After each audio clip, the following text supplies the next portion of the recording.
What's going on? It's your dog Artman Boxing, and we're back with another boxing conversation. Sorry for being late, y'all. Had the craziest experience just now. It's crazy shit, dude. People are just so weird. It's like you never know in 2021, soon to be 2022. I can only imagine what's gonna happen next. Um, but shout out to everybody in the chat already. I already know we got a couple haters in the building, but what is an Art Man boxing show without a couple haters? You know what I'm saying? This guy says, hell no. Errol Spence is the duck of this generation. That's what is that what the streets are saying? Because on this side of the street, they ain't saying that. They saying Errol Spence is the motherfucking welterweight king, and the rest of these folks got to get in line. And yeah, today is the day. I gotta let it be known. I gotta let it be known where I'm planting my flag. It's Team Errol Spence Jr. He's right here. Errol Spence Jr. Yeah, you know what I'm saying. But he's a hell of a fighter. One of my favorite fighters, and I actually rank him as the best fighter today. I know that sounds strange, but I consider him that for all the accolades and everything he accomplished and his style and what he's doing so far. However, I consider Errol Spence the best welterweight. He's the big shark of that division, man. And, you know, the legends are seeing it, like Sugar Ray Leonard, welterweight legend. And I know people are saying, oh, man, Sugar Ray Leonard, he once said that Mikey Garcia was going to beat Errol Spence. Well, we all get proven wrong, don't we? Eventually. So here we are today. Sugar Ray Leonard is saying Errol Spence Jr. is the closest thing to him of this generation. And it's so crazy because today was the day that I decided to do some film on Sugar Ray. Before I even seen that post, I was watching Sugar Ray Leonard versus Hearns and Sugar Ray Leonard versus Hagler. Lord, that man's a special fighter. I'll tell you that right now. But shout out to my brother D Hive. Shout out to everybody in the chat. My dude Phil. Salute to Artman and the fam. Duck of this generation, bruh. Shut the fuck up. You already know what time. Man, look. It's like this, dude. I'm starting to see my fan base break apart as well because we got some hardcore Bud fans that follow me as well. And I understand, bro. You guys got to respect my opinion. I'm rocking with Errol Spence Jr. And I know you guys love Bud, but it is what it is. You guys, the Bud fans, are creating a situation where we have no choice but to plant our flag and stay there because they saying, "Oh, you can't compliment Spence and compliment Bud. You got to pick one or the other." And I'm like, "Shit. Well, if you gonna do it like that, then shit, Errol Spence Jr. It is. Errol Spence Jr. It is. But how can I forget? 1,000 subscribers. I got that this morning. Yo, shout out to everybody in the chat. Shout out to everybody shopping Artman apparel. Shout out to everybody that's supporting Artman, dude. It's so crazy. 1,000 subscribers, yo. That is wild. Like, I understand some people got thousands and thousands, but for me personally, I just like it, dude, because I just started this boxing Twitter talk shit. Like, literally, like, I wasn't doing this shit for 10, 15 years. I just started this shit. So for me, my channel to grow that quickly lets me know that I'm doing the right thing. But shout out to my dude, Alan Young. We in the motherfucking building. What's good, Art? How you doing, man? What's going on, brother? I'm, man, I've been ready to cook on this topic all day. God damn it! Texas You in the been ready to building, cook? Dallas, stand up, man. Turn up your volume a little bit. I can't really hear you. Okay, okay, okay. Can you hear me now? Yeah, I can hear you. Okay. Texas in the building, Dallas, stand up. God damn it! It's the motherfucking truth. Earl Spence Jr. You know, he got a lot of haters and everything, and we just gonna cook on that today, man. But man, shout out to Ty, man. Ty from Philly, one of the realest Bud fans that I see on the timeline and that, I've conversed with. So shout out to him. The rest of them weird ass Bud fans, they be hating and shit. Them dudes is suckers.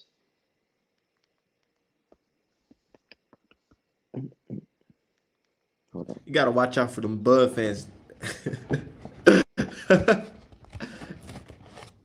They turn because they look. We're all in peace. You know what I'm saying? Acknowledging we have both great fighters of the generation. But then Bud fans, they the one who threw the first blow, man. They threw the Facts. first blow, and now here we are today, and now we got this Errol Spence fans, Bud fans beef going on until the fight gets made. And it's funny because people like they label me a Spence guy, and I'm like, look, first of all, I'm a boxing guy, but second of all, I'm a truth guy. All right, for the record, I'm from fucking Los Angeles. I have no dog in the race. I'm not from Texas. I'm not from Philly. I'm not from Omaha, Nebraska. So people like, oh, you're a Spence guy. Well, I'm a boxing guy, but most importantly, I'm a truth guy. I'm a logic guy. I'm a rational guy. So the shit got to make sense. And from where I'm sitting, Errol Spence Jr. and how he's conducted himself in this whole affair, that's he's the one who makes some sense. Crawford has been all over the fucking place. I'm sorry, I can't follow that. I don't like that bipolar shit. Like Facts. like Yo, Crawford has just been all over the place. What's up, Crawford? What's good, Crawford has Crod? been all he's been all over the place. He said, I want the fight. I don't want the fight. I want the fight. It's Aram's fault I couldn't get the fight. Well, I didn't want the fight. Well, Spence didn't want the fight. Well, everybody ducking me. Well, the easy route. It's like, what the fuck are you talking about, bro? Like, and then it's funny because you ask Crawford fans any two questions, it's like, well, man, you just hating on Bud. Like, man, I don't hate Bud. Bo Mac. Bo like Mac. I Y'all They side hating of the on street Bud. niggas. Y'all They niggas, hating on man. Bud. They don't even try. yeah, Hey, they like don't what even the try to fuck? debate this topic. They really just be trying to fight. y'all hate my bud. Y'all hating on Yeah, Bud. bro. Hey, Well, hey, I Where haven't you at? hey, Who received a pull death up? threat that's yet, but You know, I hit seen bud. I say it all the time. You know how many niggas want to fight me because of this shit? Like that dude that wanted to fly me out to Philly to fight me and shit. But it is what it is, man. This shit is so crazy, but I like Bud. Bud's a great fighter. What I don't like is Bud's actions. And like you said, D, I can't deny the truth. This dude is going back and forth, between if he wants to fight or not, blah, blah, blah, blah, blah, this and this and that. And it's like everybody is blaming everybody but Bud for the trajectory of his career and what's going on with his career now. All I've seen is that, oh, well, the PBC welterweights were ducking and this and that and blah blah blah blah blah. But if PBC had just Earl Spence and Top Rank had all the welterweights and Top Rank was conducting in-house fights, all these niggas wouldn't even be saying that. They would just tell Earl, well, why don't you come on this side of the street? Why don't you do this and why don't you do that? Man, stop crying. You got to do you something for gotta yourself. leave PBC. The PBC is the problem. Al on witness protection time. You gotta get. Facts. They say that now. And you know what's funny? If all the black fighters that Al Heyman had left to go to the zone and Top Rank and have careers there, do you know what the fuck people would say? They would say, "Look, they fighting bums and keep them away from the fights they want anyway." Like Shakur Stevenson is on fucking Top Rank. Why can't he get Valdez? Oh, right, because that's not how it fucking works. Like they talk all this good shit, and then they had no problem letting Lomachenko go to the zone to fight Campbell, but for Haney, oh, it's a problem. You signed up with the wrong promoter. I'm like, the promoter was never the issue. Like you said, Alan, that's some bullshit Tim Bradley made up one day. He just decided to say some stupid shit. So I can't stand when they say that. Not to mention all the Bud fans currently that are talking a lot. When Bob Arum was breaking off Bud, all that motherfucking disrespect, y'all were awful quiet. Hmm? Hmm? Yep. They didn't have anything to say, man. You No know, smoke for Arum. Not a lick. and that's my problem. These dudes really don't. They really aren't Bud fans. Like a lot of these dudes are fans. They're not even. They hate Earl Spence. They hate Al Heyman. Because if they were Bud fans, they would support Bud. They would buy Bud's fights. I've watched Bud's fights. I bought the pay per view with Sean Porter. Shit cost me like $90. How many of these niggas that be hating and sucking Bud off for his quote unquote skill set and this and that? How many of y'all bought the pay per view? When Bud is talking about Canelo, These fucking dick sucking writers that was sucking Bud dick one day was saying, well, if you look at Bud's career, Bud hasn't fought any black fighters either, and this and that, and da Yup. da da da da. So it's just like, man, these niggas are so disingenuous. And when this fight happens, it's gonna be a great fight for however long it lasts. But I'm rocking with Spence. You rock with Bud, that's cool. But a lot of these dudes, Oh my god, man! Fuck this dude. man, get this dude, get this William. Yeah, get this Get the motherfucker fuck out of out I'm of here. just here. coming to your. Get this I'm nigga the coming to fuck your out of page here. to say fuck you, art man, and your Negro list. Meanwhile, Straight up abuse ESPN got Tyson Fury in the top 8, and you talking about Art Man shit suck. Get the fuck out of here, bro. Get this dude Got the fuck Tyson out of here, man. Fury on the pound for pound list for being one of the heaviest heavyweights. It was like the heaviest heavyweight in boxing, and for accomplishing damn near nothing. He beat 2 people his whole fucking career like Triple G. And one of them y'all said wasn't even good. And he damn near got knocked the fuck out. Exactly. Got to yeah. draw the How the first fuck- fucking time. How the fuck you let a man who started boxing at 21 fucking knock you out damn Twice. near both fights Twice. Yep. twice? I say I don't give a fuck, dude. Wilder knocked Fury out in that first fight. Third in that fight. third In fight, that third fight. he knocked him out again. And then let that shit go. Once And then again. on top of that, in the second fight, Deontay Wilder was like about to get his legs back, and Tyson Fury, he actually got hit with like those mean hard counter punches, and his body language got a bit stumbled in that fight. Yeah, and not to man. mention, let's keep it real, this dude's a lifetime fucking doper. That's all. His whole career has been doping. And like I said, he been cheating before Wilder was even in the fucking picture. He been cheating since before Klitschko. He was cheating on the Facts. level motherfuckers. Shit, and people forget he got popped for the Hammer fight. He just didn't get popped till after Klitschko. So he probably fought Hold up, Hammer D, dirty hold up, D. and he fought Hold up, Klitschko D. dirty. Yeah, Hey, but hey, on top hey, of that, hey, William, oh, you want? Hey, William, you want to get on the panel and talk all this shit, man, or you just gonna keep running your typing your fingers in the comment like a little bitch? You want to get on the Nah, panel? he and just gonna speak? keep on hating from the outside. I love it Exactly. though. Keep on He hating. probably 12. He probably 12 years old. I don't want his ass in here. 12 years old. Right. Talking about some. You guys probably listen to Dante. Yeah, What you I worry don't about need Dante for? This is Art Man channel. What you Exactly. talking about? fucking verbal Well, abuse, child abuse let- charges. I ain't trying to hear all that. Let me lump y'all in with another black channel just because you guys are black, but you guys are the Yeah. racist ones. Do you listen to Leho's boxing? You fuck.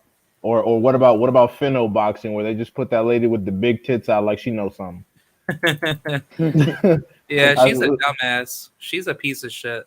Well, I've never watched her. I just see her picture all the time with Finno boxing under it, and I assume it's a channel. But she She's can't. She's not even like she's not even that educated in boxing. Like, Well, she's just a reporter. She's kind of like Joy Michelle Phelps or whatever. She just walks around looking good and getting yeah, shit on yeah. and getting shit on tape. So she don't have to know boxing. She's just supposed to look good and get some Yeah, eyes she on the just shit. goes in there just to look good. Nah, dude. I don't like those type of people. I mean, she's fine. So Hey, I that shit was I like funny her as like hell. that. But They said Michelle was crying when Fury told her that he ain't fighting AJ. she was crying. Yeah, like because you know that interview they did. They said that interview left her crying because she was looking forward to seeing fucking AJ versus Fury. The But only she person in the interviewed world looking Fury forward to see that and shit. listened to all the shit he said, and I know they deleted a whole bunch of clips of bullshit he said. But out of all the shit he said, it pissed her off because she's like, "Yo, what the fuck? The whole time I thought you guys were fighting." Yeah, but, even like, even people, Americans back Tyson Fury harder than the UK does, because in the UK nobody gave a fuck about Fury versus AJ until they said the shit might actually happen. Then they were like, "Oh, that would actually be cool," but wouldn't nobody think about that shit? Well, no, the only reason they gave a fuck about it was because they would block Wilder and Fury 3. And now, you know, Fury and Wright is supposed to be Yeah. happening. Ain't nobody talking about that shit. Don't nobody give a fuck about Tyson Fury. It's just like Lefty shit. Don't nobody give a fuck about Tyson Fury unless he fighting Deontay Wilder. Exactly. Why are we talking Literally. about this fat? Wait, hold up. Why are we talking about that fat cheating motherfucker, man? Let's get back on topic. Fuck Tyson Fury, man. Kano Loco Sports is actually good, Polo. I like Kano Loco Sports. Kind of Loco was like the first to even say that like Tyson Fury like was either going to take the fight, with Wilder, or he was basically gonna vacate, or probably, hmm, I don't Well, I even knew know. he wasn't. I knew he wasn't fighting White. That's for sure. Well, because people like, oh, White will just go and get smashed. I'm like, no, White's actually a pretty dangerous fight. If Wilder allegedly had no boxing skills and he did all that to Fury, White is definitely a dangerous fucking fight. Also, Dillian White, he's a complete fighter, so he has more tools in his fundamentals. And Eh, I wouldn't call him complete, but He's still he's as far as boxing, he's yeah, definitely shown the ability to be able to execute. But he's most dangerous because he lets his hands go on the inside. Sometimes Wilder will try to like be more defensively responsible, pivot, shell up, or move. Dillian White will just start fucking swinging for the fences. He might fuck around and accidentally knock you out, like he did fucking like he did Chisora in their second fight with that fucking left hook, just randomly, just wow, 11th round ended the whole shit. I was like, oh damn. yeah, definitely. I just think like as far as like Dillian White's like his overall status of how he starts out in a fight. I think he applies pressure late game when he finds opportunities to hurt you, and then he lets his hands go like he's some wild ass fucking, drunk bastard trying to knock you out. When he feels like he's confident to get you up out of there. Yeah. It'd be funny as fuck too if Fury vacates and his first vacant title attempt is fighting Wilder. That's fucked up. All you had to do was fight Wilder, nigga, and now you got to see Deontay Wilder. You dumbass. I think Fury Ah. vacated. I think Fury vacated. Oh shit, he did. Oh, okay, Yeah, I haven't. he's it's getting to a Yeah. point where he will. But my thing is, I feel like he's still under contract with Top Rank and ESPN, so he just can't just skate out of boxing like he want to. we want undisputed. Come on, bro. We want Yeah, they want undisputed. undisputed until it's time for fucking Haney to get a Devin shot at George and Kambosos. Cambussy. We want Cambussy. Oh yeah, undisputed. George Kambussy. And Cambussy. fuck That dude, I told undisputed. y'all. I told y'all Cambussy was gonna take off, man. I told y'all yesterday. that shit, that shit was Bro, crazy as fuck. Cambosos, he's a piece How of shit, man. that shit was crazy as fuck. How yesterday undisputed at 168 was so important, but then when it came to 135, that don't matter. I don't care about those Shit. fights. They I'm like, said what the fuck? they was crying because Errol was fighting Ugas for that third title. But undisputed matters, Literally, right? yeah. But And then, Canelo can and then fight fucking Yildirim, fucking Sanders and Smith, and that's a great run. But Earl Spence is gonna have he's gonna have Errol potentially one of the Spence. greatest ones at welterweight. yeah, and it's just crazy. They were just talking about you can't switch up the standards for different fighters, and it's like here we go again. Here And we y'all go are doing again. that exact thing. And they're doing the exact thing. And it's crazy because like I said in my tweet, they only want undisputed when it's certain fighters. When they can hold a certain fighter back from undisputed, then that's when they don't care. Like what the fuck is Loma gonna bring? Loma gonna bring to Cambosis? That's not even his Cambussy. That's not even his highest career payday. That's what Devin. You get to fight in Australia, like I said, and a chance at real undisputed. This motherfucker is selling wolf tickets. Like, oh yeah, me and Devin, we're gonna fight. We can get 80,000 people in Australia. He just has to put on a great performance. And now Yeah, look at great him. performance. Bro, this shit. This is why I fuck with Errol Spence so much. Is because he's a man of his word. He does what he says he's gonna do. He's doing that thing, but he's getting shitted on for it. He's getting hate for it. He told these motherfuckers what the plan was before Bud even came to the division. He said, and then the funny thing is that did Canelo not fight all the fighters on the zone before going to Al Heyman and PBC? Yup. Exactly. Yo, Motherfuckers was like, well, what does Canelo have to do with it? He got to do something with it because I said so, motherfucker. Get out of Well, my we're talking face. about professional boxing. We're talking about undisputed. It's funny because he's the face of boxing until you start talking about the nigga. Then we're supposed to be talking about everybody else. And it just fucking gets me because like Jermell Charlo is accused of ducking Castano, and them niggas done fought. They were getting ready to fight twice. And I'm just thinking, I'm like, damn. So Jermell Charlo has been fighting back-to-back title holders. Isn't he entitled some rest? Huh? Shouldn't he take a break and get some soft touches? Nah, that motherfucker fought a dude, had a tough ass fight, got a draw, and getting ready to run it back again. And people accused him of being a duck. I was like, what? Give him Castano's his team was. fucking like Maul disappoint me. He disappointed me with some of his comments, but give that man his fucking respect, you know. And this that was one of the things that pissed me off because this dude was backing people that don't give him no respect. It's like, man, stop being. What, are you fucking dumb? Like the dudes that support you, you don't shit on the dudes that support you. That's another thing. Earl Spence never does that. You know, he don't shit on the people that supports him. He bigs up the people that supports him. Right. Yep, That's he why I lifts us respect up. him. Yeah. Yeah, it's just crazy to me because I'm like, not only did Jermell Charlo not take any rest or tune up to fight Castano, he fought the nigga, got a draw, and then he's running it back, and then he's running it back again, and then they're trying to say he's like, I'm like, Castano's team was the one talking about potentially facing Tim Zoo in the meantime, in between time, and then he's doing it again. People are like, oh well, he didn't want to. He's a duck. I'm like, what? No, he knows because the standards aren't the same. He's going right back into undisputed. I guarantee if he had tried to fight anybody that wasn't Castano, people are like, clearly Charlo's scared. Clearly Charlo's scared. That's exactly Shit, what they would have said. yeah. So it's like what are we doing here? The path to undisputed is the same. We, But we not all we, least, we all can't be in a situation I think Bud fought two people collectively for undisputed.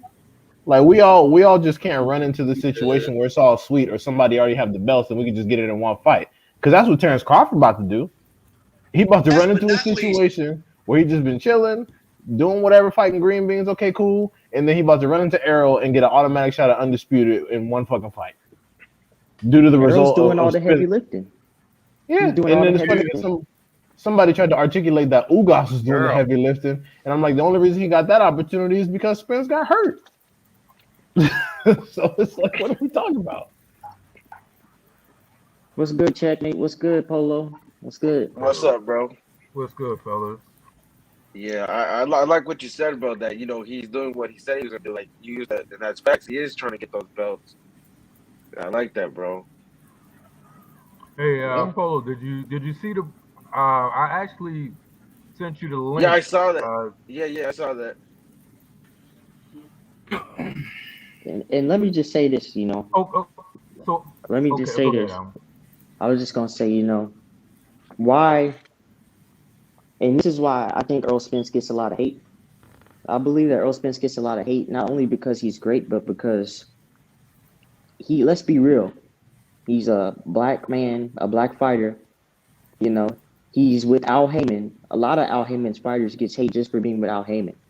If Yo, isn't he and Jamaican too? Isn't he he's Jamaican through Jamaican, like one of his he's parents? his dad's Jamaican, yeah. And you saw it I when feel when that's when what. Bud when Bud was with Top Rank, he didn't get a lot of hate. You know, Bud wasn't getting a lot of hate from these mainstream medias and a lot of these dudes that followed, a lot of these racist channels. They were backing them. You know, they giving them all this love, and he's pound for pound this and pound for pound hands and pound for pound feet, and he can beat Jesus and Muhammad with his hands tied behind his back. He can do this. He can do that. Everybody's scared of Bud. This and that. He You can beat know, Vegeta. Mm, exactly.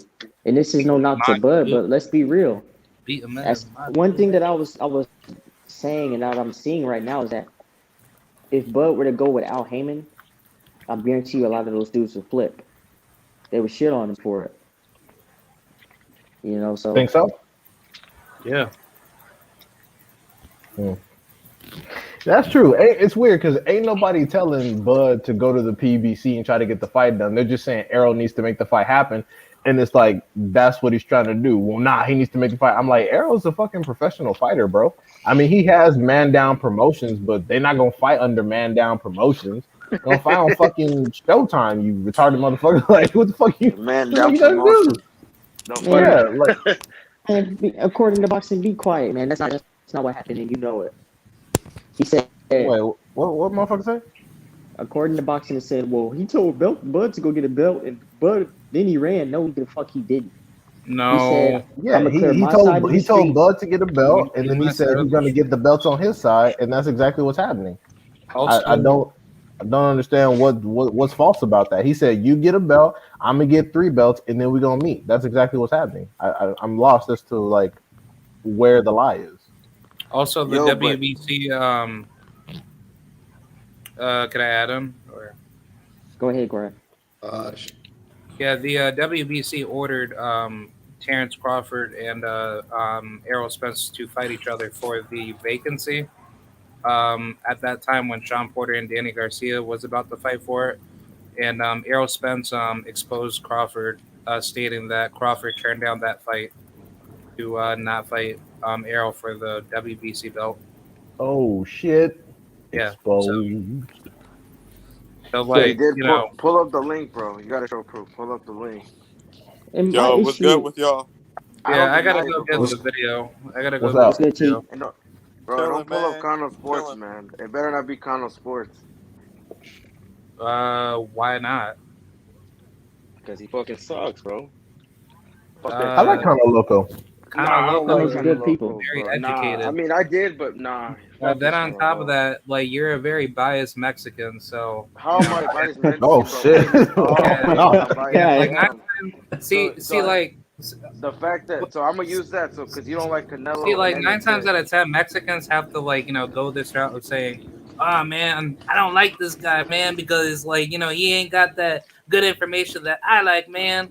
But then nah, bro, turn nah, a he's blind not the eye to a bro. I Mexican can say the same biased with creator. bro. I They'll can do say the the same with same Puerto thing. They'll be Ricans. like, "Yeah, man, this Hey, guy, he good, man. hey, I ain't gonna lie Canelo to you. I I could have I seen bro, I'm I low ain't key. I gonna can lie. I've say the seen same people thing do with Puerto that. Ricans with the low Edgar key." Berlanga. Edgar Belanga's gonna be the Every man single to beat, Mexican does that. bro, Mark my bro. Edward words. Ed, Edgar Edward Belanga's Belinka gonna be, fucking sucks, y'all. yeah. That's Bro, just I've straight never up. Hey, heard hey, Kano hey, Loco no, say Edgar Berlanga's gonna be the man to beat. When the fuck has he said that shit? I never No, heard no, No, no, nobody no, say no, nothing no, about no. Kano never said Edward What? that. Belinka Armin, I was except about him to getting tell his you. ass whooped. Listen. Edgar This is some Berlanga, he Puerto has Rican a man. long way to go, Edgar dude. Belanga's gonna be the man we, to we dethrone not Canelo we're and be not the. gonna turn this into Mexico versus Puerto Rico, man. I know Let's get back to Yeah, the we we topic. not can, doing bro. that. But yeah, So I out of got the respect, clip. though, out of Nah, respect of dude. our man, I could, Yeah, but out of out of respect to our man, respect, I'm gonna come y'all down. keep it down. We not doing the Mexico versus Puerto Rico beef here on my channel, Shit, man. Yeah. Sorry hey, about that. I hey, didn't Nah, even it's know all they was good. It's It's all beefing all until good. the But Sorry Vargas about fight. that. I I was like, wanted y'all wait, to y'all hear this actually though. beef? I what was I wanted y'all to hear saying? this though. Okay. Now that we're on back, let's get back to the subject. Ray Leonard. That's a fine assumption to Last but make, not least, JY. It's a good fight. That can happen to either party. Bud Ben's by knockout. Who's been knocking out besides Sean Porter? Besides Sean Porter, who was even Hold on, y'all. 1 second, man. I got to play the clip so everybody can hear it for themselves because I got people in here like the dude according to boxing who saying things like Spence is nothing close to Sugar Ray Leonard, but here you have Sugar Ray Leonard himself talking. Sugar Ray, in your opinion, who is the closest thing to Sugar Ray Leonard fighting right now? What was the closest thing? The fighter? What fighter is? Right now, what fighter right now is the closest thing to Sugar Ray Leonard? As far as style, as far as Whatever you say, when you look at it, you look at that fight, you say, man, that guy's like a mini Sugar Ray Leonard.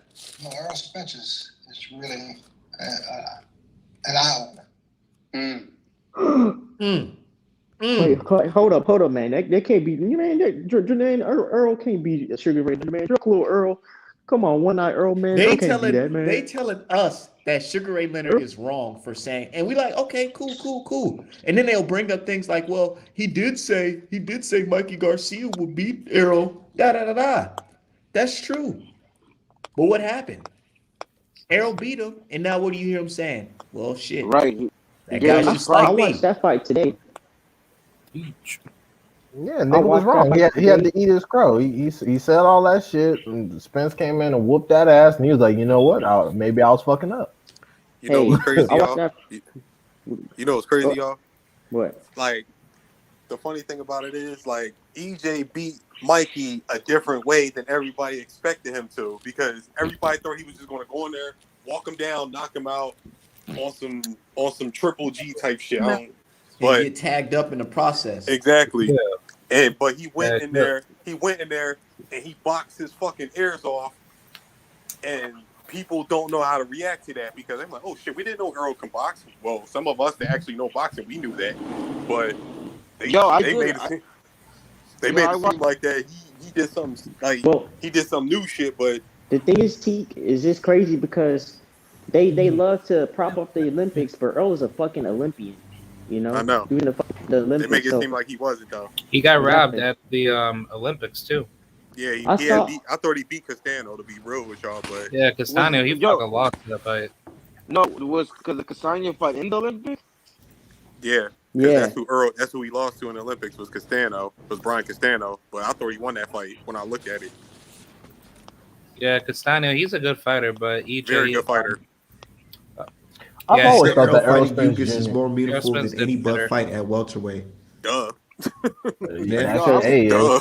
Hey, you know, we real got to keep talk. it 100. Bud is not the best welterweight in the world, bro. No, Errol Spence nope. is. Errol Errol- Spence is, man. It's just plain and simple, Yeah. dude. And I Bud is the like best Bud a lot. light welterweight in the world. But if you want to be considered the best welterweight in the world, you got to beat the man with 2 belts, soon to have 3. he about to have 3. Soon to have 3.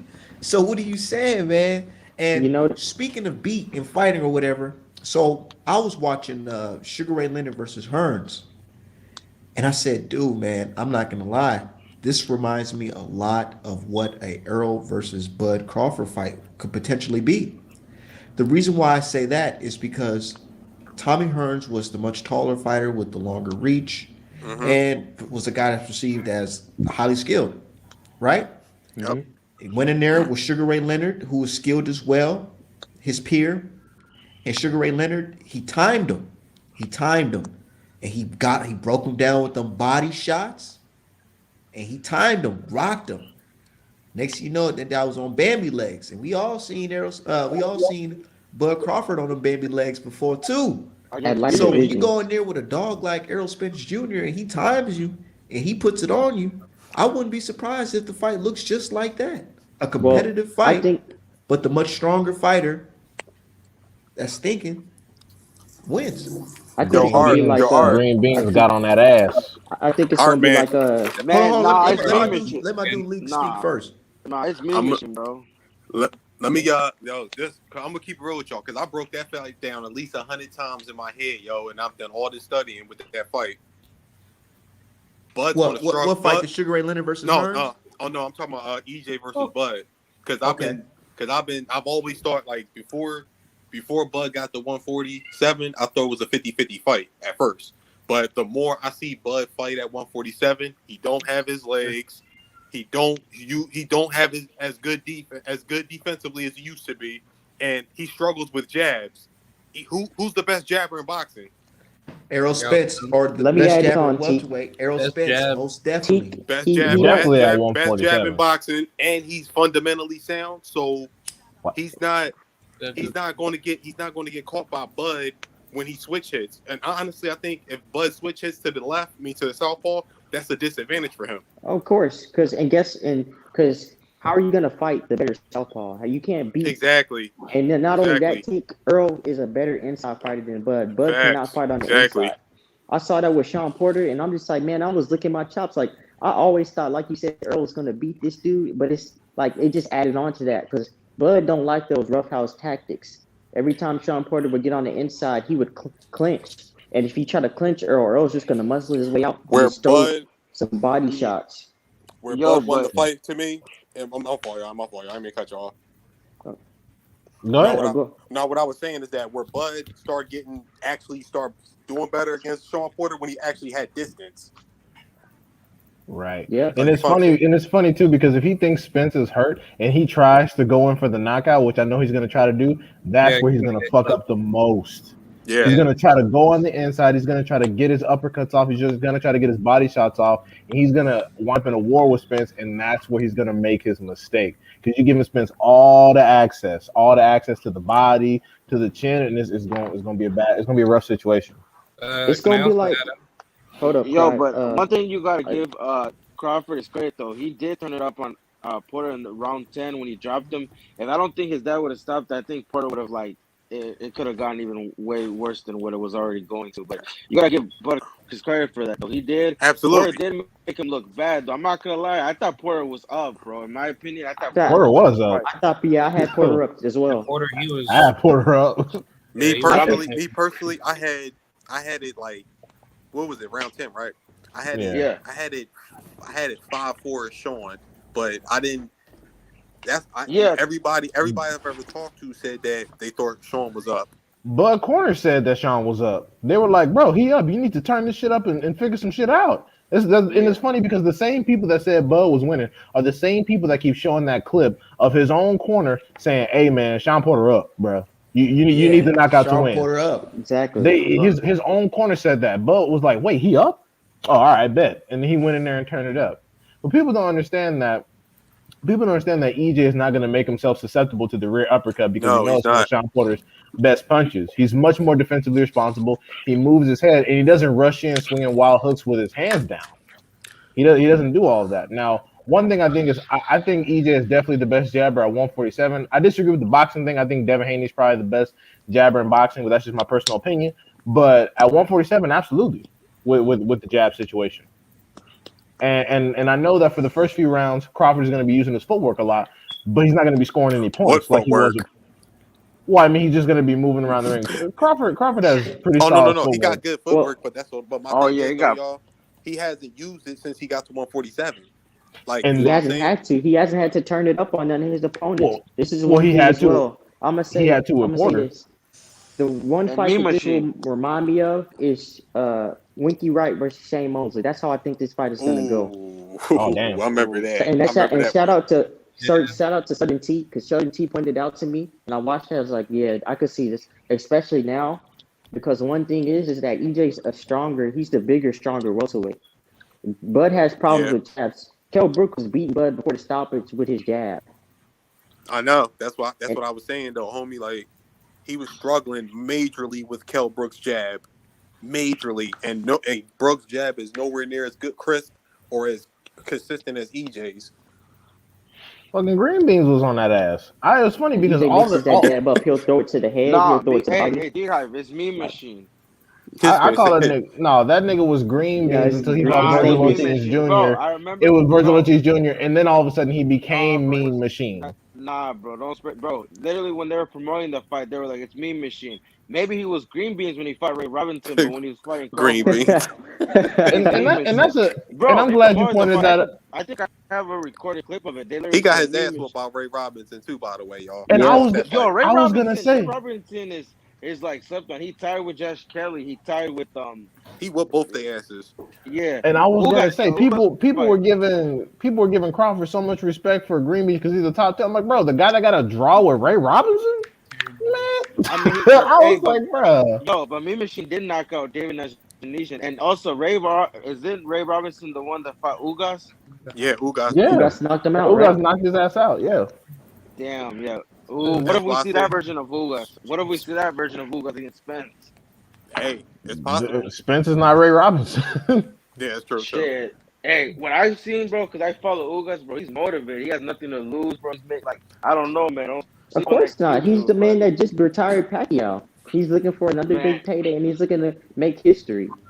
He beat the shit out of Pacquiao, and I expect, and I predicted that was going to happen.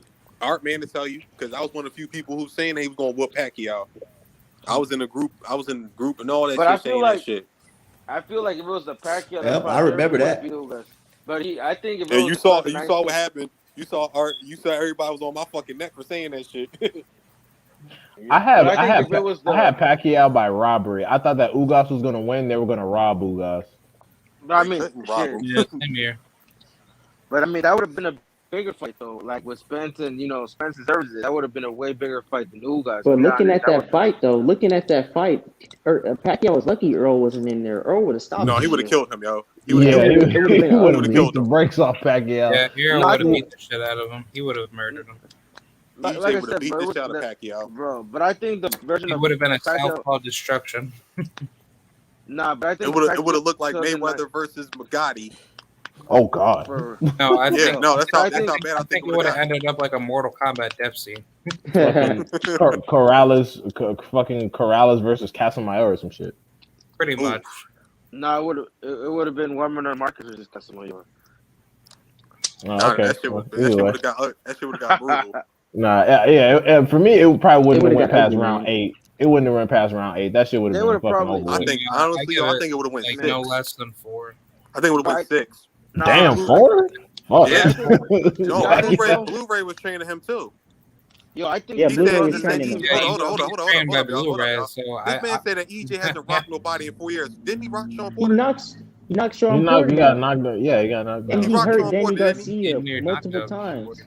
He damn near man, stopped Danny Garcia off a car accident. What are you talking about, But nigga? What are you that's one talking of about? I know who that is. That's one of them dudes that I was going at it with when I was talking about Pacquiao and Ugas, and he went. I told him to bet bread, and he didn't want to do it. You talk about according to boxing? Yup, Yeah, And you Yeah, know what's so funniest to that guy, me because is he that be on Facebook and he hating a I lot, know. dude. He He be that's the hating a trade lot. boxing Like dude. he I know who got that is. look. Let me tell I you, it love was so whooping his funny. ass in debates. It was so funny because he seen the screenshot of me saying that yes, Errol Spence the next Sugar Ray Leonard of this generation, and then he tries to clown me by posting in the group like, yeah, look at this bullshit, and then I dropped the link or dropped the video of Sugar Ray Leonard saying what he said, and then he Yeah, got he's a totally clown. quiet. Now He's a clown. he's here sitting here hating. He's a clown. it's funny to ass me because nigga. a lot of the non-black channels that tokenize Bud, they're the same people that after the Green Beans performance, after Virgil Ortiz beat him, then the motherfuckers that was talking about, oh shit, Virgil Ortiz Jr. might be able to fuck with Bud. Oh, I think Bud ducking Virgil Ortiz. I'm like, oh wait. So now all of a sudden Bud is the best thing since sliced bread. Y'all just claimed he was ducking Virgil Ortiz Jr., but now Spence ducking Bud. Like, bro, like the fucking shit changes like every month. That's why I don't listen to a lot of these channels. I I only don't. stick with my bro. I only stick with my brothers. Facts, Teak. I stick with my brothers and I chop it up on my brothers because a lot of these dudes is clowns, they suckers, they effeminate, and they be A hating, lot of and they people don't wrong. know boxing. And now These they're facts, talking bro. about Virgil Ortiz Jr. might be able to take out Spence, and I'm like, man, so Stop it, man. Stop it. everybody whoops Spence ass, huh? Just Stop it. everybody No, just the can thing run is up and that whoop Spence ass. Knowing the that thing is, Errol see, does all this heavy lifting and he gets, yeah, and everybody beats Earl until they get in the ring with Earl, and then Earl beats the shit out of him. Then it's an They said excuse. Mikey and was gonna beat him. fuck out of them. They said Mikey They, was gonna beat him. They said Danny was Sean gonna Porter beat was him. like, they said Mikey was Danny gonna might stop outbox him. EJ. Yeah, they was like Danny was gonna KO Spence. And But said, then Yeah, oh but then no, he washes him 12 rounds, and and then now Danny yo, and did now just you turned on oh the guys, EJ didn't dime. knock bro? him out. The Like only shut up. round, yo, what round did you actually give Mikey? I think his best round was the I didn't first give round. Mikey a single round. I think the Mikey first got round was 12 the0. only. He didn't win a No, I single think he round in got my Nah, he I opinion. didn't didn't get a give single round. Mikey 30 seconds of any round.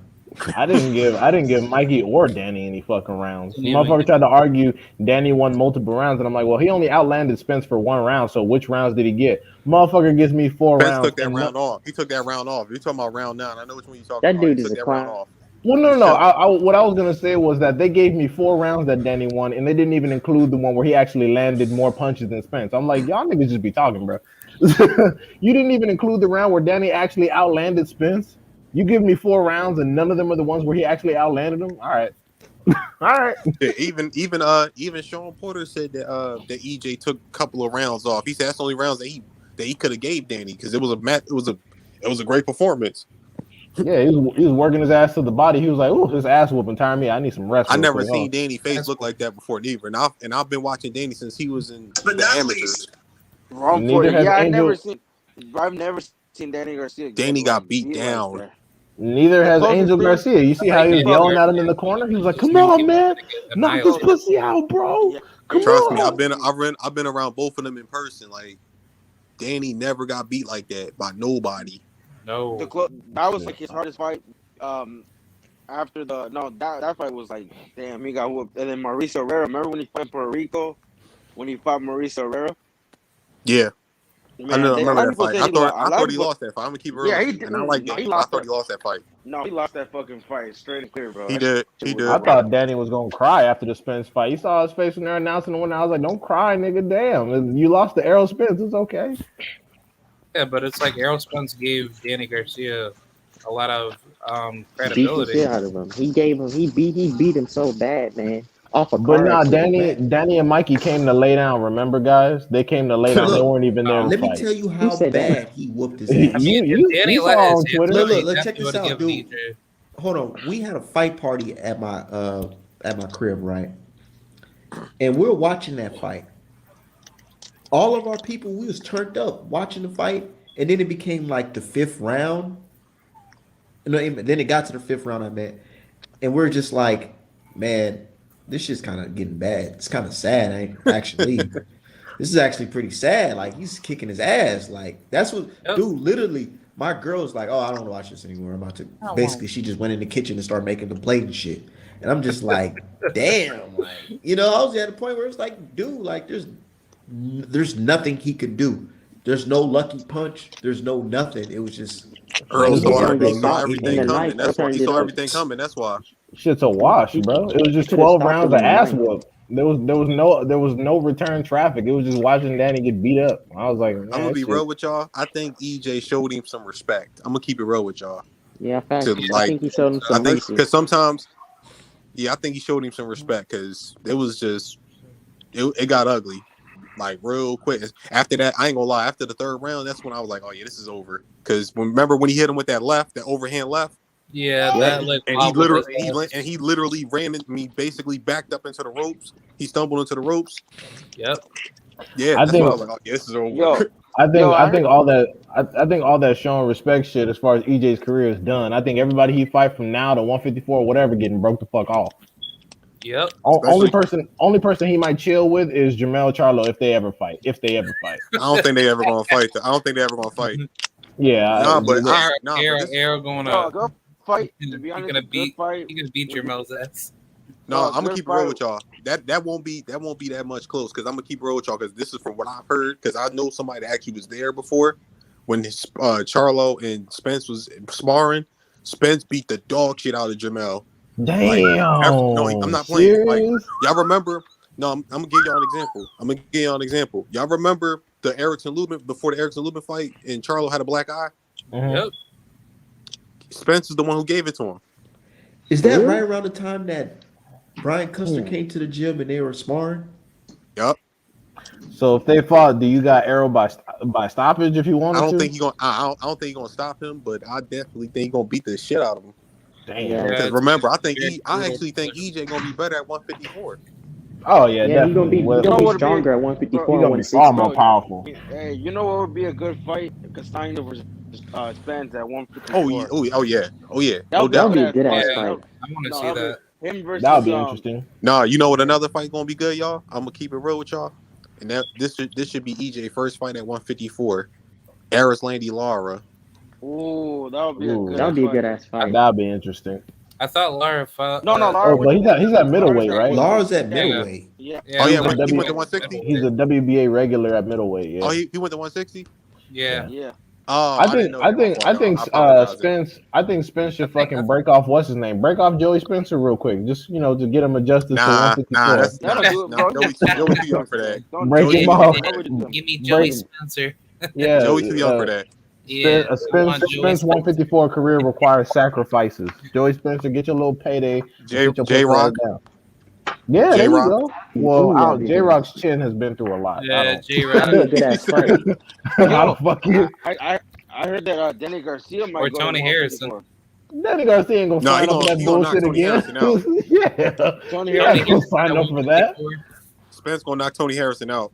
Oh hell, I don't Yeah. even want to see that shit happen. That Danny Garcia punk ass need to fight Lubin. Lubin said you can have my WBC #1 spot with Charlo if you can go ahead and take me out. Danny Garcia like, nah, I'm trying to Nah. get big man. Nigga, shut up. Gotta earn your But way up. I think the only one that Wait, has did Danny Garcia? Danny Garcia has a chance with his J Rock. I think that's the only fight he probably has, and besides other coming contenders. I would pick Yeah. Danny Yeah, Garcia to beat J Rock. Yeah, because you know all it takes is one I would damn hook and that shit's pick Danny over. Garcia to beat Lubin, maybe. No, Oh, hell no, no. No, I don't know. Lubin No, beat the shit out of No, him. bro. no. Listen. No. No. But the only reason why is because No, I agree Lubin's with you, chin bro. is pretty suspect. So Pretty much No, I anybody think that you can Danny think, can give a all you fight. I can just say think is that, Danny, oh, well, if he hits him, do I have a like, No, I fighting wouldn't be chance surprised, against bro. Lubin? If Danny Garcia beats Lupin, I wouldn't be surprised, or if he beats Fandora. I feel like what would happen, he'll probably fight He'll beat Fandora. Fandora. You think Danny's so? toughest fight is like, sorry. I think Danny Garcia will fuck around and beat Fandora, but Lubin, I doubt it. But Spence, Nah, I Danny give him a not chance. beating Erickson Yeah, Lubin. because I He can not see beating him. Lubin trying to He too strong for outbox. Danny. He too strong for Danny. Ooh, Yeah, Lubin be Spence sparring versus fucking super Lubin would be a good middleweights. fight. Lubin Ooh, versus yeah, Spence would that'd be a be good tough. fight. I don't know. I Well, think it depends on the money involved. People saying that it's guaranteed that Errol Spence and I don't think they're gonna fight They're either. not gonna fight. But They're if not but if gonna No, but fight. what but if happened the Because is I'm gonna keep it bread real with you. was They're not gonna fight. Because no, they're proper, not plus gonna fight. remember they both got DJ trains both of them. Yeah, they I can't. mean, well, But what Andre happened Rozier is, bro, coached both Deverenchenko and Danny I Jacobs, know. and them I niggas remember that. fought. yo, But well, what I think happened, I bro, is think I think Spence is Spence gonna and go Boots will to. fight at 154. Oh I agree shit. with that one. yeah, I Boots see and that one Spence. coming. Ooh, That's what I say. This But is that's I'm gonna gonna be keep a it real with y'all too, though. gonna be This a is my good. thinking. I want to see Boots and Jamel. This is my thinking, y'all. I think Al wants to keep Boots at 47 because Al he still wants to have a cash cow or his next guy at 147 after Spence Yeah, leave. So I think But can his Boots is body that. hold up to that? gonna be a hard. That's the That's gonna question. be a That's a good hard question. task. That's I gonna be a don't see hard task. Jamel yo, staying what at what I think will 147. happen, bro, is that the Charlie at 154, if he beats Castano, he'll move up right away and just vacate and just Yeah, he go gonna move to up. middleweight. He's gonna move Yeah, up then if he then wins that fight. He Spence gonna move up. and Spence beats Ugas. I think the Crawford and Spence fight is gonna happen at 154 because I think Crawford's gonna use that W Mando if he goes to. He'll fight Tim that Australian, but I see him fighting that Australian dude, bro. No, they're Or gonna not fight for Australian, that undisputed. Quinton. Tim Zoo. They're gonna fight for undisputed. Him Bro, and no, Bud are gonna fight for Zoo. no, undisputed. listen. At 154, Yo, I don't I'm gonna think no, tell it's you. not happening because I'm gonna at tell y'all 140. the truth, yo. I'm gonna tell y'all the truth. I'm gonna keep it real with you I'll be talking to a lot of motherfuckers, yo. But after the Ugas fight is over with and whatever Bud does, they better hurry up and get that shit cracking because Josh Taylor's coming and he can activate that WBO mandatory immediately and he could jump the line.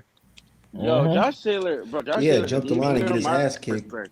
Oh, I Bud know. gonna get Bud Fuck it, going. bro. I know. I already Bud know. gonna Bud gonna beat the stop shit him. out of him. Bud gonna Bud beat gonna the Hey, shit stop out him. he of gonna him. talking shit though, but I'm like, man, it'll be funny as hell if Josh Taylor has a tough fight with Jack Catterall, whatever that guy's name is. Oh Bro, Catterall. bro, beat him. oh Bro, bro, Collateral Bud beat him. I damage. swear Yo, yo, because Collateral look, if he damage. does, That nigga that's suck, gonna bro. kill that. That's gonna kill that Crawford welterweight talk so fucking fast. Watch. Yeah. Yep. I've seen I something think like that that Josh happen before. Kelly. I'm trying to think. I mean, Taylor. Oh, that happened with Andy Ruiz. You remember when Andy Ruiz got with Reynoso and everybody's talking so much shit and they're like, oh yeah, this guy he can fucking beat everybody. He's gonna smoke Wilder easily. Easy. He's gonna smoke Wilder and all that, Wilder smoke would knock everybody. Ruiz And into as soon next as he fucking got in there with millennium. Areola and looked less than, Like garbage. they said all that Yeah, they killed that noise real quick. all that They said, resume Like was gone. garbage. So I'm hey, ready that's for what they that Josh said. Taylor It is noise like to be out of here as well. They were like, "Oh, put that Ruiz will soft shit up. sleep wild." I was like, "Based off of man. what? What the Man, fuck are make Yo, some y'all salt. talking Set but about?" that like I soft ass said, bro, shit we up. gotta, bro, we gotta see it happen because that was his first fight with Reynoso. He had that long ass layoff. We gotta see what he does. If he looks like shit the second fight and they confirm, I don't think he'll be. All I'm saying is that how the hell do you Eddie get worse Reynoso with a needs to year of get more proper ring diet rust. and exercise? How the fuck that Nah, happened? ring rust, bro. Ring You rust. actually But if train like he, you supposed to train, and Eddie you get Reynoso, worse. he's a drug dealer, man. Oh shit! And fuck shit. that piece of shit. Nah, real shit though. He ain't lying. All his fighters always testing positive. So what the fuck? And Yeah. then they look worse after they test positive. How the hell Valdez get in Oscar there? Valdez. Valdez get in there, get his ass whooped by a dude ranked number 14 by the WBC, bruh. But yo, what I learned though, dude beat Oscar Valdez in amateurs. Well, I knew Conceição wasn't a hoe because he got a gold medal. I knew he wasn't a hoe, but I'm just like, this is a dude they put you in there like you supposed to demolish, and they fucked around and got the matchmaking fucked up. That's why when dude was trying to tell me that Reynoso was the one that petitioned for the cruiserweight fight, I was like, Reynoso ain't no motherfucking matchmaker. Like he ain't no franchise fucking champ matchmaker, bro. I'm like, look what he did to Valdez. Almost got that boy beat up. He got that boy beat up. They had to fix the fucking fight. Yo, but when you guys say fighters, do you guys But just want to honestly though, confirm y'all, I or never thought Oscar Valdez was that good anyway. Because I already knew he was juiced up when he beat Miguel Perchet. I knew he was juiced up then. Because he I ain't never thought had he that much punching yo, power before. No, he no, never he did, but did. no, he did have punching power. No, he did, bro. He had decent No. amount of punching power. Yeah, he did. Are you stupid, bro? Look at his knockout. When did Oscar Valdez knock somebody out? Minus He knocked out Adam Brazil. Lopez. He knocked out Matias Reda. He knocked out Jason.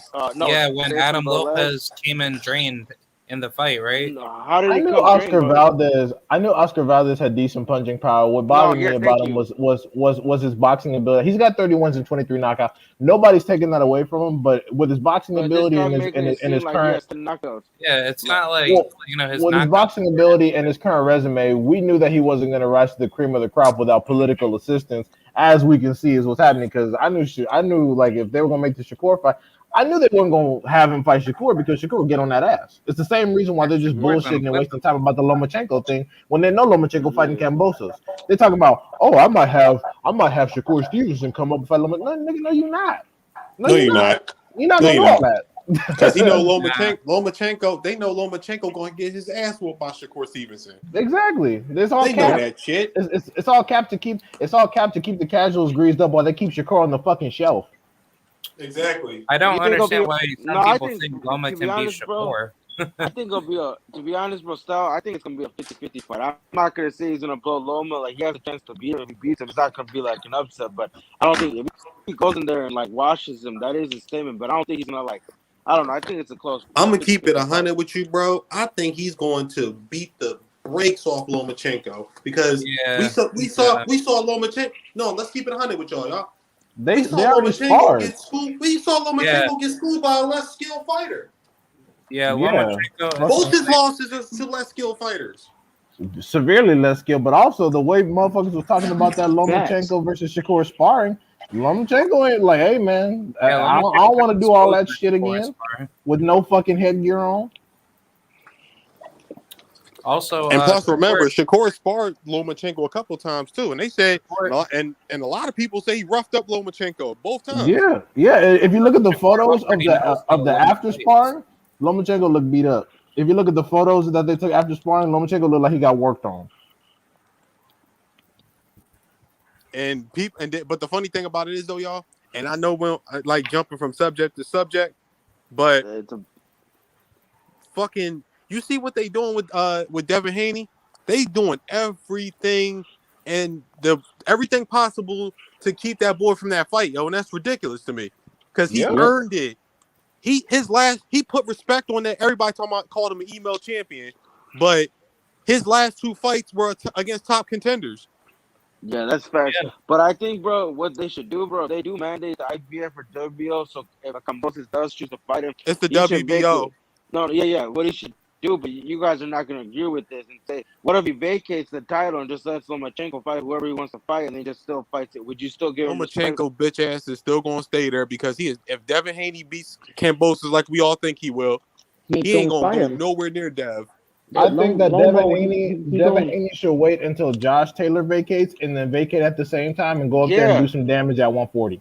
Yeah, because we I know don't know, bro. once he vacates the WBC belt, they all gonna try to fight for it. If he try to vacate, they gonna go for it. Oh yeah. They gonna be like roaches on food, bro. Yeah, they're gonna be like flies to shit. Ryan Garcia gonna try to. And Teofimo might try to get back in the mix. You know, Lomo's gonna try to fight for it. Yeah, exactly. Once Lomachenko, if Lomachenko get it off Kambosos, it's gonna be fucking either Lomachenko and Teofimo or like Ryan Garcia and Teofimo for that vacant or some shit. Yeah, I fuck around and go see that shit. That's what I. Yeah, y'all remember Lomachenko was talking about? He said that the person that excites him the most and he will fight is Ryan Garcia. He didn't say nothing about Tank or fucking Devin. And this is That's how their you know pound he for was pound number chasing one. Tank's name. This is their pound for pound number one. The one that's gonna go to the Hall of Fame. Get him the fuck out of here, man. And motherfuckers are talking about how Devin Haney ducked Fortuna. Fortuna said the same thing as Lomachenko. No, exactly. I was gonna say Fortuna. Fortuna said the same thing. Fortuna said the same thing as Lomachenko. I want to fight Ryan Garcia. He said the same shit. Bro, I want to see. And here, and another thing too. Speaking of that situation, since I'm glad you brought that up, because remember, Fortuna was supposed to fight Devin. He was the first in line to get the title shot, but he chose to fight Jojo Diaz for eliminator.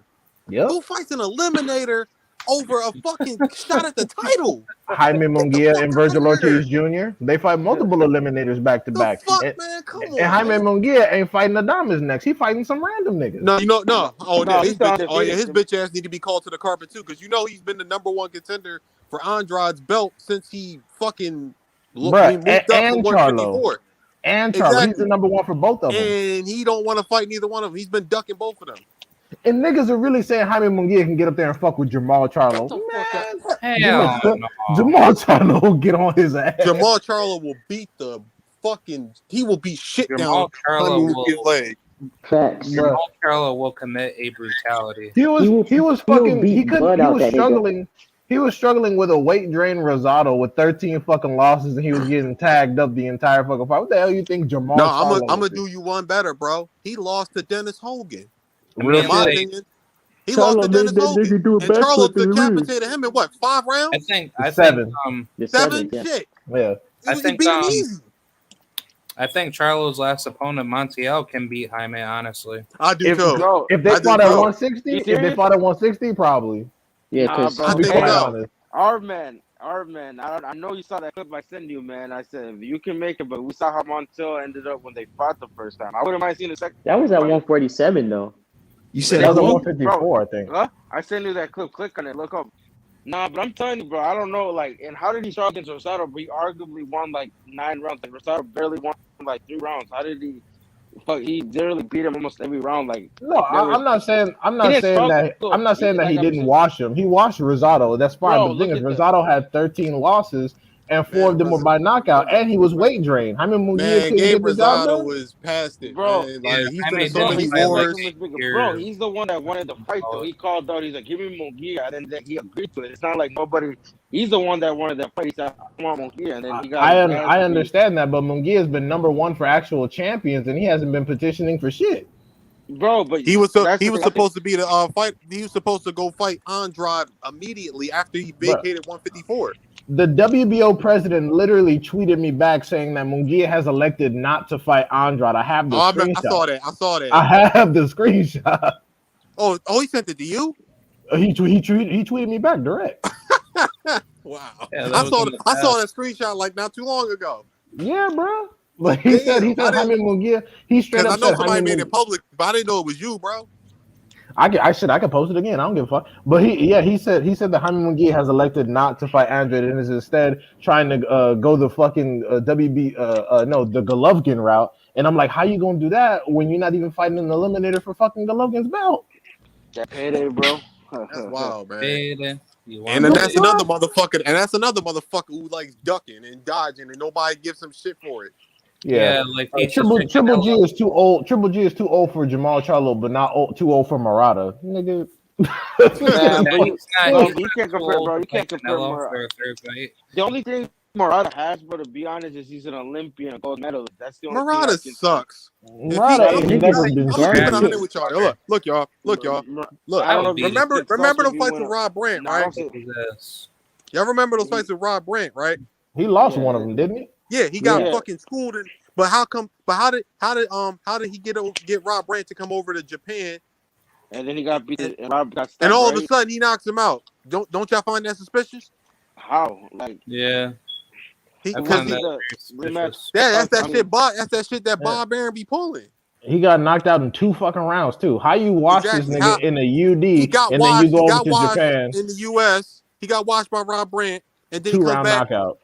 Hey, and then a 2nd round knockout. Y'all don't think that's suspicious? Y'all don't think? And then it's funny because that motherfucker juicing, bro. The same thing happened with fucking Hassan Endam. Hassan Endam, he lost to him the first time they fought in Japan. 2nd time he fights in Japan, stops him in 7. Like, what? Yeah, it makes no sense. Yeah, he juiced. So he lost to fucking Rob Brandt and Endam. Get this nigga the fuck out of here. Get him out of here. Get him out of here. He's garbage, bro. And gets destroyed by any slick fighter. Oh, this and then Messi was trying to say that how is Murata not a fucking cherry pick? No, and he said no. He said Ugas is what? Man, what was that bullshit that Midwest said the other day? Well, Midwest was basically arguing that because Pacquiao, he said that basically at the time Pacquiao wasn't actually a champion and Ugas was simply defending the belt that he got back over. But one thing I wasn't sure on is like, didn't Pacquiao get called? Was Ugas making a defense or was Pacquiao the champion recess? I forgot. They were Pac was the champion recess. Ugas was still the champion. But the thing is though, they were not going to let the WBA was not going to let Pacquiao and Spence fight for the WBA belt. So when Spence had the unfortunate eye injury, they put Ugas in there, so Ugas basically defended his title. So Yeah, basically, whoever won that fight was going to be the unanimous WBA champion, and we saw how that played out. yeah. So So yeah, he was arguing. That situation. He was trying to say that Pacquiao wasn't a champion at the time because he thinks that he at first he said that belts matter more than resumes, and we were like, okay, cool. So Spence is getting the third belt, and he's like, well, but yeah, well, yeah, exactly, just like you said, bro. Well, exactly. But my thing is, I was like, bro, not what I'm saying is that Murata hasn't done anything noteworthy. And keep in mind, Triple G wasn't even talking about fighting Murata until he was elevated to the WBA Super, and also he fought nobody for that belt. At least, and he has no mandatories. but y'all don't hear, Ugas was nobody elevated. calling Triple G an email champion, right? Exactly. Oh, Or Murata. okay. Murata for that matter. But the thing is, though, I'm like, also, Murata didn't have any mandatories. Ugas was elevated and immediately defended against someone that is extremely credentialed. Ramos. Well, yeah, Abel Ramos, but I was going to say Pacquiao. When he was elevated to the super, Oh he yeah, had to yeah, yeah. defend You're against right. No, Pacquiao. you're right. Yeah, so I'm like, who the fuck has Murata been defending against? Jack shit. He hasn't Nobody. defended jack shit. He got elevated and is immediately going into a fucking unification. So basically, by that logic, Ugas shouldn't have even really had to fight Pacquiao. He should have been elevated and immediately go into unification with Spence.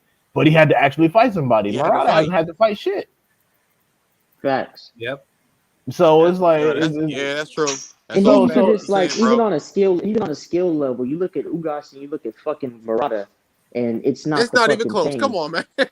Murata isn't known for beating anybody. It's kind of like Green Bean. Like I said, Green Beans is only known for losing to Crawford. Ricky Burns is only known for losing to Crawford. Postal is damn near only known for losing to Crawford. And I think what Danny fucking Garcia and he's known for like stopping Lucas. Postal lost to Dan Croft and who else? Josh Taylor, I think. Josh Taylor. Yeah, and he's only known for stopping Lucas And he Matisse, lost I to Jose believe. Ramirez. Yeah, so it's like, dude, a lot of these guys are only known for losing to a motherfucker. Just like Nakatani at 135. This nigga's only known for losing to Tiafimo and Lomachenko. He hasn't accomplished anything. He's nobody.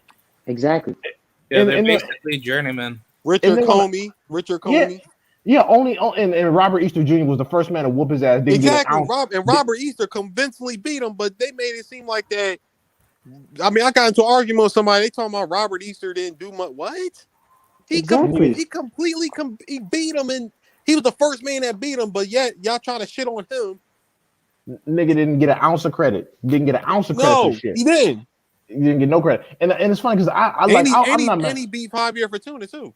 Absolutely. And people say that Javier Fortuna beat him like Javier Fortuna's always been some kind of good boxer. Again, Javier Fortuna, another motherfucker that's just known for losing. Ain't won a single step-up fight, has no championship credentials, but Devin Haney ducking this nigga. All right, cool. But like I was gonna say, I wasn't angry about the shit yesterday. I was just like, look, it's either resumes matter or they fucking don't. And then he said, well, resumes do matter. And I was like, okay, cool. So break me And then I said, like, if resumes matter, then why are we so high on Bud at 147? And then because he's a 3-division world champion. And I'm like, but you just said resumes. Well, he's a 3-division world champion. And then I asked, well, break me out some names that Ricky Burns fought. Well, Ricky Burns is a 3-division world champion. I thought you said resumes matter. They do. And I was like, okay. And then so he just kept switching off. Like, so they do for some people and they don't for other people in the situations. And I'm like, no, bro, see, the resumes matter. They don't fucking matter. It matters for Wilder and Spence. It don't matter for nobody else.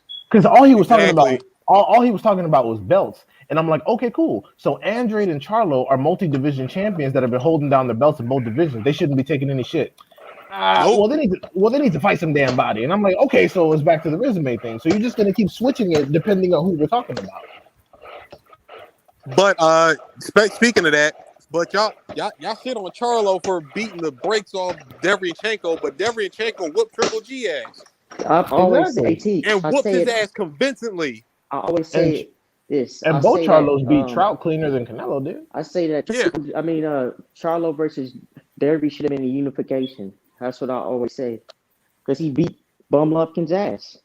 He did. He pretty much dropped him, but they robbed him. They robbed him of a knockdown. Even Chris Mannix had Devryanchenko win the fight over Triple G. And he was a zone commentator. Harvey, man, they booed that nigga. His own crowd booed him.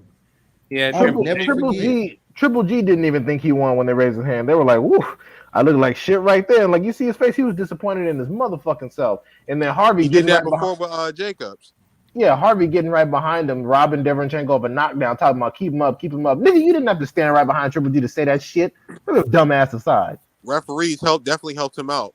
Hell yeah, with your punk at Harvey Doc, man. Once he did that, I was like, man, fuck you. We got to get Steve Willis and fucking and what's his name, Tony Weeks more damn fights. Facts. Or J80.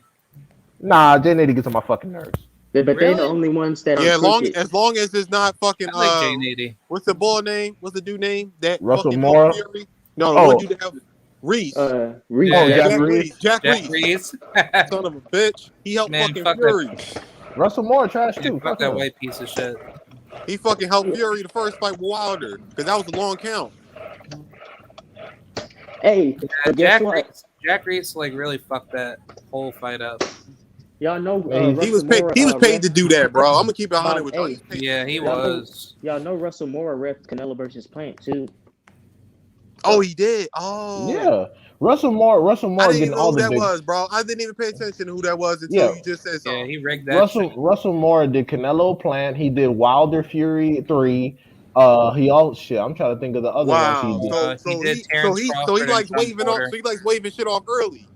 Hell yeah. And Jack Yeah. and you can tell Jack Reese is being paid because he's inconsistent as fuck. Like check this out. How the fuck did Tyson Fury get a long ass count, but you gonna stop Tony Harrison on the ropes while he was standing up? The Yeah, fuck? it doesn't make any sense. Like, give a champion, the ability to fight back, and Yeah.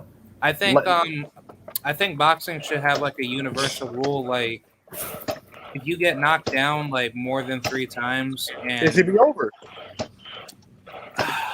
I don't. Boxing got universal rules now that niggas be ignoring. Yeah, well, I just think like there needs to be stricter rules in the sport where let's just say if it's like such a nip and tuck fight and like 2 good fighters get knocked down in like multiple occasions in certain rounds, there should be like a rule set in place to say like if a fighter is still able to continue late into the fight, give a fighter a certain amount of time until they'll let the punches take like a toll on their body before they get stopped. I think that fucking instant replay shit needs to be mandatory because I was super heated. Yeah. I was super heated during the Triple G Jacobs fight because they gave the motherfucker a knockdown. I'm like, bro, he ran on him chest to chest and he fucking fell over. What the fuck is you talking about knockdown? Like, man, and look at what happened to fucking what's his name? Joshua Franco and Maloney.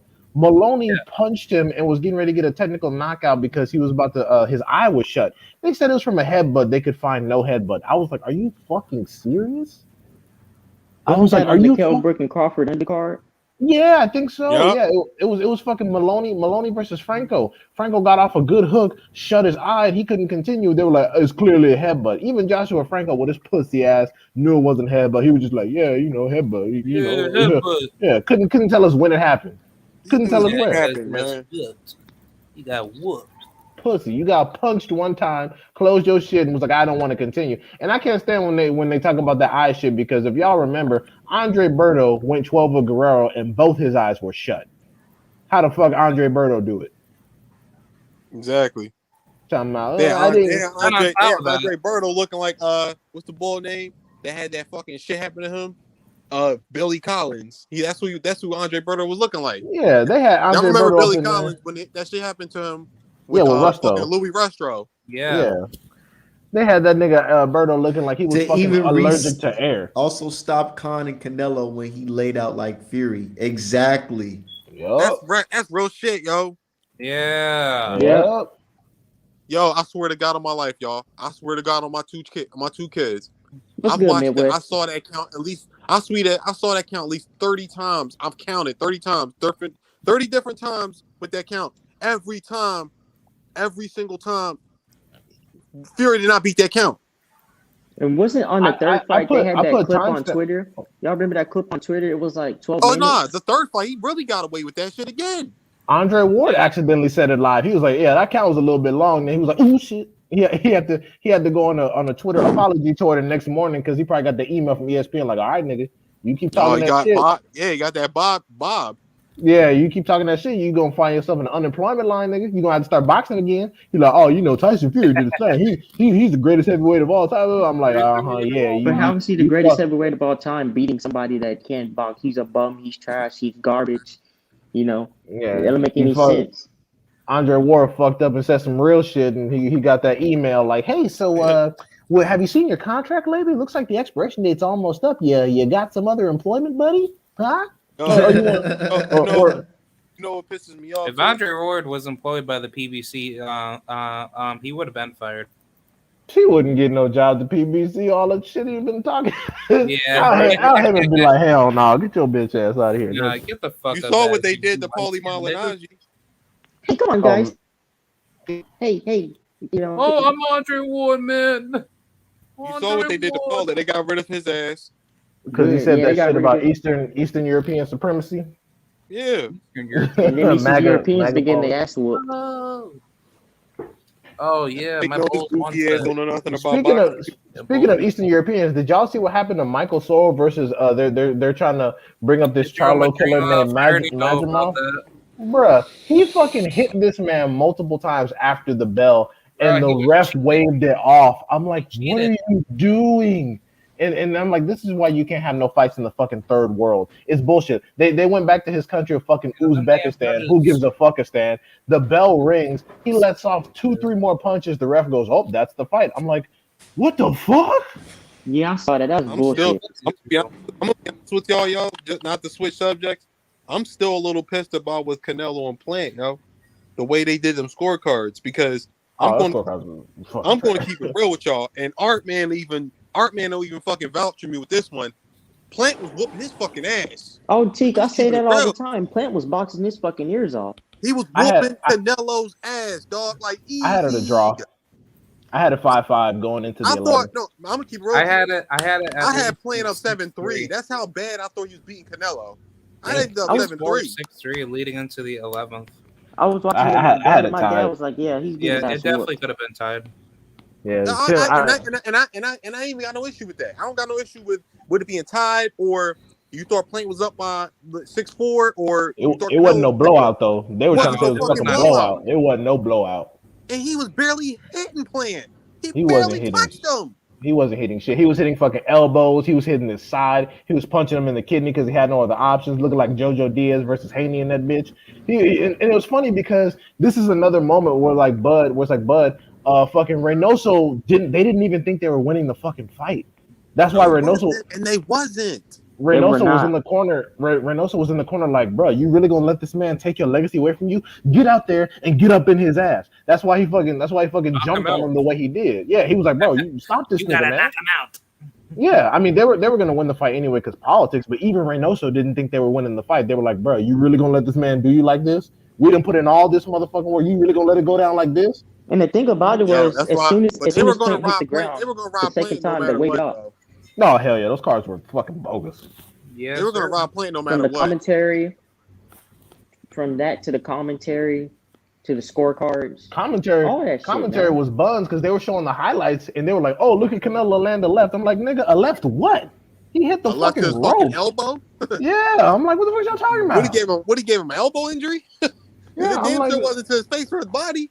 He didn't land a clean body shot the entire fight because that was Plant's number one concern. He was concerned about the liver tap because that's like the Mexican's favorite punch. But he fucked up when he didn't hold that phone high enough for 2 seconds, and then you're fighting. I got my own theory about that too, though, bro. I'm gonna keep it with you. You're fighting a juice like heavyweight. They gave CP that brown paper bag. I'm keeping it real with you because the way he was. You gonna give him the top? Yeah, they gave him the brown paper bag. They gave him a couple extra million. I'm keeping 100 with you. Hey, look. Hey, check this out, man. Caleb playing like I said something similar, but I ain't go too far into it because I'll go there. Art man, conspiracy theorist. But remember, I was saying it. I was saying things prior to the fight, like, yo, I ain't gonna lie. Sometimes I feel like, what if the dudes came up and had that talk with Plant? I'm talking about them dudes who, Canelo had to pay some money to. I'm telling you, bro, they gave CP that brown paper bag. I told you that the second press conference. I was like, "Hey, that energy is a little bit different." Art. The energy was different. Look, when he stepped off the motherfucking van. He's walking with his chick. I felt it because bro, I'm gonna keep it 100. I feel like I wouldn't say an expert, but I feel like I know people's body language pretty good. And I He just looked noticed that, he looked man. I was depressed. like, yo, that confidence, all that shit is gone. That shit is gone. It's not the moment, it's something else. Yeah, they The gave thing that. is, to me, is that he looked depressed. He's walking into his highest payday for Payday. undisputed at 168, and he looked fucking depressed. I was like, I feel like he know how this shit gonna play out too, and he know it's not gonna go the way he thinks it's gonna go. Like that second press conference, he looked like he was about to cry the whole time. I'm like, wait, what's wrong with you? What the hell wrong with you? Who, They Caleb gave him Plant? that money. They gave him that extra money. Oh yeah. Because, like I I'm not said, gonna say man, it like definitively, but that's just how it looked. I'm saying, I I'm don't. gonna be real with you. I I'm don't think saying it Caleb Plant got definitively paid off though. I don't know, man. because Canelo couldn't touch him. He was too fucking slow. He was Yep, too Yeah, Canelo's fucking that's way too true. slow. slow. Both But then both on top of that, theories he got. Yo, I was both theories are plausible though. on my Both theories are TV and plausible. I saw Canelo's punches coming from a mile away. I mean, Canelo's very predictable too, so it's not like. Exactly. But it also he's a juiced up light heavyweight fighting at 168. Facts. So both theories are No, plausible. he was on Him something in knocking that plan fight. out. Yeah, him knocking plan out makes sense, but also the other thing makes sense too. Well, I like, kind of felt like Plant was just trying to like I don't know, like he did very good early, but then like when he tried to like make it he seem had his like moments. We got sloppy. I agree with that part. yeah, He got sloppy. like, He had his moments, to but me, not enough to have that shit happen though. Because to me, Canelo to couldn't even me, land nothing. to me, I felt like Plant had all the tools to dominate Canelo, but he didn't utilize those tools, and he kind of just made it seem like Canelo was just whipping his ass. And I was like, dude, you're 10 times bigger than him. You have way better reach than him. You have faster feet than him. You Faster could hand. you could literally beat the shit out of Canelo with a jab, and then if you work the body early, which I was screaming at the television, hit his fucking body. You have a Well, strong ass jab. And you well, it's saw not what he that did. What easy. you It's saw? not Well, that easy on you saw Canelo. what happened. You saw what happened when he hit that body. Canelo, y'all Folded. Yeah, saw he that, got right? shook. He The folded. bi- And the he biggest didn't red go Folded. back flag down the stairs. That pissed me off. the Go ahead, biggest D. red flag for me was when was doing that talking. When I heard the clip, I was like, "Oh hell no, nigga!" Yeah, I didn't I see that was till like, after the his fight. I was ass. like, "Oh." man, what the I fuck? kind of felt like that was all set up. Yeah, I was like, I know you ain't in there talking about, oh, what do you think of my skill? You, What the you fuck think you I'm ready? doing? I was like, no, dude, don't When, ever say that. when I heard the clip afterwards, I was like, oh fuck, this smelled like some bullshit. Dude, like It's a Canelo fight. What do y'all I expect? was I was Always some so I bullshit was behind so it. fucking sad like when I like saw that. I'm like, Caleb, I know you're better than that. You admire my skills? You think I'm good for 21 and 0? Like, Yeah, what the fuck you talking about? I ain't yeah, gonna yeah, lie. When I yeah, man. first seen the clip, I thought he was talking about something else, and I immediately reposted. And I thought it was hard. I thought he was talking shit, but then when I Dude, you actually need to talk listened to shit it, I to was him. like, "Yo, what the fuck?" In there sucking dick mid Bro, fight. I would have dude, I would have It called fucking make no sense. I would have seriously called Canelo every racist name in the book to him. I would have literally got up inside his head. I would That's been how like, bad. have That's got how him fucking bad you mad. had it. I agree with that I one. would have got his ass mad. I would have been like, He come at can't me, fight when he's motherfucker, mad. and then made him run into a fucking uppercut, a That's rear all you gotta uppercut as he say was is charging at me. motherfucker. Come at me, Hey, motherfucker. motherfucker. Yeah, come at me, motherfucker. Yeah, Yeah, like motherfucker. why? Come on, Why are you motherfucker. saying that type Come of bro? And that's what makes you feel like it's weird because why didn't you just talk that type of talk? Why didn't you call him a motherfucker a pet cheat? Like, yeah, nigga, I know you on peds right now, but I'm still getting in your ass. Like Yeah, that's facts. shit That's what you I would supposed have to be said. And saying. that's the Yeah. thing. That's the thing, bro. I said, buddy, He them was drugs ain't whooping helping you him. now, motherfucker, huh? Them drugs Whipping ain't his helping you now, ass. bitch. He was whooping him. Easy. You That's what I admire, meant. Easy That's you what money. I admire meant. my And then you got to skills? think about it like this, man. He was whooping his ass so bad that he had time to do that shit. He had time to sit back and talk. Canelo was following. He went left. Canelo went Man, left. He went yo, right. bro, Canelo went right. bro. Shit was I would have corny Bro. as He definitely was fuck, never making said man. it. that. I even posted it on my Facebook page. I'm like, yo, he putting his foot in his boy ass. Like it was easy for him, but like I said though, he got that brown paper bag, just like y'all said when he walked into the stadium. Yeah, His he body definitely language got was paid different. off. He Well, got paid off. that's the thing. Yeah, That's the thing. Canelo's the quote that was unquote all pound for set pound up. number That one, was all set but up for he's never political shown purposes. separation between his elite opponents. He ain't never It's really gonna- shown that separation. He ain't that I mean, fucking good. It's gonna show in the next fight. Imagine In Floyd the next Mayweather Plant saying fight, that to Canelo. in the next Plant fight, it's definitely gonna show. Because if Plant get in there, he's kind of the same or has a lackluster performance. Okay, maybe whatever. If Plant get in there and whoop somebody ass, I'm gonna Exactly. be like, oh hell no. Nigga, it Yeah. don't even have to be Motherfucker. that. I'm You looking at should have did that. I'm looking at the Caleb Smith fight. And I'm like, what the fuck? This is not the Carlos guy Smith, that fought didn't he Canelo. stop at nobody? Didn't he stop at nobody, Carlos No, Smith?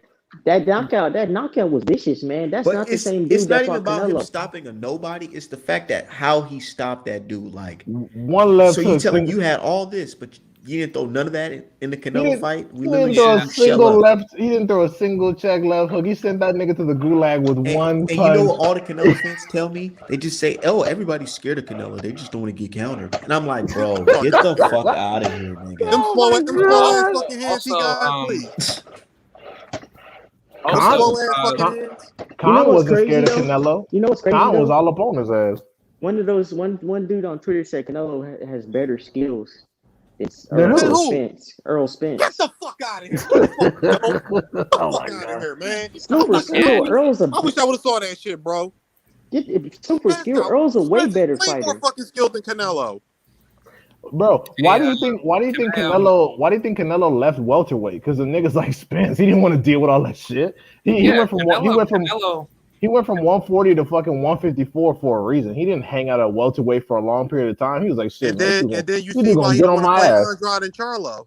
Hell no, because at 160 without that juice, he getting that ass whooped. Exactly. I think You could tell from the first he gets BJJ fight, decisioned. from the Go ahead. first Bum Lupkin fight to that second fight. It's a difference in his physique and his performances and everything. After that period, how you go from decision motherfuckers at 154 to knocking motherfuckers at 168 out? He And knocked out. 175. He knocked out Kovalev. Y'all Exactly. would have saw me. If y'all see me, y'all have my little two fingers. Well, But even Kovalev said that was bullshit. Kovalev said, yeah, we know Kovalev did say that. But that's my I mean, he thing. said it to Blue he Blood came out. that He came out and that said fight that they wasn't said even- that he can get two or three extra DAZN fights if he made that fight go the right way. Which is why right after that fight he was immediately signed to fight fucking Melakuziev, Beck the Bully with only 6 fucking fights. They talk all this shit about resume, but some prospect with only 6 fights is getting a Kovalev deal. The fuck? Exactly. Like none of this shit add up. Yeah, but on top of that, Canelo's performances are always coming off of opponents bad performances. So basically he fights every single fighter that looks terrible in their last fight. Exactly. Thank you. Because it's a blueprint to beat them. Well, Plant looked solid with Uskatigi, except for he fought Truax last, didn't he? Yeah. But It was Truax. I don't think he looked broke that his great. hand in that fight too. He broke his hand in the fight. Yeah, he broke his fucking hand. So Canelo knew because Caleb he not looked great like against except for a few rounds, he looked great against Usataki. Yeah, Uskatigi, he was fucking him up. But like I said, if I see that Plant at any point for the rest of his career, I'm gonna call bullshit. Yep. I'm gonna call bullshit on the whole fucking operation. I'm definitely going, and I'm going to put Beehive. I'm putting tell cases on all you motherfuckers. Exactly. Right, y'all niggas gonna be playing basketball in Pelican Bay shoe program. And this the thing. These niggas be dick sucking, and it's like you look at Canelo's skill set, you look at his fights and throughout his whole career. There's nothing really that just makes it say, "Oh man, this motherfucker is the goods right here. This motherfucker is so great." There's nothing. He got his ass whooped by Floyd Mayweather. He got beat by Laura. Exactly. He got beat by Laura. He got beat by Bum Lupkin. He lost every round to Khan before the fucking knockout. Exactly. He got beat. He was getting beat by fucking Plant. He was getting beat by Kovalev. He was getting beat by Billy Joe. Exactly. Billy Joe. If Plant fight This is the Charlo, pound for pound number one.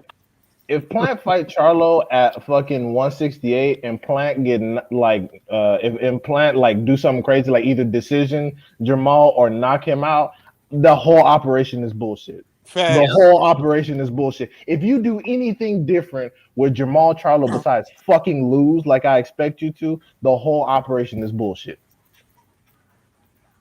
I do I'm say on calling. Twitter they said that Canelo is I more skilled, agree. but Canelo is What? very crafty, but he's What? They very said that. but They he's said very that. Oh my efficient.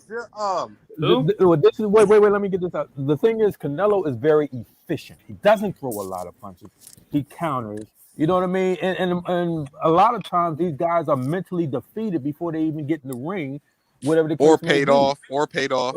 Yeah. Right. Absolutely. So what you guys see, I don't know how and why you guys elevate Canelo up there when he's fighting the Rocky Fieldings, when he's fighting the Yoderums, when he's fighting the Bombashes versus Callum and things of that nature.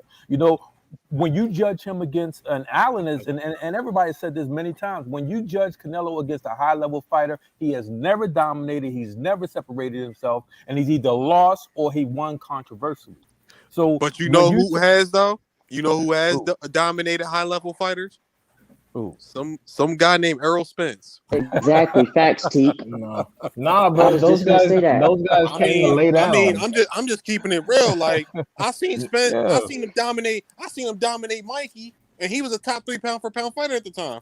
I Listen, seen him dominate Danny Garcia. I saw, and in Listen. my opinion, I thought he dominated Sean Porter too. listen. Because after I I rewatched the advise. fight, no, so I was saying after I rewatched the fight, because when I first watched it live, I had it 7-5 EJ, but then when I rewatched it, I had it 9-3, 10-2. Spence clearly dominated that fight because Porter missed a lot of punches. He did. Like, But And that's the they thing, Teak. and they keep talking about how Mikey Garcia came up from 135. Nigga, so did Bud. No, What y'all no, gonna? no, not even that. Mikey Garcia, Mikey no, not even Garcia that, bro. won. Mikey He was Garcia a was champion at a 140. champion at 140. He beat Sergey Lipinets for that belt. Exactly, he was a He, champion at 140. he beat the shit out of Sergey Lipinets too.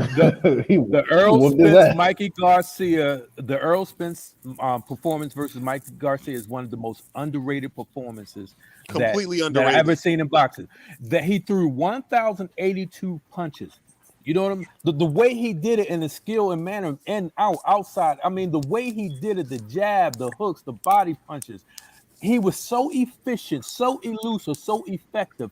I'm telling you, I love that version of Earl Spence because he can bring the hammer when he needs to. But the fact that he was so efficient, he overwhelmed with punch. No one talks about that. They want to talk about all this and that. They want to talk about the doghouse Spence. But I'm telling you, if Earl Spence brings this version to Ugas or this, what he did with the Mikey, He's going to fight that way against Ugas, in my opinion. I'm telling you, Yeah, then he's gonna fight there's nothing you can do about it. aggressive. Errol And the Spence thing Jr. is that is Errol Spence Jr. is one of the only fighters in boxing that knows how to take rest while on the front foot. Crazy, crazy. Errol Spence Jr. is a chameleon in the ring. Sean Porter said he was a chameleon in the ring. You done seen Earl fight every style. He fought on the inside. He fought on the outside. He can fight mid-range. That's true. He's a complete fucking fighter. But you know what's funny though? Somebody, because I be having people in and Artman even knows this because we all in a group together. He said that I've seen people say Spence is basic. I'm like, what the fuck does basic mean? Yeah, they'll say Errol Spence is just basic. He's so basic, yeah. He beats like the living shit out of everyone.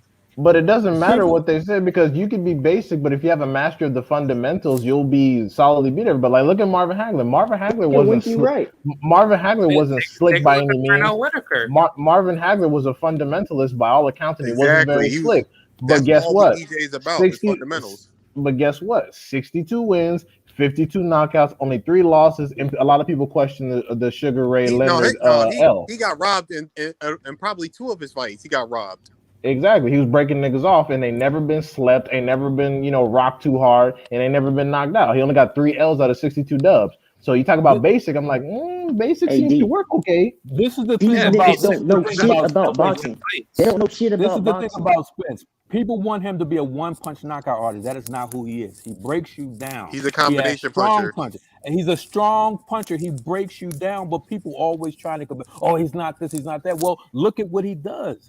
I mean, and to the title art, man, I actually see Earl Spence more. If you look at just Terry Norris, Yeah, I was just about to I bring him up, see. bro. Yeah, You beat me Terry to it. I was Norris, just Winky about to bring Wright. up I Terry. see Terry. No. I see when I look at Errol Spence, I see the reincarnation of Terry Norris. I was When just I about look to at bring him up, bro. You when I beat me right to it. I Yeah, swear I to was God yeah, on my about life. so to the say that. style, his style, if the mannerism, the style. When I look at Sugar Ray Leonard, I kind of see Devin Haney without the pop. Remember, y'all, too, y'all. I didn't mean to cut you off, my fault, homie. But Terry Norris beat the shit out of Sugar Ray Leonard. Boy, Beat that was the an old Sugar shit Ray out. Leonard. But look, but That was over. but you gotta remember though too. And I know Sugar Ray Leonard gets a lot of love from a lot of people. I'm gonna be honest with you, I'm not one of them because he ducked a lot of people in his career. Sugar Ray. Yes, absolutely. I swear to God, I'll prove it to y'all. Okay, Sugar Ray, but Sugar Ray ducked a I lot of wanted to people in nail his down this. career. Okay, I wanted to nail down this point though. I wanted to nail Oh this no, point get as far your as the point, style. and then I'm going to name the names after after you get your point through. No problem, my brother. But yeah, like I said, when I look at Errol Spence, I can close my eyes. I can see Terry Norris. When I look at Sugar Ray, I see Devin Haney doing Sugar. People try to compare Devin Haney to Floyd. I don't see any comparison at all. But his length, his style, the way his long punches, the way he throws his punches, Devin Haney. If he goes on a front foot in attack mode and it becomes aggressive with some pop, then I can say you will actually see that Sugar Ray in Haney. Other than that, like I said, when I see Earl, I see Terry Norris. And Terry Norris is underrated. I don't know why people don't talk about him the way today, but that's what I see. And Terry Norris is one of my favorite fighters, Check. That's because he got dubbed by a lot of people. Terry Norris, not a lot of people wanted Terry Norris smoke. Nobody wanted Terry Norris when he was in his prime. Julio Nobody. JCC but I'm gonna ducked get to him. that point real quick. Oh, y'all finished? No, I was just gonna say. I see a lot of Winky Wright and Earl Spence as well. But go ahead. Oh Chief. yeah, Go ahead prime Ranky Wright, absolutely. No, but yo, see, my thing with Sugar Ray Leonard, he was a great fighter, no question about it. But there's a lot of food he left on the table. Because in my opinion, and plus I talked to people that my old heads was schooling me to this shit. Sugar Ray ducked Aaron Pryor consistently. He ducked Aaron Pryor. He ducked Julian Jackson. Oh. He ducked John Mugabe. He ducked John Mugabe. Y'all remember John Mugabe, the Marvin Hagler beat. He gave Marvin Hagler hell, yeah. John Mugabe, he ducked John Mugabe. He didn't want to fight. He really didn't want to fight Terry Norris. He was basically forced to. You're talking about at the end of his career.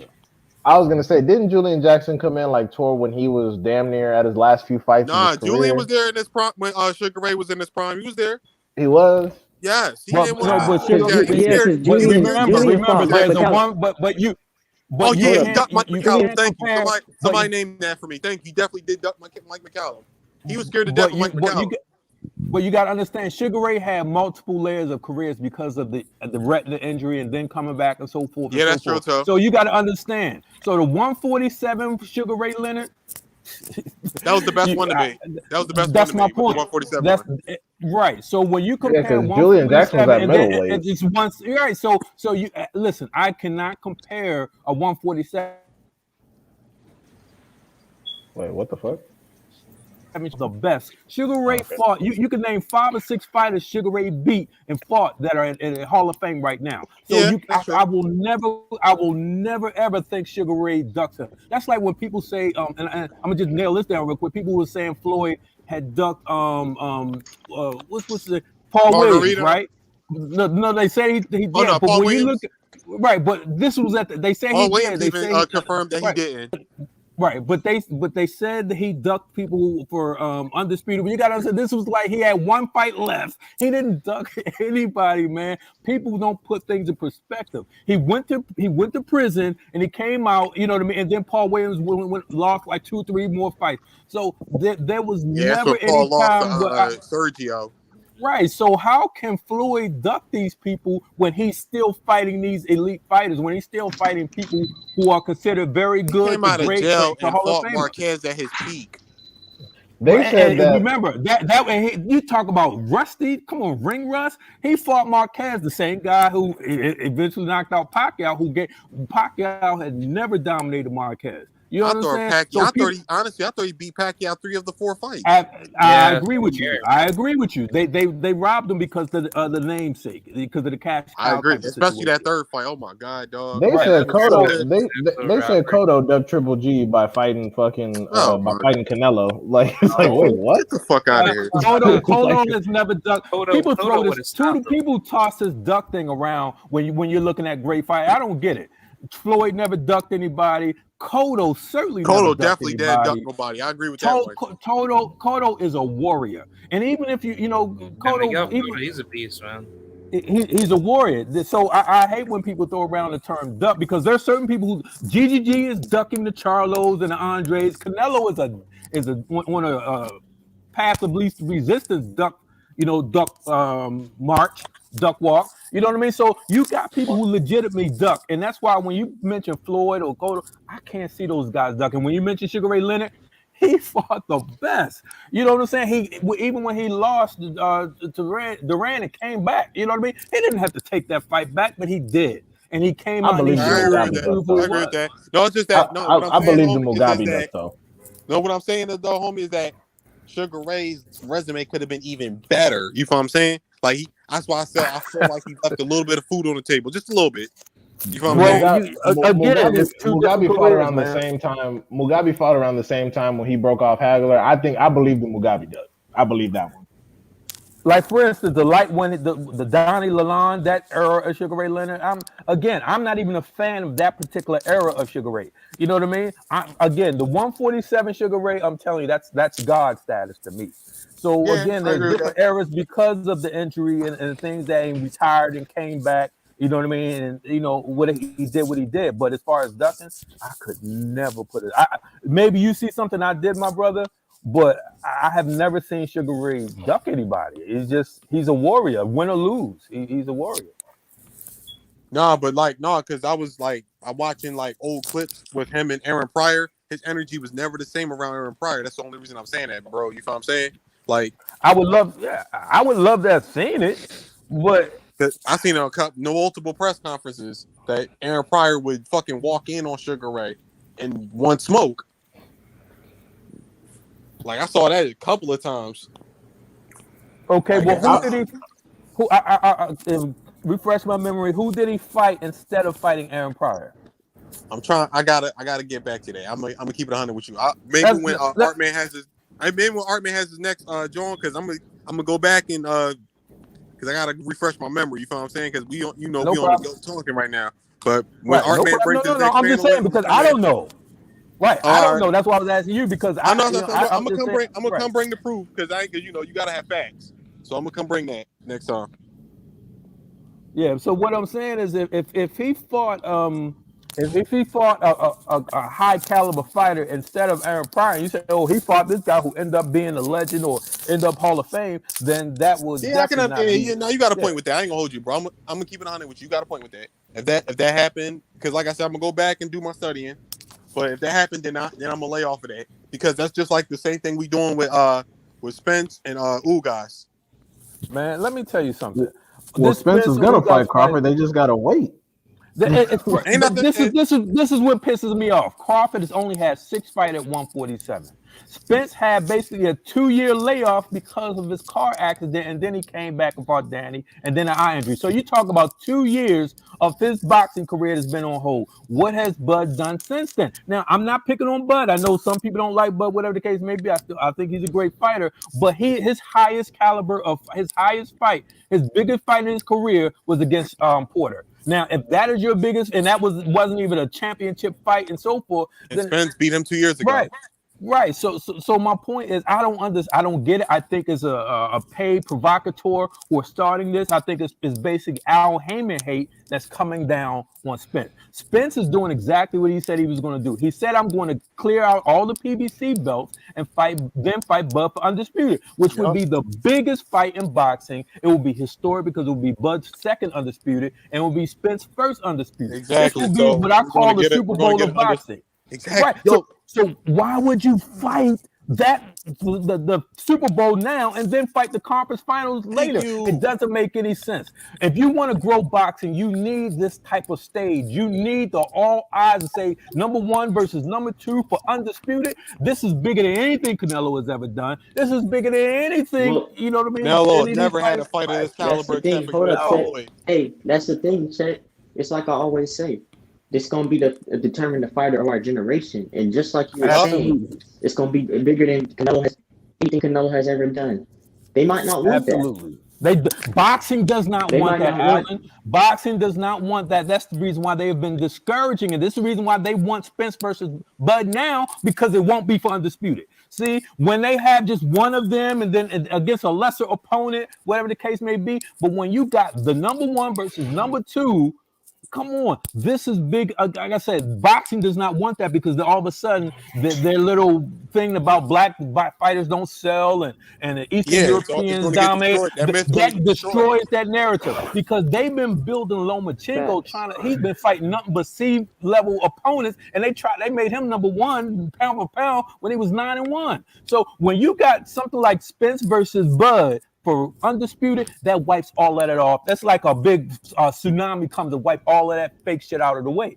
They do not want that. You know why? Because they still trying to build their economic engine around someone other than a black American fighter because they want to duplicate what Floyd had, but you'll never duplicate that because it's a false narrative what you're trying to do. You're putting people in places who haven't earned it.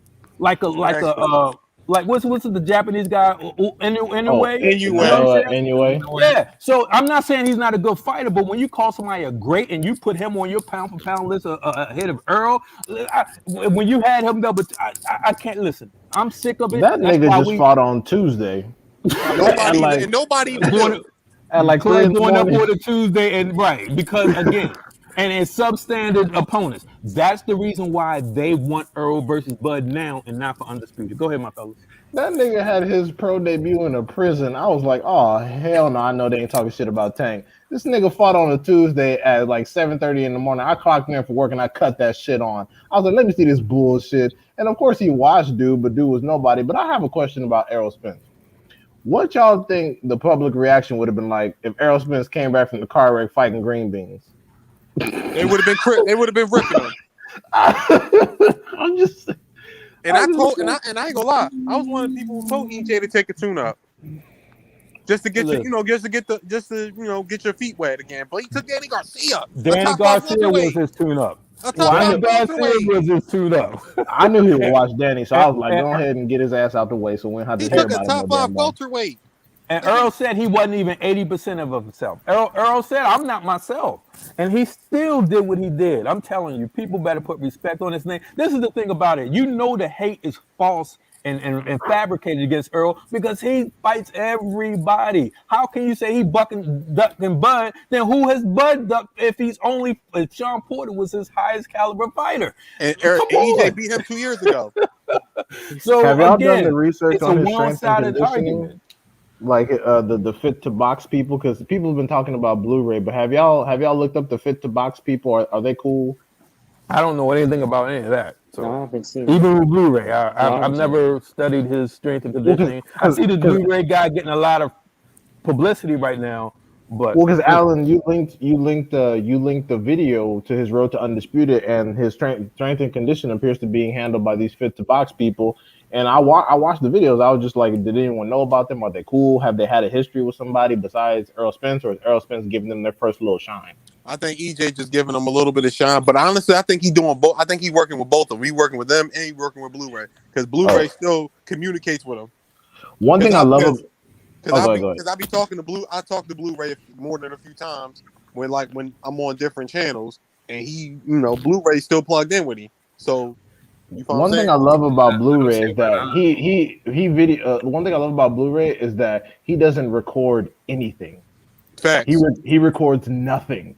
You get to see nothing. You just get to see Errol Spence whoop ass. Like people don't remember that before Conor Benn, the only other person to stop Chris Algieri with one fucking punch was Errol Spence.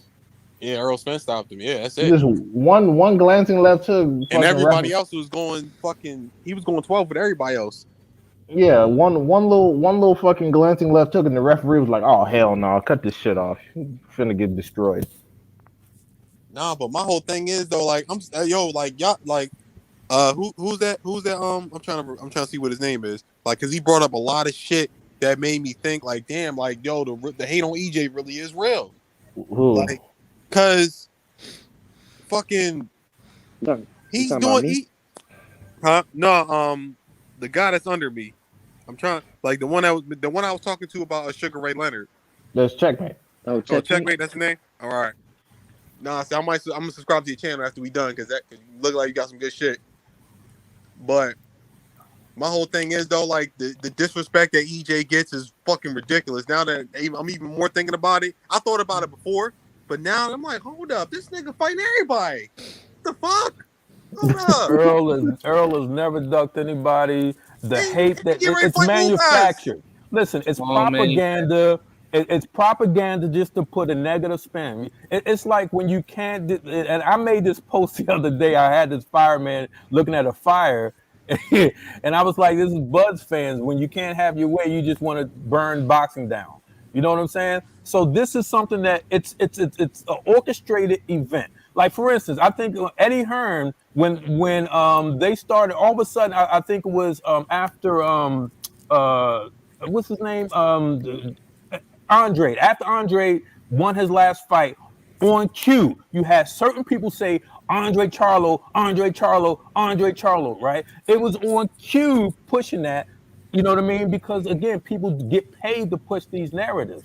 You know what I mean? And they're usually these narratives are pushed by certain promoters. Now, with this thing regarding trying to sully and soil Earl's good name, it's all about Al Heyman. It's all about pay-per-view. It's all about not getting people to watch. These Yup. people pass out free links all the time. They talk about the pay-per-view numbers, but then I've seen Michael Montero and all these guys talk about links. There's a link here, there's a link there. So they actually tell their crowd to watch it for free instead of paying for it, and while they bring it down so they can say, oh, he didn't sell this, he didn't sell that. Yup. So this is nothing but a false narrative going around. Like, how do you put Earl Spence's name dirty? It doesn't make any sense. There's no logic to it.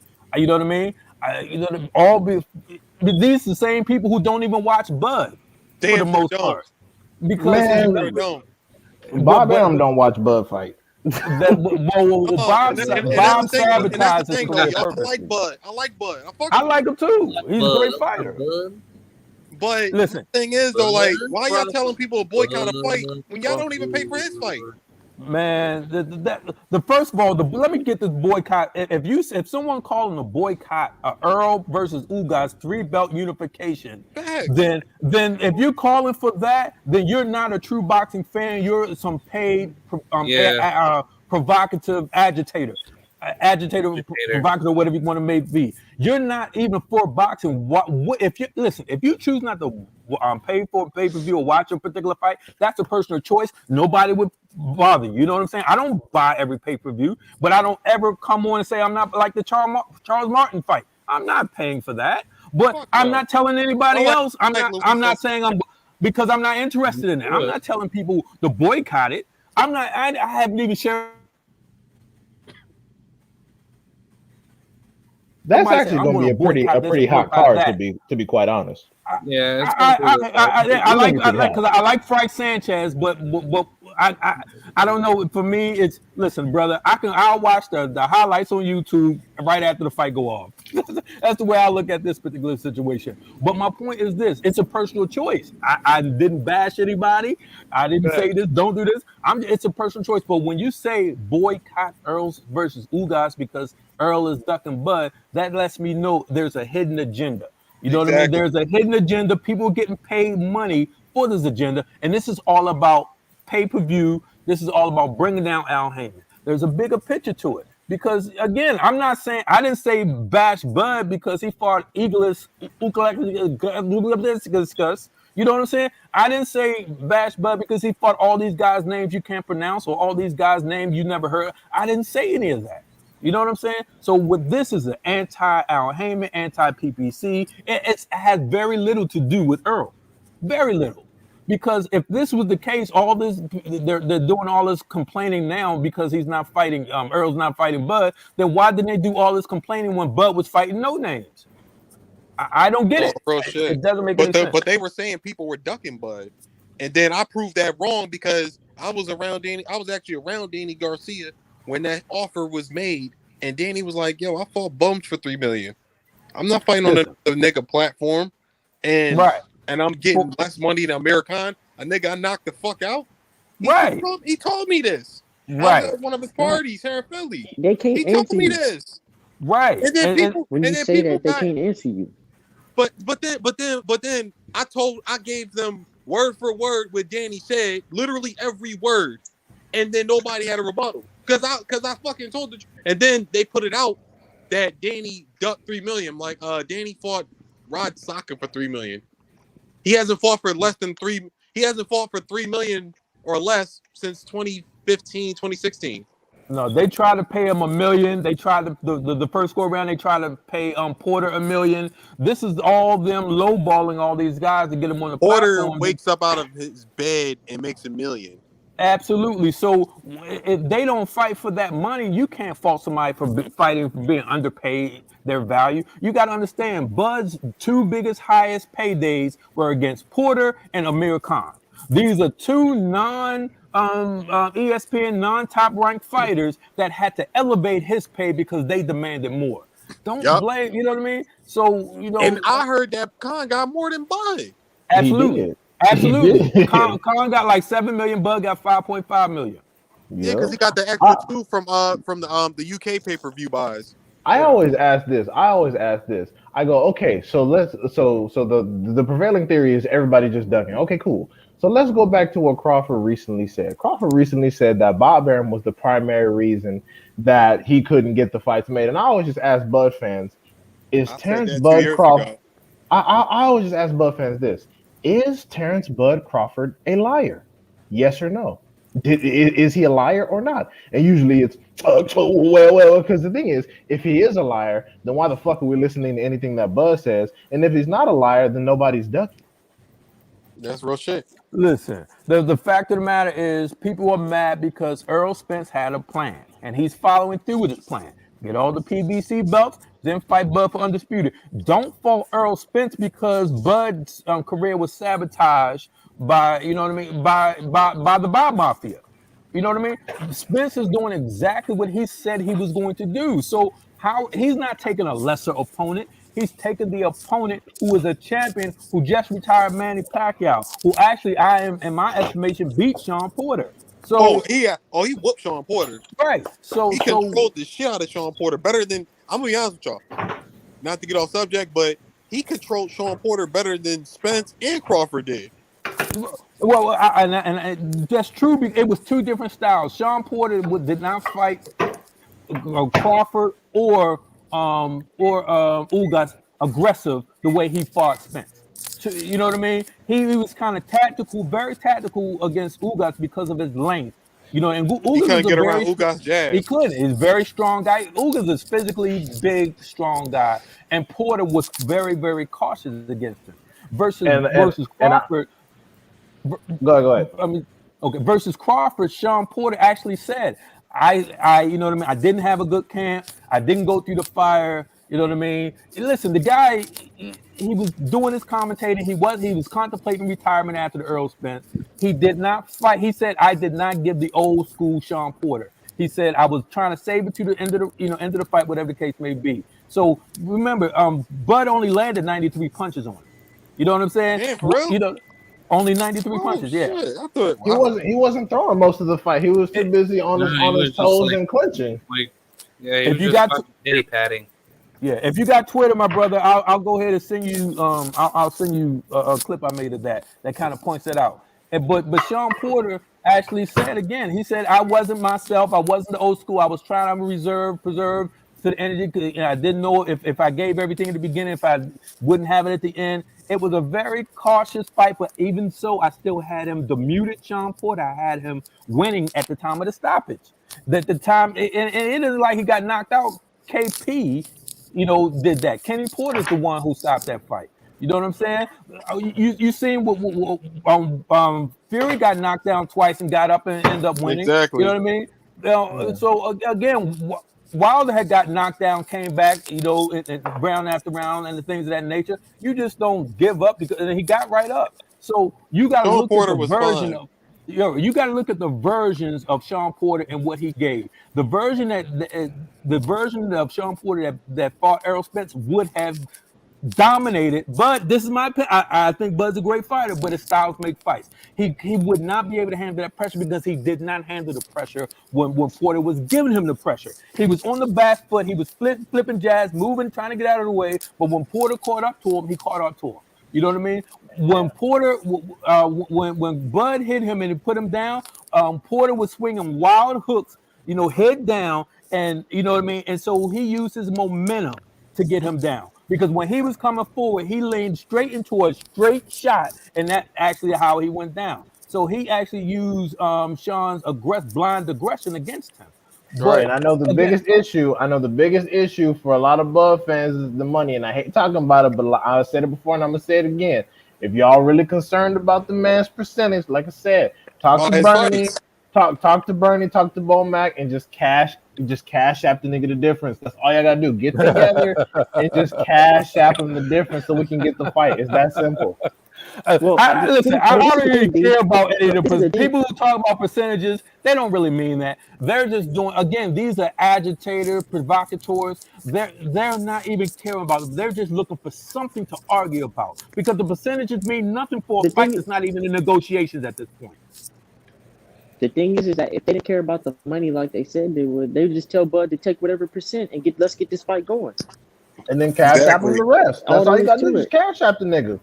And Like he Uh, all never you and he never committed to taking the 40%. So I don't want but, to hear that shit. but the he's still fight is talking not about it in needs to be 60-40 negotiations. his way. He's Listen, still talking about it needs to be his way. but the fight is not even in negotiations. So why are people talking about percentages? This is the whole point.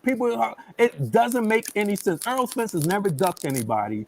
Now you guys say he's ducking them because he don't want to give him a certain amount of money. I He don't even ducking him talk for a about the guy percentage. that a lot of people was, and I'm gonna keep it honest with y'all. A lot of people was ducking guys. A Listen, lot of people. this is going to be a high level fight. It's supposed to be challenging. Exactly. It's supposed to be competitive. Earl Spence may win by 1 round. He may win by 2 rounds or whatever the case may be. It doesn't matter. It's supposed to be a high level fight. So even if he loses, guess what? Ugas earned it because Yup. he's that type of fighter. He's that So type of I fighter. don't get this. This is not a walk in the park. You It know what I damn mean? sure ain't. Ugas is So a fucking beast. absolutely. The only thing, like I said, Earl Spence, remember, I go back to the 1,082 punches thrown against Mikey Garcia. I go back to that, his multiple, the dynamics of his skill set that he could bring to the table. And I've never seen Ugas take or throw that amount of punches. So to me, I Yeah, think that by work rate attrition, might be a lot for guys. I'm gonna keep it 100 it's, with you. it's going That's to a be a good lot for breakdown. Ugas and it's going to be a lot for Bud. That's the reason why if Earl go to that, I'm telling you, Ugas his arms are going to be weary. He's going to be tired. The guy look like he's probably going to come in the ring weighing 165 pounds. You know what I'm saying? So it looks like he struggles to get down to that weight, like most fighters do. You know what I mean? The cutting weight is not easy, but I think Earl can outwork him. And you know what I mean? It's going to be a beautiful fight, and I'm looking forward to it. Earl I outworks all yeah. his opponents. Check.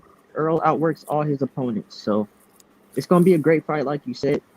And I'm just ready to see it because I don't understand how Same you here, can man. complain about Earl is getting us closer to undisputed with Bud. They don't. That's Thank what you you. make us say as They Thank don't well. you. want undisputed. Thank They you, don't bro. want Like, no, undisputed. that's been my whole thing the whole fucking time. Like, bro, why would you not want Bud and Spence for undisputed? What? That's an The event. fuck is we talking about? That's What the are we talking biggest about here? event. But dick riders are like so fucking dumb. Like, Earl, even look, like Earl, I'm telling you, Artman will fucking vouch for me with this. I'm like, yo, what are y'all talking about? That type of fight with Bud and Spence is supposed to be for undisputed, for all the marbles.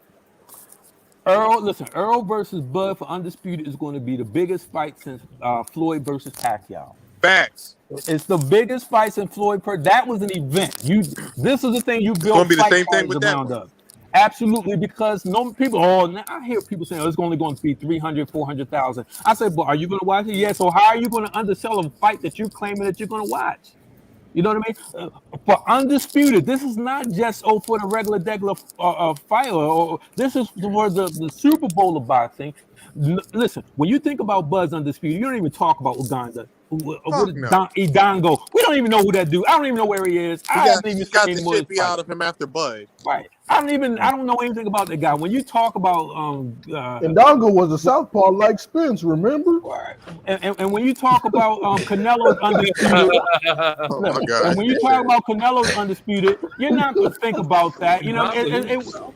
Plant versus Plant. Yeah, Plant He's is a good Africa's fighter. best You know kid. what I mean? I thought Plant was going to win just because he was bigger, and I thought he was going to outbox him. He was winning before whatever happened. But the thing about it is, you're not going to remember that 10 years from now.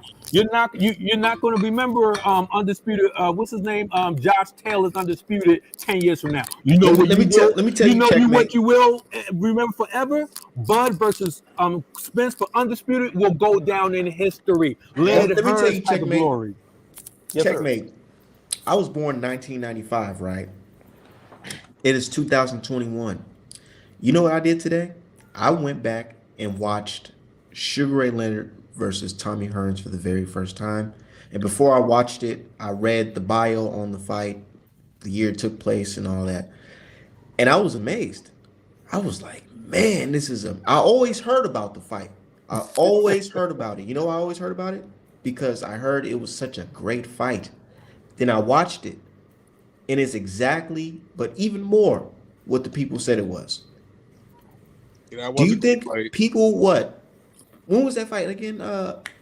In the 80s? It's the Yeah, 80s. It was in the 80s, 80 Yeah, it Wait, something. was in the which 80s, right? I fight? think it was Now, 84. I think No, 1980. it was 80. It was 81 because didn't he get a 81? TK? Didn't he get a Let me TK look on it up round real quick. 14? I don't know if it's that Yeah, early. yeah. Sugar okay, Ray got the TKO. I think it was 40 81. years, 40 years from now, do you think people are going to be looking up Canelo versus Plant? No, Hell no. no, That's my point. That is. You think they're gonna remember Usyk's undisputed? But guess what? That's no. why I said No. Spence versus Bud for undisputed will be historical and legacy like Hearns versus Leonard. Niggas gonna be We're arguing gonna about talk that from about those today fights. all the way to the retirement home. Gonna be Our 75 grandkids are talking going to about, talk about that. yep. We saw a crown. We saw somebody earn a crown, and people don't want that. They no, we want that now. We need it now. And you know what they say? Well, suppose Spence getting another accident. Suppose he get. I don't give a shit about your supposes. Stop being negative, Nancy. Look for greatness. Aspire for these great fights where you can tell your grandkids about. I'm looking forward to that because I know it's going to be fireworks. I know it's Exactly. going to be greatness. And again, for the undisputed.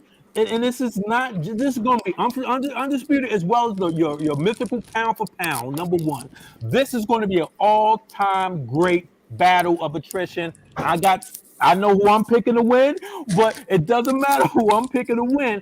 You just I want to see the want to fight. see the fight. Now check I this want out. to see Facts. the fight for undisputed, and not until then. Have y'all been hearing things like this? Oh, when Bud fight Errol, he just gonna target his eye. Okay. He he gonna target his eye. He's I've supposed to. been He's hearing supposed to that a target the lot. eyes and everything else. It's fucking boxing, bro. You're supposed to aim for the fucking face. What the It's Well, fuck? like listen. they're hoping that Errol is not complete in that fight. That's crazy, You know man. what, They Armin? do. You know They what, want to Armin? get Earl at a Guess what, time where they Armin? think he's vulnerable. Listen, but this is the thing, y'all. This is what they're telling me. I had so many people tell me what Spence fighting Ugas now. We may not get Bud versus Spence because Spence is hurt and he's coming off his accident, his injury, and Ugas might beat him. I'm saying so. You guys want Bud to fight the injured Earl. You don't want Bud to fight the Earl that beat Ugas and is in prime condition. You want to fight Nope. the injured Spence. Make that make sense for me, people. Please. It ain't making Bud sense at fans are all. not confident that Crawford can beat They Spence. definitely don't. And then They don't sound okay, so confident. And I talked to a lot of them. when They don't I sound heard you guys talking about Only one hold word on, can you gets guys hear Bud me? fans. Yeah, we Yeah, can hear yeah, you, man. I hear you. Only one word gets Bud fans worried, and that word is boots. Not and not even that too. It's just like a lot of times when I hear these Bud fans talk, it's always something like, "Well, what if Spence loses? Well, what if Spence, blah blah blah blah blah." Like y'all were saying, they want to get Spence at a bad time. They don't think that Bud can beat Spence conventionally, and because I'm just like, it's like I'm saying these dudes aren't Bud fans. Because if they were, they would buy his pay-per-views. Bud Can I fans bring this talk up as more well? about. Let me bring something up as well. Um, the reason why I like the Errol Spence and Sugar Ray comparison, not saying that they fight alike or anything like that, but I'm starting to get I've seen some similarities where they think Errol Spence is like a pretty boy who basically got some type of past on his way up. It wasn't a hard way up. It was just he just got everything handed to him because I guess he's the better looking guy. They mad because Spence getting more bitches than everybody. What the fuck? What the fuck is Yeah, going on? Oh literally no, like no, yo, no, Art, no, look, no. I didn't mean to cut you off. Art man will tell you this, yo. I'm in one of the groups that we in. Somebody said some negative shit about Spence being around three bitches. I'm like, damn, well, hold up. I didn't know being around three good looking bitches was a problem. yeah, look at Spence him gets hanging more out with pussy. women while Spence gets more Bud in the pussy than gym, all us. bros working out, working And hard. Bud wife is a healthy big old country girl, and Spence is around all them sexy ass modern women. It's bullshit. Yo, I swear to God, yo, I swear to God, dog. I was like, yo, I'm done, man. That's why I stopped. That's why I stopped on a lot of that shit, yo. That was just weird, yo. Like, I didn't know being around sexy bitches was a problem. Oh my god, these soft ass niggas. Oh my And by god. the way, I think Bud wife is nice looking too, though. By the way, Yeah, no, Bud wife is beautiful, but you know how niggas think like, oh, Let me say Spence is this. Let me getting say all this. this Let me say pussy. It this. doesn't make any sense. Trash. Let me say this, Man, guys. listen. The fact that these motherfuckers are talking about boycotting Earl versus Ugas, but y'all will sit here and let Cam Bussies duck Devin Haney. Y'all sit here and let the WBC disrespect all these fighters. Y'all sit here and let Canelo do whatever the fuck he wants to, but y'all won't boycott that shit. Y'all want to boycott oh no, another I'm black boycotting. man No, because he's if choosing I'm his gonna own keep it 100 path. with y'all. I'm not talking I about you, might. T. No, T, I ain't talking about you. I ain't talking about Oh you. no, I'm so I'm talking gonna about keep. these motherfuckers talking about that boycott. I ain't even worried They about want to that, but I will boycott. tell you the truth though. I'm gonna keep it 100 with y'all. If Lomachenko and Kambosos fight, I'm boycotting. I'm gonna keep it 100 with you because I don't want to I'm see not that watching shit. that. Lomachenko don't offer Yeah, nothing. I'm boycotting that. He don't offer nothing. What the fuck I does he told his ass offer? Okay. today.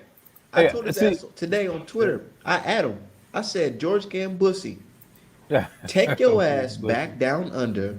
Leave this place. I don't even want to see you again if you're not fighting Devin Haney. listen, he's turning Go into back to Australia. I don't give a Teofimo. fuck what you do with your I life. Yo, don't Female. I don't Cam yo, understand. Bussies is He's turning him into turning. Teofimo. He's getting the and I like his energy. I like his spunk. I actually picked him to beat Teofimo, I as you did too. guys I did know. too.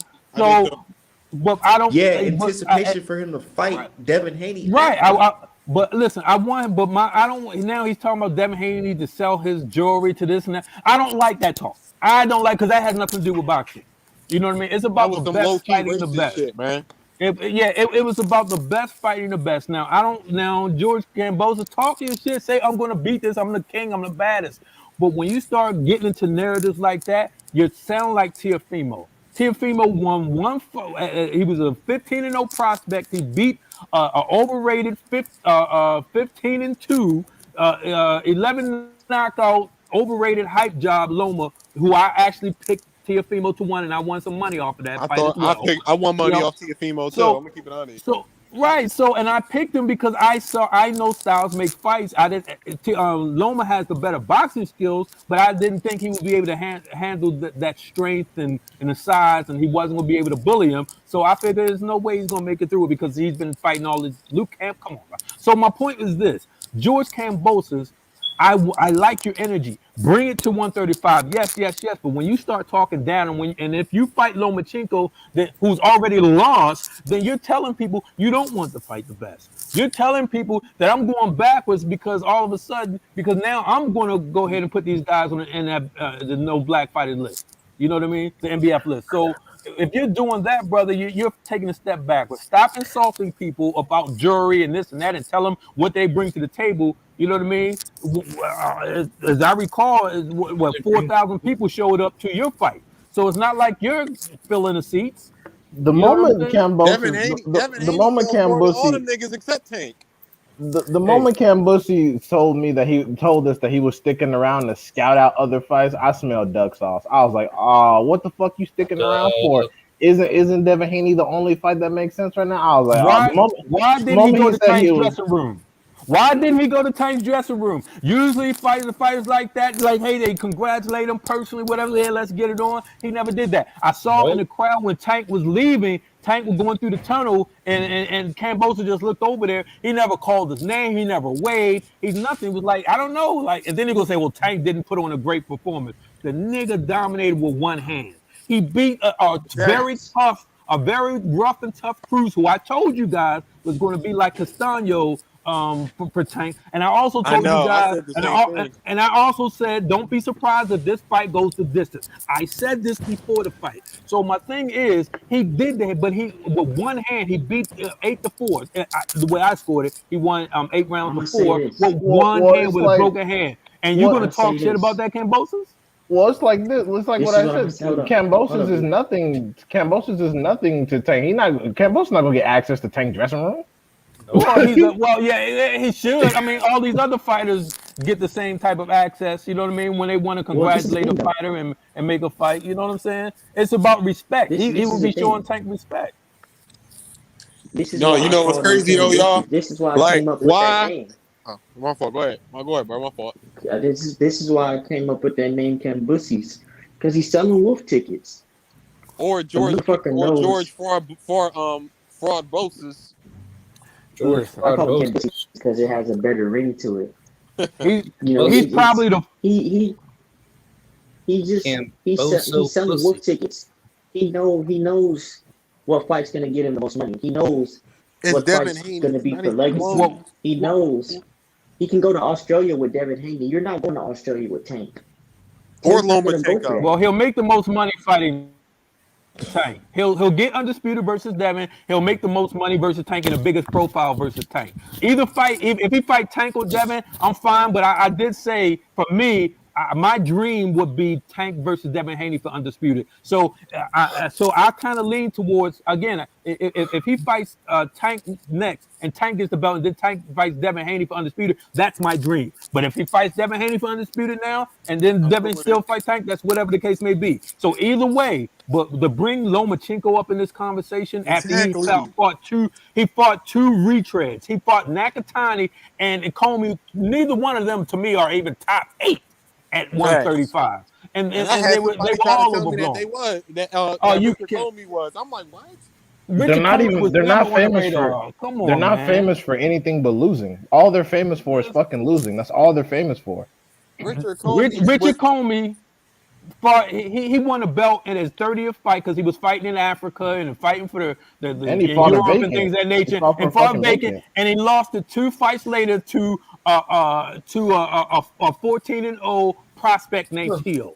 Okay, so when Loma fought Teal's 2 retreads, that told me he's not reaching for greatness because he could have called out Tank, he could have called out he Devin does his Haney, little but fake he call ups. chose That's all not he to. does, bro. He does fake call outs because he don't really want to fight Tank.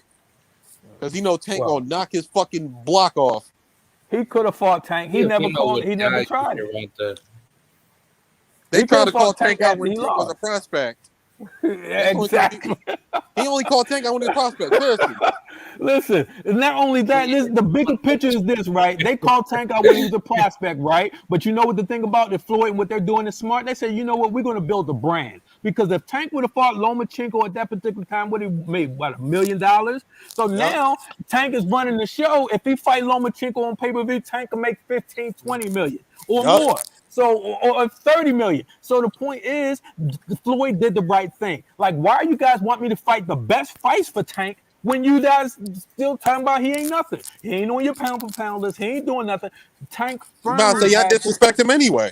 Right, exactly. So now the Tank is the cash cow, bona fide. When superstars come out on a Sunday night, and he Yeah, packed they the do. Yo, Staples I Center saw that with shit. There was a 16,000 lot of people celebrities there. on a Sunday. That lets you know we don't care what you think, media. We don't care about your racist beliefs. We don't care about your, talking down on black fighters, this and that, because Tank has an organic crowd. He fought against a replacement, and they came out. And who came out against Lomachenko?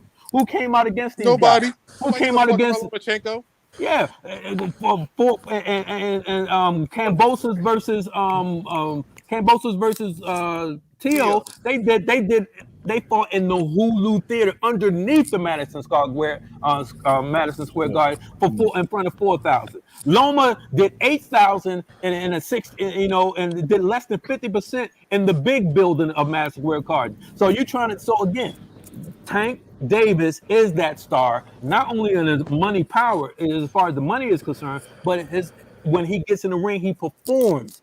He Facts. performs every time he make it exciting. So he fought with a broken hand for 6 rounds, dominated the guy. And when I say dominated, meaning it wasn't as close as people thought it was. He was playing the matador to the bull, and when I said dominate, meaning he won 8-4. It wasn't like it was My it wasn't a close. It wasn't, I'm gonna give it a draw.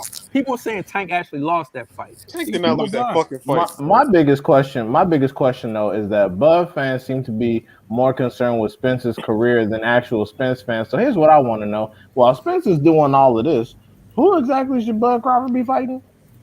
This is what I heard. That's what I'm trying to figure out. I heard Keith Thurman in July. That's what I heard. I know his thirsty ass won a Bud fight. Well, that was supposed to be the fight. Barrios was supposed to be a tune-up for Thurman, that's what it is. but I think Barrios is going to win. So there's and I'm not because I think And Barrios Keith is not. Thurman Barrios ain't no pushover. No. The Keith Thurman is the more skillful fighter and is proven fighter, but he's coming off a long layoff, injuries, and a marriage. You know what I'm saying? So now he's laying in that that what I mean. He's laying in that nest, and he's all lovey-dovey. To me, this is just he's getting his nest egg. I don't see Keith Thurman having more than 3 more fights left in his professional career. Oh, I know. So I think one big payday. right. I think Bud is going to be his cash out fight. He don't even want to fight Barrios. He wanted to just come back and fight Spence off top, and Spence was like, "Nigga, what? Hell no." He's just getting that cash out. To me, listen, don't be surprised if Barrios win. I'm just saying people underestimate Barrios, but that's why I asked who should Bud be fighting while all this bullshit is happening. They talking about, well, Spence is fighting this person. Spence should fight all these people. Okay, cool. Who should Bud fight? While Spence is doing all the work you claim he should or shouldn't be doing, what the fuck is Bud doing? Sitting on his fucking hands? Listen, listen, y'all might. I think I don't know if it was you, D Hive. I said this too, but people saying they want Bud to fight Boots. To me, listen, I'm taking the easy way out. I said I want Bud to fight somebody. You know what I mean? He can fight somebody with a name, but he don't need to fight he don't need to fight Boots because he will risk losing that undisputed opportunity. A huge risk. I want him to fight. Right. I don't want that. I want him to fight somebody credible so he can go ahead and display his skill on a high level, but I don't want Boots. That's why I don't mind. You should fight Virgil Ortiz. He can fight Virgil Ortiz, but I don't want Boots. Boots will beat him. He will lose the Boots. That's why I say I don't mind. No, I think Virgil Ortiz might be like a risky fight too. It is. Nah, I don't think Virgil defense is suspect to me. Virgil doesn't move his fucking head. Virgil's suspect with his defense to me, yo. I like Virgil. The reason why that I don't want that fight is because Golden Boy will obviously try to rig that shit. Yeah, he will. It's not going on the zone, bro. On the zone, absolutely. If he fought Virgil Ortiz, it would be on the zone, and we know how they like to go ahead and rig stuff, like you said, and get them belts. And you know what I mean? It wouldn't go the distance. That would be a risky proposition. That would be a risky proposition on multiple levels. So they're not going. That fight's not going to have. That's why I never even talked about. You know what I was thinking about? Boots fight. You know what I was thinking about, y'all? Danny Garcia fight. You know what I was thinking about, and I just thought about that shit. Now that Check bring up some points, where the fuck is Bud gonna go at? Like, I just thought about that shit. Like, who's gonna pay for him? They're gonna complain about Earl is what they're gonna do. No. Why I'm he fights? just being completely honest, y'all. Like, I understand. Like, and like I said, I don't mind the Keith Thurman fight. I don't mind that fight at all. But my thing is though, like, if you talking shit about PBC, because you have to go over there and fight Spence if that's what you want, if that's what you really want. And then because Eddie Hearn said he don't want him. Eddie said he don't want it because he don't bring in no money. And you can't. What you gonna do? Go back to Bob? So Bob try to rob you against Josh Sandler?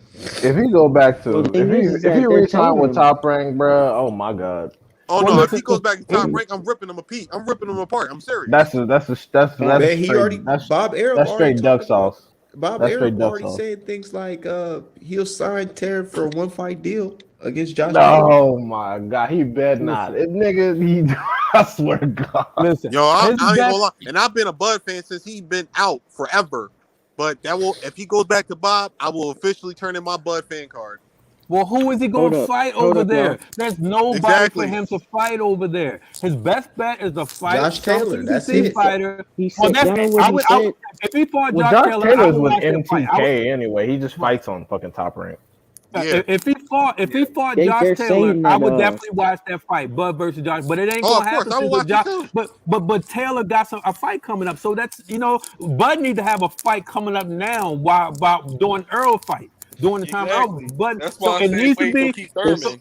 right. So they're so if saying he that he fights, don't if got he to sign fights, with PBC though. so listen, he doesn't have to They're fight trying with to tell He you that. doesn't. He Listen, doesn't. He so doesn't if have he to I mean, sign. fights, no. listen. I'm sorry. So Hold if up. he That's not what I listen, meant. I see listen. they're saying you don't have to go over to PBC and talk with Al Heyman to get the fight made. That's what No, well then saying. they're My fucking point is this. stupid. Listen, you guys. My point is this: the biggest platform for him to get right now is a PBC pay per view on Fox or Showtime. Period. So if you want to Agree get with the that. eyes on you, you want to make that fight and build up that fight for Earl for Undisputed. You fight a PBC fighter. It could be Danny Garcia. It could be whoever. And I don't care. Make sure it's somebody credible because that's where you're going to get the most money that you've ever made, and you're going to put yourself, get that people salivating for Undisputed versus Earl. That's the biggest logical choice. It doesn't have to be a one fight, one off on PBC pay per view, and you're good. Or Fox free, whatever you want to do.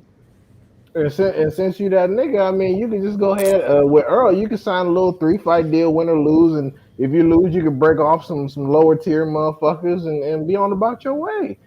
You know, people make it seem like Showtime isn't a viable option when fucking retired Mayweather and the Paul brothers over there cleaning up shop. So but I was just curious about who and what he's supposed to be doing all this time because I understand everyone's Nah, but like I honestly understand though, everyone's because argument right about the boot now, as we situation, speak but right now, y'all, as we speak right now, Bud's out in the cold. yeah, he's And promotionally he homeless. doesn't have a jacket, and he doesn't have a jacket on. Oh, Well, all he has to do is fight somebody Sad, but credible. like, All he has to he did do that to himself.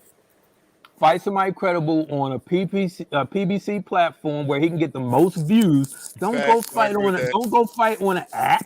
Why would you fight somebody on an app that ain't been doing nothing for anybody anyway? But they Canelo don't do I'm even nothing for left their the own fighters. motherfuckers. gonna keep it Absolutely. real. I don't think that the fight's gonna happen. The 2022. I don't think it's gonna happen. What Earl Spence? Yeah, the Spence Crawford. I don't think it's gonna happen. Spence. I think it happens. It's gonna happen. It should happen. There's no It's reason gonna not to happen. happen. It's There's gonna no happen. reason not for that. Here's what's gonna It's happen. gonna I'm happen. very confident it's I gonna think it's happen. not gonna happen. This was been Spence's plan from the beginning. No, I'm not saying that it's gonna be Spence's fault.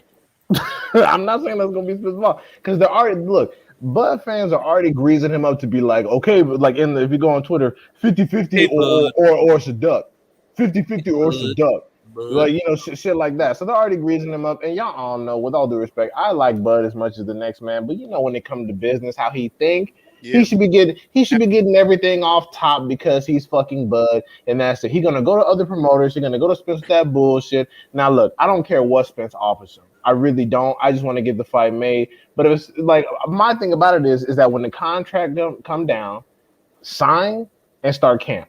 That's all the fuck I want to hear Here's out the of you. thing, y'all. There Here's the should be thing, no too, other bro. thing. Here's the thing too, and this is what I heard, like how PBC does their fights and their contracts on shit. All Bud had to do was say yes. That's all he had to do, and they'll split up the difference. Just agree to the fight. That's all Yeah. That's all Al and the rest of them do. I Yeah, mean, they'll make this shit work. But like I said, when Bud like hears numbers and he hears talk, he already puts himself into a position where he's gonna say no to something. He doesn't say, "Oh, we'll go sit down, we'll start negotiations." He's already saying no publicly. So I can't imagine what he's gonna be like. They actually get down But to the table and start doing math in front of his ass. He's gonna be like, but ah, shit, this and that. but D-High, Bud has already said publicly, no, I'm the fight is done with me. I don't want none of it. I don't want it. I'm moving on. Then a week later, I want Spence. Then I don't want Exactly. to spend. Now, so this is all negotiating right now. He's like the prom queen and courting everybody. Everybody want to date him. So he's just talking just to keep people talking. That's why I'm saying there's a lot of paid provocateurs from people who are downing this Ugas fight when they have no leg to stand on. And this is all about Bud as well as it's more about bringing down Al Heyman. It's more about bringing down pay-per-view. It's more about getting people not to watch this pay-per-view because they're putting such a negative spin on it. That's going people won't watch it, but they're going to free stream it and then complain about the numbers the next day. So Yeah. so I this is still think that fight's gonna. I still think Spencer Ugas gonna do over 300,000 man. plus. I Yeah, don't see it why should. not. Listen, I'm hyped for it. I I'm love that hyped fight. for it. I am hyped for it because it's going to be a high level chess match, and I think Spencer's going to win with attrition. I need Spencer to throw at least 800, 900 punches. He will. Ugas ain't never threw them many punches, and his arm's going to fall off. I So, need Spence to shoot the uppercut some. No, God you know damn. I'm gonna keep it real with y'all, and this might be a surprising prediction yeah, when it comes to that fight. I think Spencer's gonna stop him. I'm gonna be real with y'all. I think he does. Because I see it I, too. I see the hunger in EJ's eyes that I didn't even see in the Danny Garcia fight. I think the Danny Garcia fight, he was like he felt blessed. You He know was what I'm on saying? cruise. He was on cruise control with Yeah, Danny he Garcia. that felt was a blessed tune-up. because That was a he had tune-up. the accident and all that shit. He felt blessed. You know what I'm saying? This fight with Ugas, and I already see that he's already at fight weight now. I think the fight's definitely gonna be competitive. Don't get it twisted, because I got that much respect for Ugas. And people forget that But I think Spence, I agree with you, T. Ugas has shown vulnerability. Like if y'all remember with the Abel Ramos fight, Ugas got wobbled in the third and the 12th. So it's like, yeah, he did. people act like because of Pacquiao niggas Ugas size can't put hands on him. Like, nah, man, he be getting touched up sometimes. yeah. No, Ugas, Joe, he I just doesn't see a have like the different. I just see greatest a different hunger in EJ's eyes that I haven't seen since probably the It's Mikey because he's getting Garcia. I mean, closer not the to his Mikey, the goal. Lamont Peterson fight. Like he's hungry, He's hungry. Like he he's wants getting closer to undisputed, his and goal. he's coming for it. Facts. He probably tired of all this shit He's talking doing too. Like He everything he motherfuckers is. saying, says. That's why I feel like that. Yo, he might stop. He might stop Ugas. He might. I don't think he's gonna stop Ugas, but I think everybody he fights after Ugas is gonna probably get fucking stopped. But I'm Because gonna say this. he really ready. He ready to wreck shop. He told y'all after I get this third scrap, we're gonna see who's holding up the fight. And it's gonna show. After this, we're gonna see if Bud really won it or not. Yeah. Because the demands have been made, everything has been laid out. Spencer's been building his profile, been doing all the heavy lifting. He's been putting that work in. Getting the most pay-per-views. Listen, this is why Facts. I don't talk. His problem is Spence gets all that pussy over there. Listen, this is why I don't even talk about the revenue splits, because if you look at it, they both had 3 pay-per-views, right? Yep. Errol Spence has built a $72 million pay-per-view business off of 3 fights. Bud has $23.4 million in his 3 pay-per-views. Spence has he has over 900,000 in pay-per-view views. You know what I mean? And Bud has a little over 300,000 in Yeah, pay-per-views. I did the math too. Like it's right. over. It's almost not. It's 975. Right. With So Spence and almost a literally million, right? 300, and literally Right. 300K with Right. Bud. So my point is, there's no discussion about the splits. I don't even talk about it. It doesn't make sense. You don't say, okay, I'm going to split my business 50%. I made 72 million. I got a core audience. I'm going to split it 50% with you, who's only made 23 million. That doesn't make sense. Okay, we're talking about a business here. So that's why I don't talk about the numbers, but I just wanted to make that point. That's why I'm saying when it comes down to it, all Bud is doing is lobbying. He's lobbying to get a higher percentage. That's all it is. Because he And knows he's not getting 50-50. and the He thing knows is, it's I had a impossible to get motherfucker. the thing is, 50-50. check. I Okay, go think ahead. And the thing EJ will is, work with him because I've also heard EJ's not that hard to negotiate with. And Yeah, listen, EJ will probably no, offer him but this 50-50 is to the be listen, thing. real. He'll probably break him This off is the 50. this is thing. my This is the point. thing. The point is that Bud has said 50-50. He's made no ultimatum. He's made an ultimatum. Not we can negotiate, not let's talk about this. It's my way or the highway. There's no debating that. No matter what you say, the facts are is that this man hasn't even tried to negotiate. What is EJ gonna send over if he's already said no, I'm not gonna send you this. If no, I'm not gonna accept it. Are you gonna send somebody something that they don't want? Am I Yeah, gonna Listen, give you Alan, something that you this don't is want? the point I wanted to make about the splits is this is what I think is ultimately going to walk away. I think Bud's going to get a 10 million guarantee and 40% of the pay-per-view. That's it. This fight to me, I see it being $100 million fight. If Fury and Wilder 2 was over $100 million fight, this absolutely has to be $100 million it fight. will. So if he gets a $10 million, which will be more than he's ever made in his life, a guarantee plus 40% of the pay-per-view, he just set himself up, you know what I mean, for generational wealth. So 10 again, million guaranteed. yes, Damn. Yeah, and plus yeah, revenue and we're talking about merchandise. $100 million fight, my brother. I Right. don't So a think they. I 10 don't million. think they're gonna offer him that much off They're the gonna top. listen.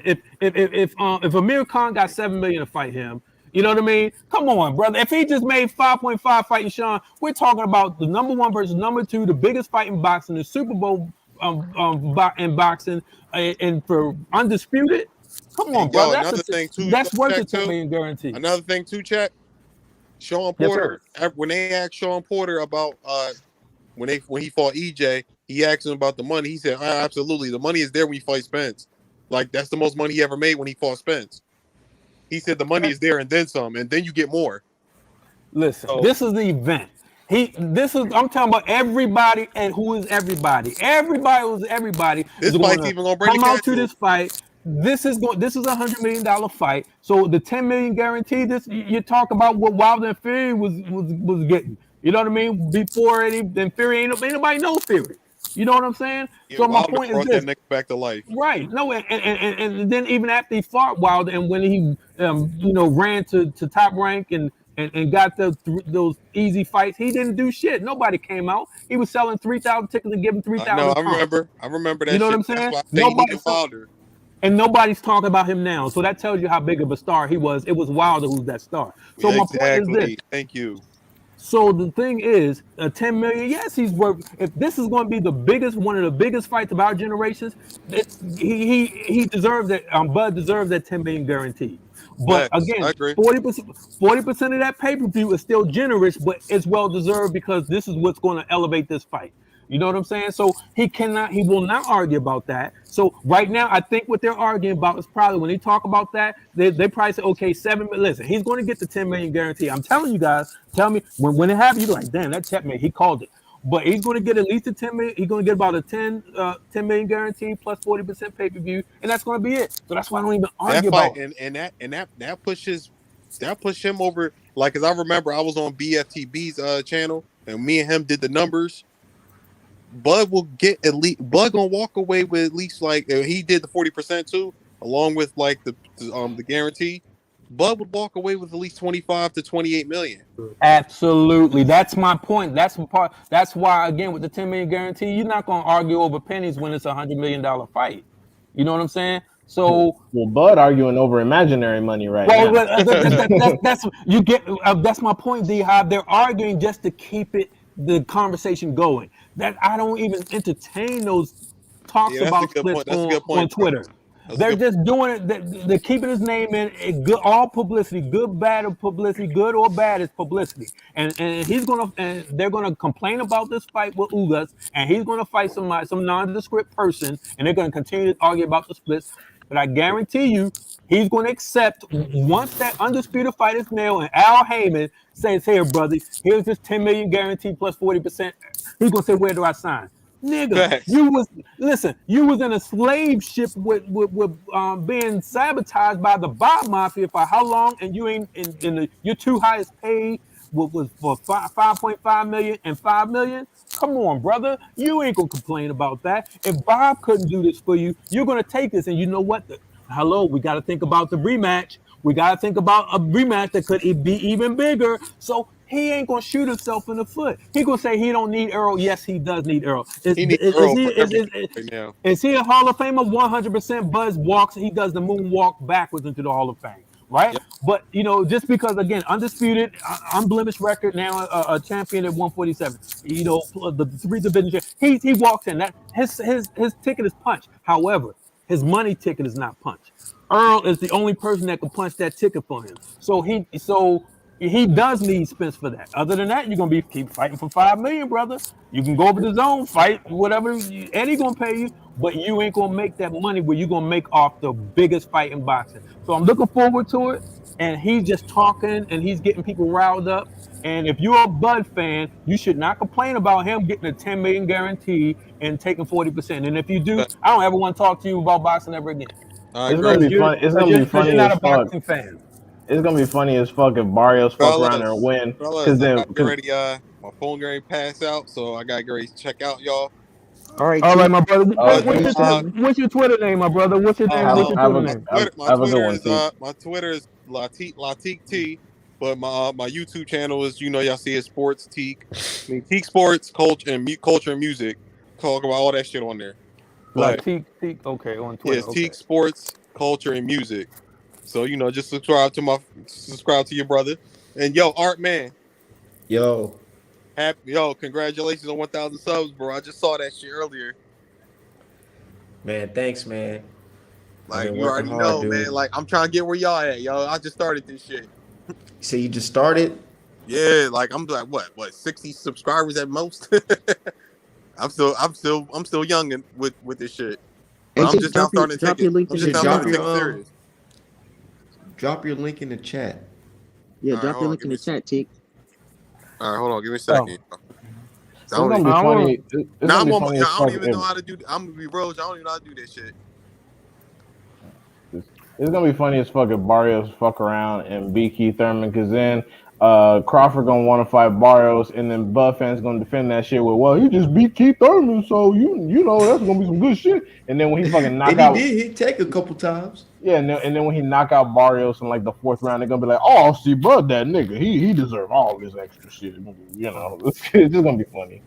Well, I got again. I got I got Barrios winning only because the fact that I don't think Keith's heart is in it, just like Porter's heart wasn't in it against Crawford.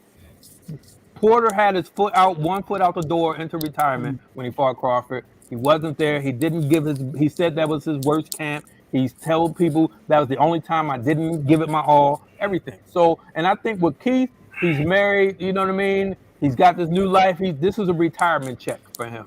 You know what I mean? So, but I think he's taking Barrios lightly. I think Barrios is going to win. That's just the way I see it. The only If it was reason, if it oh, was a go keep who was in good shape, if it was a keep who's had a couple of fights under his belt and it wasn't his long layoff, then I probably would pick Keith. But because of the circumstances, I'm picking Barrios. The only reason I'm still giving Keith a shot is because he know he need to win this fight to get his Bud payday. That's But the that only. That's the only reason. but that's the reason why he's the fact that he's overlooking him is another reason why he'll probably lose. Well, I don't. I don't think Keith is overlooking Barrios. he's looking past it. He's looking for the Crawford fight. So if he's overlooking Barrios to get to Crawford because he looked at this as a tune-up for Crawford. His mind is everybody's been talking about him. Like, what about Crawford? So that's what his mind. Let me get this Barrio kid out of here. It's sort of like with Tio, you know what I mean, overlooking Cambosis. Now I picked Cambosis because I knew Tio wasn't gonna be ready. I knew he was ill prepared. I knew he was smoking hookah, and I knew he was overlooking him. And I actually knew he was still in prospects development, and I knew his growth was stunted because of the Loma win that he got too big headed and he forgot. Like, dude, you only had 16 fights. You have not mastered your technique. You have not fully developed your skill. So this is Yeah, why. you're right. Come Shit, on, I'm. I'm. Keith. re- When I say I'm Keith, I think he's overlooking Barrios, and I think I think Barrios going to bring enough to the table. I honestly hope he does because that's gonna put Bud in a tough position. Because it's like, do you fight Barrios or even worse, if you fight Keith Thurman off of Barrios loss? Oh my god! if you fucking fight Keith Thurman because of the potential pay per view off of a Barrios L, bruh, Bud, that's gonna be a terrible look. That's gonna be a horrible look. Hey, and look at Midwest. Because, Midwest, brother, you're such a hater, brother. Why do you hate Al Heyman so much, man? Oh, Al, who's every he be giving $10 million? Al, like, dude, if the fight is worth it, it's not about the guarantee is based on what it's the possibility. That is the reason why they was giving Anthony Johnson, quote unquote Anthony Johnson, the guy nobody knows. They were giving him $50 million from Wilder. Did he? You know what I mean? Wait, So why is it better for boxing if Barrios wins though? I don't think Like it's better for boxing. I know why I want Barrios to win personally, but I'm trying to figure out why is it better for boxing as a whole.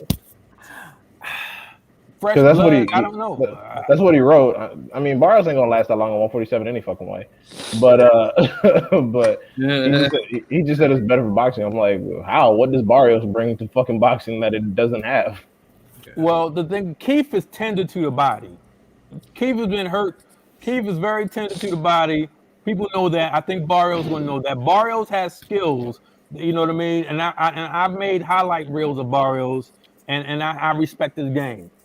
You know what I mean? So even regardless of what happened with the Tank, to me, Tank is a generational talent. So, you know, but Shit, regardless of that, some people think he lost against Akhmedov. I don't, but I some people claim that he lost against Akhmedov. I mean, did he look a little bit vulnerable toward the end? Sure, but I think he still won that fight. it was a tough. Listen, Akhmedov, he was supposed to be the toughest 140, right? So if it was a tough fight and people think it was a close fight and they arguing whether he won or lost, listen, he put the dude down.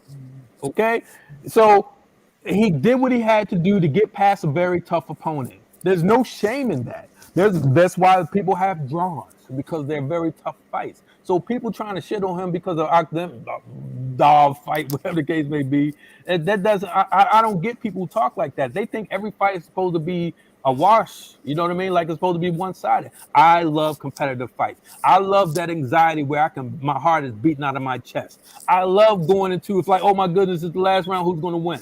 Those are great fights. You know what I'm saying? But because that's also one of the reasons I was kind of I questioned the Terrence Crawford getting 10 mil off top. I'm not saying that he's not worth it, but I am too wondering when's the last time somebody at PBC got a 10 million guaranteed purse. Well, the thing about it is, when was the last time that they had Errol Spence undisputed fight? So the answer to that question is they haven't done that before? No, it's not that I haven't done it. I haven't done the math. I haven't even fathomed that thought in my mind. But I'm Manny. I mean, there's been several people who've gotten over. Hold on, y'all. Breaking news. Well.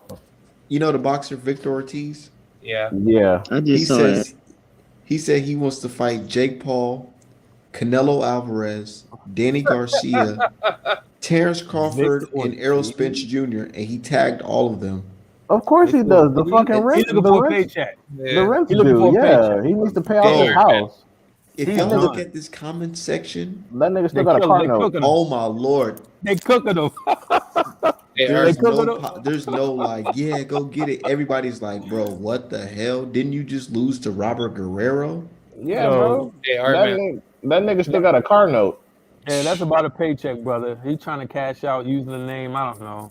Maybe Bud will fight him. Maybe Bud will fight him, y'all. Maybe that's Bud's next fight. Oh my God! If Bud fight fucking Victor Ortiz, Vicious Victor. Nigga, you bet not. You bet not if you fight this nigga. But my point to just to close out about who about the value. Remember, Anthony Joshua was never gotten a 50 million guarantee before, but he got it. Versus Wilder. Wilder had never made that much money before, so it's not about who has he done. It's about what value does this fight bring. Now, Al Heyman knows that this will be the Super Bowl of boxing. He knows the sponsorship is going to be through the roof. He knows the site fee is going to be through the roof. He knows all the intangibles are going to be through the roof.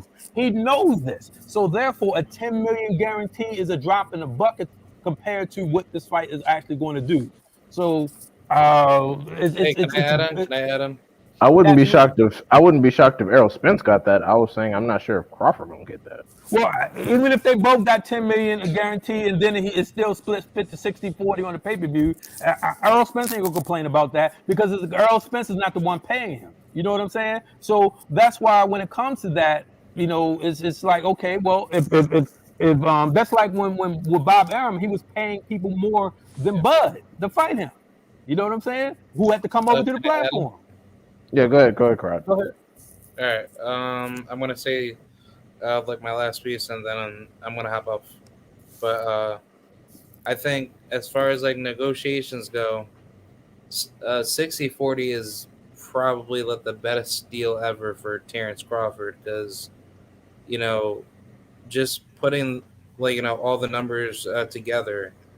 Let's just say like if you're in Terrence Crawford's shoes.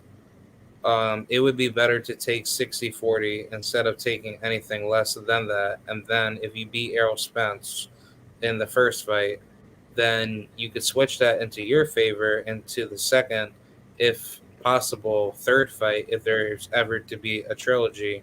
So that way, you, Terrence Crawford, you already have all the generational wealth built in your contractual obligations, and then everything else plays into your favor because you're going to become a huge pay-per-view star. But then at the end of the day, a win over Errol Spence is pretty much like the final chapter to your legacy.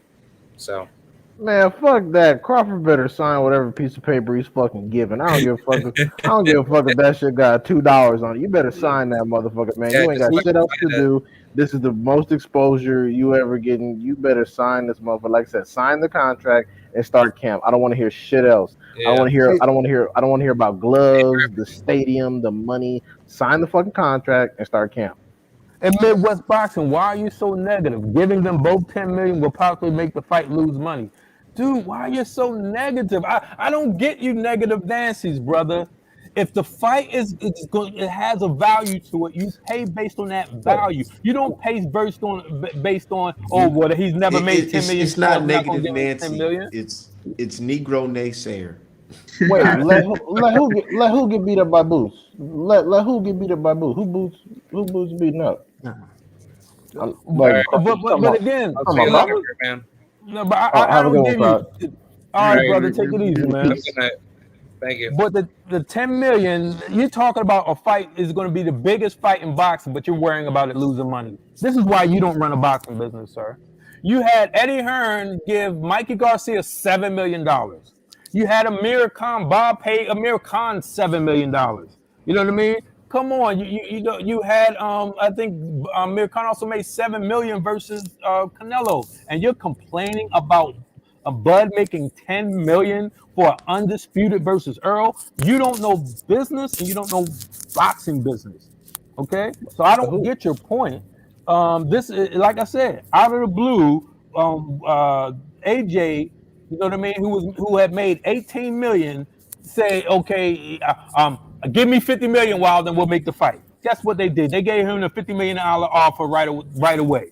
So you got to look at the value. And if you think a fight, if you paying 10 million to them both, 20 million guarantees is going to lose fight, then you obviously, like I said, that's such a negative way of thinking. Then I don't understand it. It doesn't make any sense. I'm trying to figure out who should Boots beat up. Like he said, they should let him get beat up. Like who? Oh, you mean Well, Barrios? okay. I agree. Well, look, Yeah, Barrios should come up and get fucked up by Boots. That'd be sweet. listen, you're saying that Bob said it lost money. Well, Bob's the one that's putting them. Listen. Bob put Bud purposely sabotage his career, putting him in no-win situations. You know what I mean? So he's only had 3 pay-per-views. None of them did anything of a success. So if that lost money, that was on Bob. But believe me, they made money. Why? Because Bob didn't lose money. Bob gets a budget. And so Bob pays people out of that budget and he still makes money. So don't believe Bob Arum. Top Rank ain't losing no money. There's budgets on fights.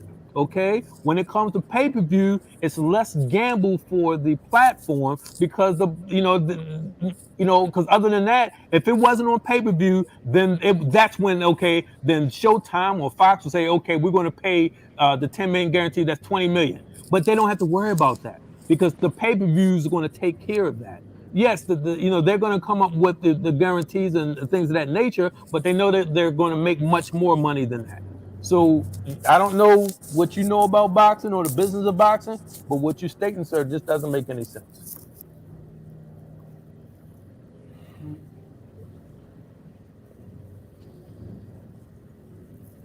Hopefully, it doesn't lose money because it's a. I mean, I know that a lot of the casual discourse is driven by people who don't even actually pay for boxing, but I hope it doesn't suffer because it's an all black undisputed match. I hope that isn't a nail in its fucking coffin because the field, despite how boxing has always been historically, the field of has changed a little bit, and people are more accustomed to seeing the Lomachenkos and the Tiafimos now. Hopefully, that doesn't hinder it at all. Man, listen, you'll see the Monteros and the Dan Rockville. How about them put a poll up when it's time for that fight to happen? How many of you guys are going to pay $80 for this Spence versus Bud pay-per-view? Now, put that poll up then. Because you're going to see. I don't understand, like, the people who say they're not going to buy it, they're going to be watching it for free. But regardless, people want to see this fight. If you're arguing about this fight and it's not for Undisputed, imagine what it's going to do when it's for Undisputed. That's a selling point in itself. It's like the Rose Bowl. It's like the Super Bowl. You know what I mean? It's like this is just the biggest event that boxing is going to have. You know what I mean? In this particular, since Floyd and Pacquiao. So I don't understand what this is going to be legendary, like the Sugar Ray Leonard Thomas Hearns. So I don't understand why anybody would complain about it. And when I see stuff, what Midwest Boxing is talking, I'm trying to understand, like, what trauma have you suffered, you know what I mean, in life or through boxing where you want to be just so negative, my brother? You should be pumping the fight up. Oh, I don't think they're worth them if they're going to lose money. So if they lose money on giving them 10 million guarantees, that means nobody wanted to fight, and the fight wasn't worth shit in the first place.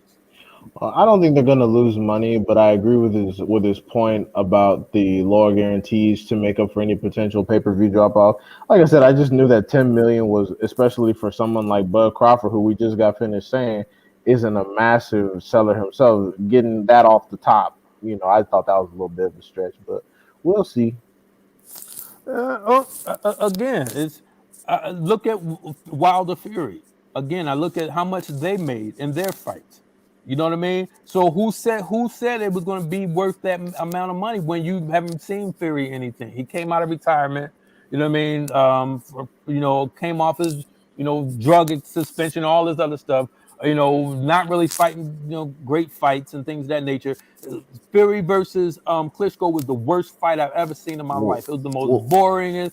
It was horrible to watch. You know That what I goes mean? back to my point that there's obviously the racial conflict as we saw in most of Floyd's career. There's always a racial animus. Whereas if it was like Wilder versus fucking AJ or Wilder versus Charles Martin or Luis Ortiz or some shit for like the same like undisputed at heavyweight, it wouldn't be the same situation if Fury was black or Cuban or Dominican or some shit.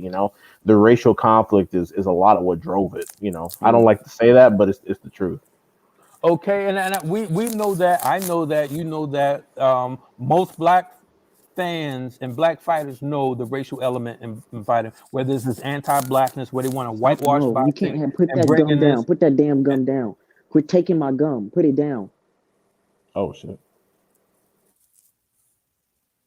Yeah. So they want to go ahead and whitewash it and bring this Eastern European and this and that and then even with the Mexicans and put them on a particular pedestal while artificially devaluing black fighters. But one thing you can't devalue is Bud versus Spence for Undisputed.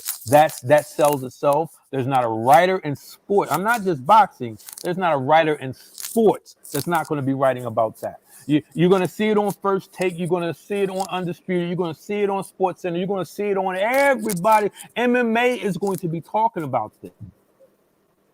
Facts. Yeah, Dana White. 100%. Dana White probably Al gonna be Heyman. watching it So again. when Like I'm you thinking will. from fight is going to sell itself. I mean, it's going to be on such a high level. You know what I mean? It's just like it's again that it's the fights of all fights to me for since Floyd Pacquiao. So I don't see this fight losing money. I see a 10 million guaranteed to eat for this particular type of fight is again that this is Y'all think just they're going gonna to be get? incredible. Y'all think they're gonna get Stan Jonas and Pro Bellum to step aside one more time? One more time for what? Because personally, the WBA, I'm not sure because Stan Jonas and But this is undisputed, brother. I know what you're no, saying. I know what you're saying. And yeah, I'm not. Stanionis took the step aside. But remember, Stanionis had a great relationship with PBC, right? So therefore, this is the reason why this happened in the first place. You think he's going to dick Al Heyman? I don't think so. No, Because that's not what I'm. That's not what I'm saying. What I'm saying is that I'm talking about the WBA politics that almost fucked fight the first time, because the WBA doesn't have this amazing relationship with Al Heyman, and I'm thinking that once Stanionis and Butaya fight, and then Ugas and Spence are gonna fight, the owner of the WBA, I'm not sure that whoever that entity is, because if the thing is, if Butayev manages to win, he doesn't have this amazing relationship with PBC, even though he fought Chatwood on fucking Showtime or whatever. He's not the same person. And also, I'm not sure if the WBA, I think maybe they would talk about stripping if someone did defend at some point. I'm not saying it's a guarantee, but I'm just concerned that the WBA might try to actually mandate this like the WBO did with Andrade within 90 days after his fucking fighting defense against Quigley. Some shit like that to try to muscle one of them in there. and I get you, and I see all of these possibilities because boxing does not want this happen. Boxing do not want Earl versus Bud for undisputed because again, it puts that Black American fighter at the top of that food chain, which they've been trying to eliminate. So, but when I see stuff in Midwest boxing, brother, I don't understand your brain. I don't know how it works, but you know what I mean. You be saying the wildest stuff, He's man. he's Or saying they're he's not. saying They're he's not going to saying step this. aside. He's saying they're not He, going to step aside again. Who says he, we're talking well, about Bud and Spence for undisputed? Who does not want that? They're going to burn a house down if the WBA or anybody, any other belt org step in between that. It's well, just you're like saying thinking Charlo. Charlo you're got his run. you're thinking that the sanctioning bodies care what legitimate boxing fans think about boxing. They don't. I got you. Listen, I'm there Which is with why you, and which is why they tried to fuck the fight the first time. The only reason why they weren't successful this time is because Spence and Ugas was already signed, and it would be and they would be what's the proper legal terminology? It's a violation of a oh, contractual. It would be a breach of contract effectively if they were to deny well, them the fight because it was already well, signed. Well, actually, the only reason why, because that fight was already signed, and when Ugas actually sent in this petition to them when they denied him, that was already addressed. The only reason why this fight went forward is because Stanionis took the step aside money, and he even told them, "You're welcome." So he took the step aside money. If it was, and the WBA also said that they said because the Stanionis agreed to step aside, we're able to make this fight. So the thing about it is, who is going to stand in between Bud versus Crawford for undisputed? I don't know a soul in boxing. The winner of Stanionis and Butayev. Then guess what? Then they will be the most hated. The people will burn the house down for them. I don't see anybody standing in between Bud Crawford for undisputed. I see them trying, but I see step aside monies. I see people who want to line their pockets. That's going to happen because there's no way that this is you got it now for undisputed, and all of a sudden, well, you got to fight this mandatory. It's not going to happen, brother. And I see you because the only reason why I'm with you that this is what they just tried to do. Or they tried to line Ugas up with two mandatories and take him out of commission for 2022. Totally. You know what I mean? Which would have delayed the undisputed. And my reason is because they wanted to get a white guy, a European guy like Canelo, or well, he's Mexican, but what's his name? Fighting AJ. what's his name? The heavyweight. Oh, Usyk. Usyk, yeah, Usyk, yeah. So they want him to be able to possibly get undisputed before Earl or Bud. This is my thinking, and this is the reason why they're putting those roadblocks in. That's just the way I see it. But because the thing about this, if Ugas, it's not Ugas, Usyk win, he would be the first person to ever had two undisputeds. Okay, so this is what I'm looking at. This is what I see on the horizon. This is what I see on the chessboard, and this is why they wanted to take Ugas out of commission and take that belt out of commission, so they wouldn't have to be able to compete with that. So I see the bigger picture at play, and I see them wanting to anoint these people. But I'm telling you, you will have every media member. I'm telling you, boxing will be it will be like burning down a house, literally, man. Like it will be on fire if they try to stop Bud versus Spence for undisputed. Well, You got your whole stuff. You're going very, very let down when this fight doesn't happen yet. Well, I'm supposed to have hope. I'm optimistic. I'm a very optimistic person, so I'm not a pessimist. Okay, because so that's my thinking was is that if they get Stanionis and Butayev, then one of those assholes are one step closer to actually undisputed. So that's a little bit worrisome. I think Stanionis gonna pull it out, so hopefully he does, and Al Heyman can lace him with some more bread and get him to shut the fuck up for a few more months. But yeah, it's worrisome because I'm worried about the WBA just pulling some kind of quick ass mandate again, like the WBO did, because you're supposed to have like a year or so before defenses are absolutely. mandatory, but they mandated Demetrius Andrade for Janabek within 90 fucking days, actually within 60 days. It's And you're like, racism, brother. I know. I'm D-Hop. I'm 100% there with you. But the way I see it, I think there will be enough pull. I think it would. I mean, it could be lawsuits filed and everything else against the WBA for trying to pull something like this. It's all racist based, man. They do not want these guys to fight for undisputed, and I get you. And I expect some things to be monkey wrenches to be thrown into it, but I also expect boxing and fans and media to fight this. You know what I mean? I expect, Spence get past Ugas.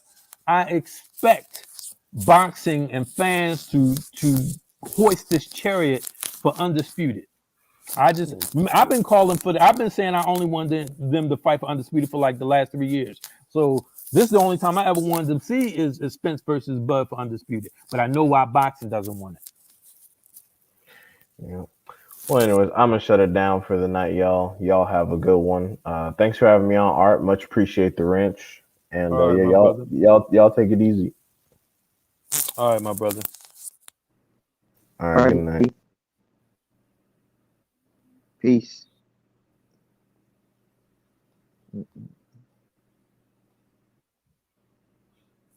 Shit. The Art Man shut it down.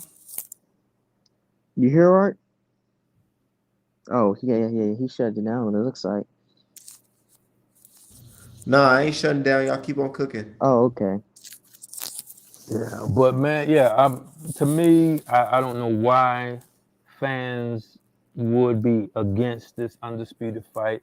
And again, I spoke to several people on Twitter, and they all gave me the same reasons. We want the fight now. Something might happen to Earl. Something might happen to this. We may not get it. Why are you thinking negative? Why don't you want the fight on the biggest stage possible? You know what I mean? It just doesn't make sense. The Bulls played the Lakers played the Nets throughout the season, several games.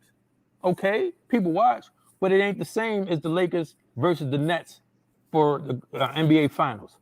Different value. You know what I mean? Different atmosphere. Different energy. And if people don't understand that, that would be the biggest fight in boxing. Again, I don't know what to tell them. Y'all got to Yeah. remember, WB is under pressure from the ABC 4 weeks. See again, Midwest. Everything you're telling me is anti. Give me a reason why you don't want this fight. You're siding with everything but the right thing. Again, you have this pessimistic type of view, outlook. I don't know if it's just boxing or this is the way you think in life. Period. But when it comes to boxing, every things, the way to think positive about the biggest fight in boxing, you're giving me some negative scenario.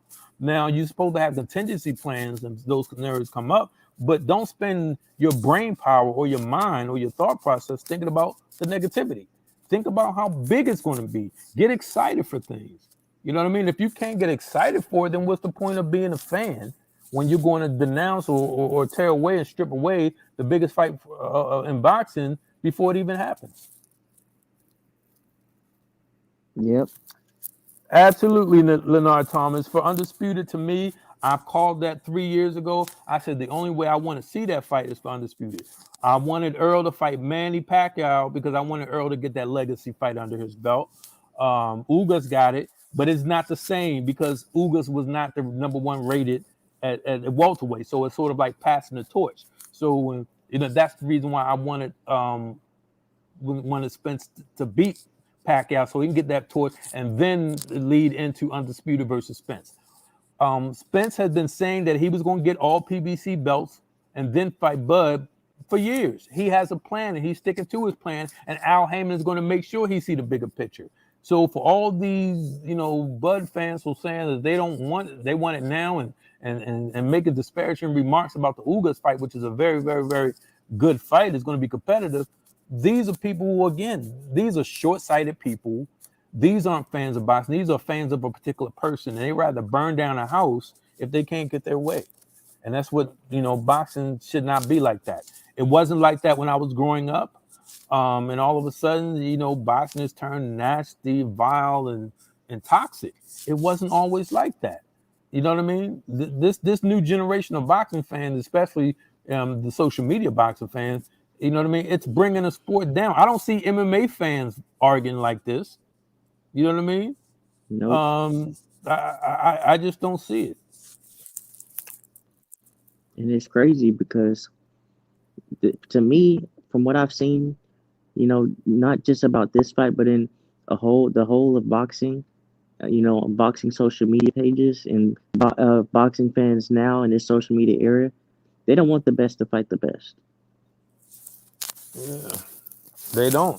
Hey, Leonard, that's funny thing. That's exactly what they said.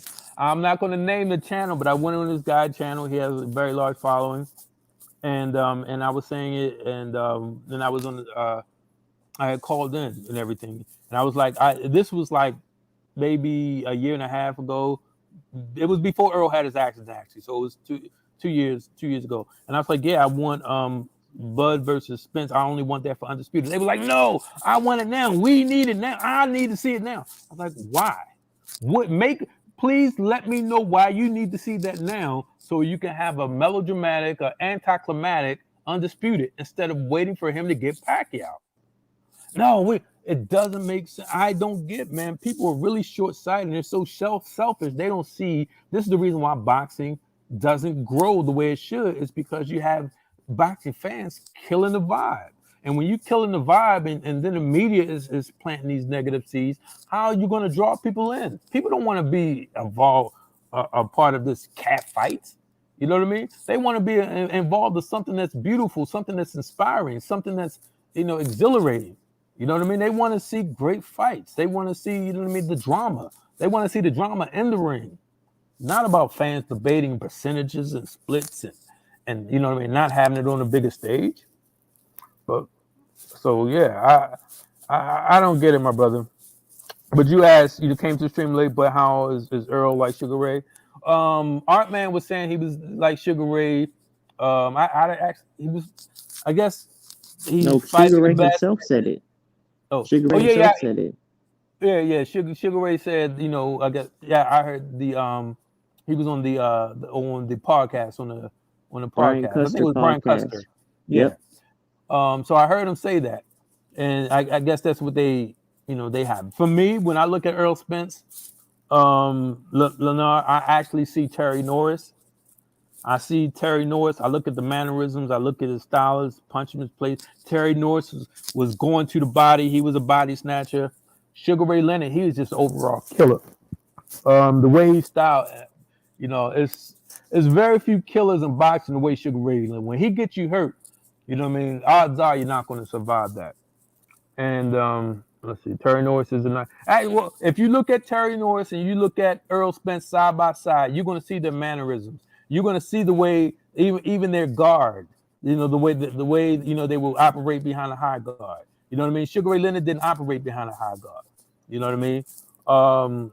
So I see that, but it's a very again Terry Norris and Errol Spence to me that's a great comparison, but it's out of respect because how hard of a regard that I hold Terry Norris. I think he's one of the underrated fighters that don't get the press. But if He people don't watch his get credit. fights, if yeah, he don't get the credit. He never got the big press. But if people watch his fight, they will see, wow, I this watched a is a lot of gem. Terry Norris's fight. He was fucking talented. He was a great fighter. Not only did he have power, he had speed. He had great boxing ability.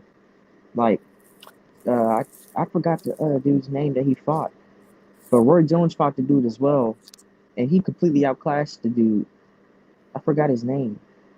It was in France or something, and it was a really great performance. And when he fought Simon Brown that second time, he completely outclassed Simon Brown. Had him hurt multiple times. He did the same with what's his name? Donald Curry. Donald Curry was a very good fight when he fought Mhm. Donald Curry. Um, yeah, he's one of my favorite fighters because it's a beauty watching him in the ring. It was a beauty watching him in the ring, and I see the Terry Norris comparisons with Earl Spence, but also Winky Wright. I feel like he's a mixture of the two. When I see Winky It's Wright fight, Earl Spence does the same things, has the same, mannerisms like you said, Check. But go ahead. No, I was just gonna say it's fun when you say Terry. I mean, Winky Wright. Winky Wright had the he had the his fight style of fighting was very very unique. He fought purely behind a high guard peekaboo style. It was awkward to me because the way his punches came, when he flicked it. I don't know Terry. I mean not Terry, but Winky Wright. His style is only one of a kind. I've never seen anybody fight like that. Like Earl, when he comes with the high guard, you know what I mean. It's more to it though. You know what I mean. Winky Wright. Again, I take nothing more Rinky. I think he was a great fighter, but his style was just so unique. I'm closing my eyes right now. I'm looking at Earl and Winky. I'm trying to see the comparisons. Like I said, um, Winky was definitely effective in his style, but I'm trying to see. I'm still trying to see it. But you know what? When people judge Terry Norris, they judge him off his losses, but they don't. To me, he fought well past his prime, like Sugar Ray Leonard, well past his prime. We don't talk about Sugar Ray Leonard losing to fights he shouldn't have lost and look bad past his prime because we only remember the great stuff. When we talk about Roy Jones, we don't talk about what happened past his prime. We only think about the great stuff. When we talk about Mike Tyson, we don't think about what happened past his prime. But unfortunately, Terry Norris get lost in that shuffle, especially since he lost like his last three fights in a row. You know what I mean? Was his last fight, so he's not going to get that press. But he was very effective. I love this style. I see Earl Spence in this style, but I think Earl is about to join boxing mortality when he gets it undisputed versus Buzz. Yep. And I'm ready for this Earl and Ugas fight. I'm ready to see Earl back in the ring, because they doubted Earl versus Danny, they doubted him versus Mikey, and he showed y'all why he's the top dog in that division. And he's gonna continue to do that until he gets all those belts under his way. I don't care what nobody says. Earl versus Spence versus Bud Crawford is happening after the Ugas fight. There will be an undisputed champ at 147. And There will be. I'll go ahead. And, no, I'm just saying. I'm echoing what you're saying. Absolutely. Yeah, I don't get where people. It's like you said. It's just negativity. Like I guess boxing fans are so used to be getting fucked over. But Earl is a man that is a man of his word. He says he's gonna do something, and setbacks aside, he's done those things. But he gets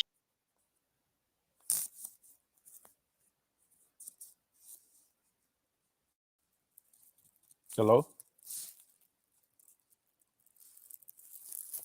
Like Roy Jones, well past, yeah. Like Roy Jones, well past his prime. We don't talk about because that's not what greatness is about. Roy Jones' legacy was cemented. Roy Jones was fighting on when he shouldn't have been fighting on. You know what I mean? That's why when they talk about the Calzaghe win over Roy Jones, I was like, well, guess what? He lost 3 fights in a row. You know what I mean? Leading up to Calzaghe, and then he lost 3 fights in a row. A fight in between after that. So Roy Jones, hello, yeah. So Yeah, so keep on Roy, cooking. so Roy Jones was well past his prime. But again, that's still when he stepped in the ring when he was to me, Roy Jones was the pound for pound king of kings. I've never seen a specimen like Roy Jones in the ring before. You know what I mean? He was so unorthodox because he was led by his athleticism and not by the fundamentals. You know what I mean? So you talk about a guy who would throw a jab from his hip. You know what I mean? He did everything that they tell you not to do, and he did it expertly. When they told everything they told you not to do in boxing, Roy Jones did it, and he dominated. You know what I mean? He putting the hands behind his back and bobbing and weaving and coming back with a hook and knocking the guy down. You know what I mean? He's doing the Ali shuffle. He's doing all these things. He looked masterful and marvelous doing it. You know what I mean? So not only did he look good, not only was he fast, not only was his footwork gifted, but he had the power behind it. Very charismatic. So to me, if you want the perfect fighter, to me, that I've ever seen in the ring was Roy Jones Jr. And so I don't take anything what happened to him uh, past his prime, you know what I mean, and mix it up to what he was able to bring us during his prime. Just like Ali. Ali past his prime was Ali. No one talks about that. People still say he was the greatest. I never thought Ali was the greatest fighter ever. But Me I'm not either. going to take that away from people who think he is Me because either. it's a personal choice. You know what I Yeah. mean? Yeah. Right. So Now, what's up, Ali, brother? hey, what's up, man? Who's this? My name's Lenar. Oh, Lino. Okay, I see you now. Okay. Yeah. I was just saying you made a comment about Muhammad Ali. I know I don't think if you're talking about from a pure boxing standpoint, no, I don't think Muhammad Ali is the greatest of all time. It's because what he did outside the ring that helped his legacy inside the ring. Absolutely. 100%. You know what I'm 100%. saying? But if you're just talking about just keep it boxing, strictly boxing, he's one of the greatest. But I don't. But he's not the greatest. Right. And this is the reason why I say this because he was probably the most No. skilled heavyweight you'll ever see in boxing. Tyson Fury tries to mimic him, but he doesn't even do it justice. Yeah. So Mike Tyson and Ali are the most skilled fighters I ever seen. But again, when it comes to the greatest, I don't view him as the greatest. Think about this. He went toe to toe life or death for 3 fights versus um Joe versus Frazier. Joe Frazier. Okay, now Joe Frazier was probably weighing 208 pounds. You know what I'm saying? Well, And he gave him life and death, and even won, and you know what I mean. And each time, well, so styles make fights, and I it don't sounds take make that away. fights. Yeah. Styles make fights. I don't take anything away from them. But if somebody else have a hard fight, you know what I mean? They say, oh, they're not great because he should have wiped them out. But Ali never wiped out those great fighters. You know what I mean? It was a great Ali. Listen, I love the guy. You can watch Ali today and you're like, man, charismatic. The guy was very skillful. Never seen a heavyweight move like him. But when he fought George Foreman, it's not like he was beating up George Foreman. George Foreman was beating on him. It was a rope-a-dope. Matter of fact, if a fighter did the rope-a-dope today, they will stop the fight because they would Yeah. say it was unanswered punches. Yeah. You know what I'm saying? So Ali did what he was supposed to do. He let the bigger, stronger Foreman punch himself out, and then he came and did what he Which did. which was just one of the smartest things I've ever seen in a boxing ring. Absolutely. One of the smartest. You got that fight doesn't it gets credit a lot, but I mean that fight needs to be praised for decades to come, just because of Ali's wisdom to use rope a dope. Who would have thought about that? That's something you think about in a movie. Who would have And, thought? and Who would have thought? Okay, this guy's a big man. He's a big puncher. Because back in the 1970s, who would have thought? Okay, the only way I'm gonna beat this guy, I'm just gonna use rope a dope. Nobody would have thought about that. It'd be like if somebody absolutely. was going against Archer Beterbiev today or something like that. Nobody would think about using rope a dope. But that's my point. It wouldn't be allowed today. If Yeah, the referee would stop it because of unanswered punchers. yeah, You know what I'm true. saying? And unfortunately, no one is, what Ali did with their rope-a-dope, like I said, because he gave away all of those rounds. And he Yeah, waited till his time and he did what he was supposed to do. It would not be allowed in fighting today. I yeah, you it know wouldn't. It wouldn't. And so what's so what's so crazy about about that Sex 7? That's like something you would have seen off of a Rocky movie. You know what I'm saying? absolutely, So absolutely. so And nah, but so so you guys have made a comparison. What was good is when you guys were like, it's kind of funny because with this Crawford and Spence fight, I kind of see a lot of similarities between Sugar Ray Leonard and Marvin Hagler. Like, ironically enough, like just between the fighters, right? Sugar Ray Leonard had an eye injury. Spence had an eye injury. Marvin Hagler was a switch hitter. Terrence Crawford's a switch hitter. Marvin Hagler's darker. Terrence Crawford's darker. Marvin Hagler had more of a blue collar look, so that's why he was viewed as a villain coming into that fight. And Terrence Crawford has more of a blue collar look. He's not very friendly, kind of like Marvin Hagler. Who has that no games type of mentality. So he kind of has that blue collar look. So the quote unquote Spence has more of that marketable look, like Sugar Ray Leonard, pretty boy, whatever you want to call it, type of look going, and kind of like Sugar Ray Leonard. So I see a lot of comparisons between the Sugar Ray Leonard and the Marvin Hagler thing. Oddly enough. yeah, I mean, I see. I mean, what you just said, everything is what it is. Bud has turned himself into the villain, and I understand why. He turned himself into the villain because he wasn't getting any love. And the reason why he wasn't getting any love is because his career was sabotaged by the Bob Mafia in the first place. So think about this. You got Bud, he's the one undisputed and everything, but yet every time a new, the flavor of the month come along, Bob Aaron promotes them. You know what I mean? Bob Aaron promoted Loma the way he never promoted Bud, and yet True. nobody bought it because we knew that it was artificially anointed and wasn't True. organic. Okay, Bob promotes Fury the way he's never promoted Bud. You know what I'm saying? True. Bob is now they're pushing in a way all this that the way he's never promoted Bud. Now True. he's pushing Nico Ali the way he's never promoted Bud. So Yeah. Bud should be angry. Bud got a lot of baggage to deal with because he's been taken advantage of. You know what I mean? A fight of his caliber, he should have been making way more than $5 million per fight. You know what I'm Yeah. saying? So he's turned on and saying, but he's turning his energy towards the wrong people because his fan base is kind of splitting fans. We should be I like Bud and I like Earl. I think Earl is going to win the fight, but that doesn't mean I don't want to see it. You know what I You said mean? what? I didn't hear what you said. What'd you say? I think I like Earl, I like Bud and I like Earl. I think but I think Bud is a Hall of Famer already, based on what he's done already. He But is. I He is. but I think I don't think he beats Earl based on Styles make fights. Styles Agreed. make fight, Agreed. And and when I but the thing about it is, it's like it's like when you pick one of these siders fight, they think you're picking Republican and Democrat. It's like nobody can have no objectivity. You know what I'm saying? Like, I just know I agree with you. Stylistically, I just think that okay, so they both have skills, right? They both have skills. Picking out straws. Who's more skillful in this area, that area. But what I think this fight really comes down to, it comes down to really Styles make fights. I think that high pressure. Basically, what I'm saying is this fight's going to turn into a dog fight. You know what I'm saying? For one of the reasons why is because of Earl's ability to cut the ring off, and then you have Terrence Crawford, having that pride he has to bat down his mouthpiece, and it's going to be a fight. It's going to be a war. You hit me, I'm going to hit you back. You hit me, I'm going to hit you back.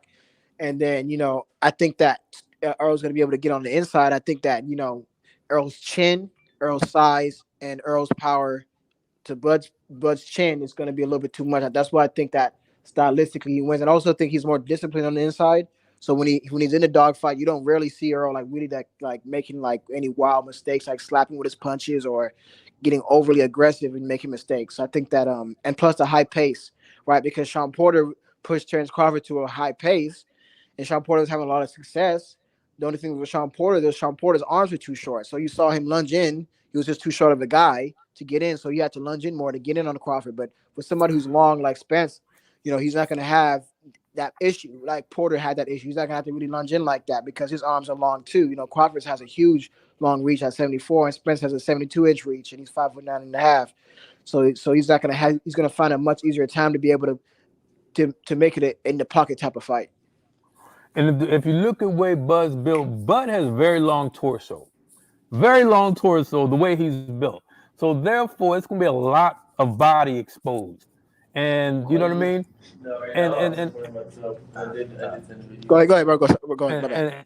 and actually, when you look at the comparisons about the punch output, and I said this, um, but excuse me, Porter threw over 700 punches versus Earl. You know what I mean? He didn't throw that, and he only landed 73 on Bud, and Bud only landed 93 punches. You know what I mean? Bud only 93 landed punches 90 on who? on Porter. Oh, he Bud only only landed 93. Yeah, he only landed 93 punches on Porter. It was a very it wasn't a high output punch. It wasn't a high, it was, you know what I mean? And I even had Porter ahead at the time of the stoppage. Me too. So it wasn't a high volume punch output, and it wasn't the Porter that I was expecting and that we're used to. He gave his reasons, and he said that, you know what I mean, he didn't go through the fire through training camp. He was trying to conserve his energy, and he said he wished he was the Porter of the old, and he wished he would have did the regular Porter stuff, but he didn't. You know what I mean? Because he had one foot in retirement and one foot in that fight, and his heart just wasn't there. I agree. I mean, I don't like to go back and discredit a fighter like, oh, he wasn't the same. Like, Oh, he wasn't. He admitted it after the fight. But with that being said, I will admit that wasn't the best Sean Porter I've ever seen. The absolute best Sean Porter is when he fought Errol Spence, and you can tell it was the absolute when he peaked out. You know, he peaked out that fight. And that probably what made him retire. The reason why he was the biggest he had ever came. His body frame was the biggest, and he was just so motivated because you have to understand with the lead up to that fight was very. I mean, look at the press conference. There was a lot of disrespect. They didn't like each other. So he was, at the time, of course, Spence was viewed as the big dog on the block, the boogeyman. So it's like there was a lot of built-up animosity. So you had seen such a motivated Sean Porter that it made him just perform even better. So yeah, you're talking about the absolute best Porter I've ever seen was against Spence, and probably the second best would probably be against probably Bud. But you talk about the best Porter I've ever seen was against Spence. Absolutely, and if that Porter versus Spence would have showed up against Bud, I don't think Bud would have had a chance because when Porter was putting the pressure on, Bud was backing up the entire time. It wasn't like he was planting his feet; he was actually on the run, on the move. You know what I'm saying? It wasn't like it was It wasn't like it was calculated footwork. It was like, let me get the hell out of here. Yes. You know what I mean? And so he wasn't holding up well. But the problem is Porter didn't do enough of it. You know what I'm saying? And when he finally caught Porter, you know what I mean? He was swinging wild with his head down. You know what I mean? And he used Porter's momentum against him. It was sort of like what Floyd Mayweather did to Ricky Hatton. He used his momentum against him. You know what I'm saying? And he ran into a perfect pinpoint punch, with a straight, a straight right, and he went down. You know what I mean? But he got up, and he got up every time. It wasn't like he was like, remember, I think the Adrian Broner knockdown of Porter was a more complete knockdown. You know what I mean? That was power right there. That wasn't no momentum. But it was still kind of a flash knockdown. But I know what you're saying though. Yeah, it was flash, but it was, you know what I mean. But it still put him on his ass. Yeah, it put him on his ass. But to me, it was that punch was like, whoa, this guy got some power. But with Bud, it was more, I'm running forward, my head down, I'm swinging wide, and he got that punch. He got caught. Absolutely, 100. Can't take it away from him. But that's what I'm saying. So when if I'm putting that Bud that fought Porter against Earl, it's no way Bud stands up to that. Bud has never had a high pressure power puncher come at him. Bud has never been beat to the body. That's what I'm saying. And I'm just looking, not even breaking down the technicals of it. If you're just looking at if you're just looking at the fight being a barroom brawl, right? It's gonna be a phone booth fight. If you just see it from a stylistic standpoint of Earl coming forward, if Porter was buzzing Crawford, I think that Spence's power is a level above Porter's power, so it's gonna do more damage. And Earl has a much longer reach than Porter. So he's going to be able, and he's much taller than Porter. So he's gonna find it a much easier time, and he's much bigger than people don't understand. Like the size advantage that Spence has is going to show in that fight. Absolutely, I It, agree.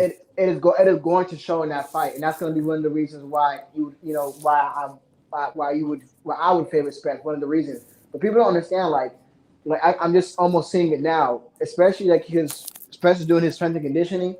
It is going to be a factor in that fight. Is that size advantage that nobody seems to bring up just because there is a definite size advantage. So go ahead. And look at the competition level that Spence has faced at 147.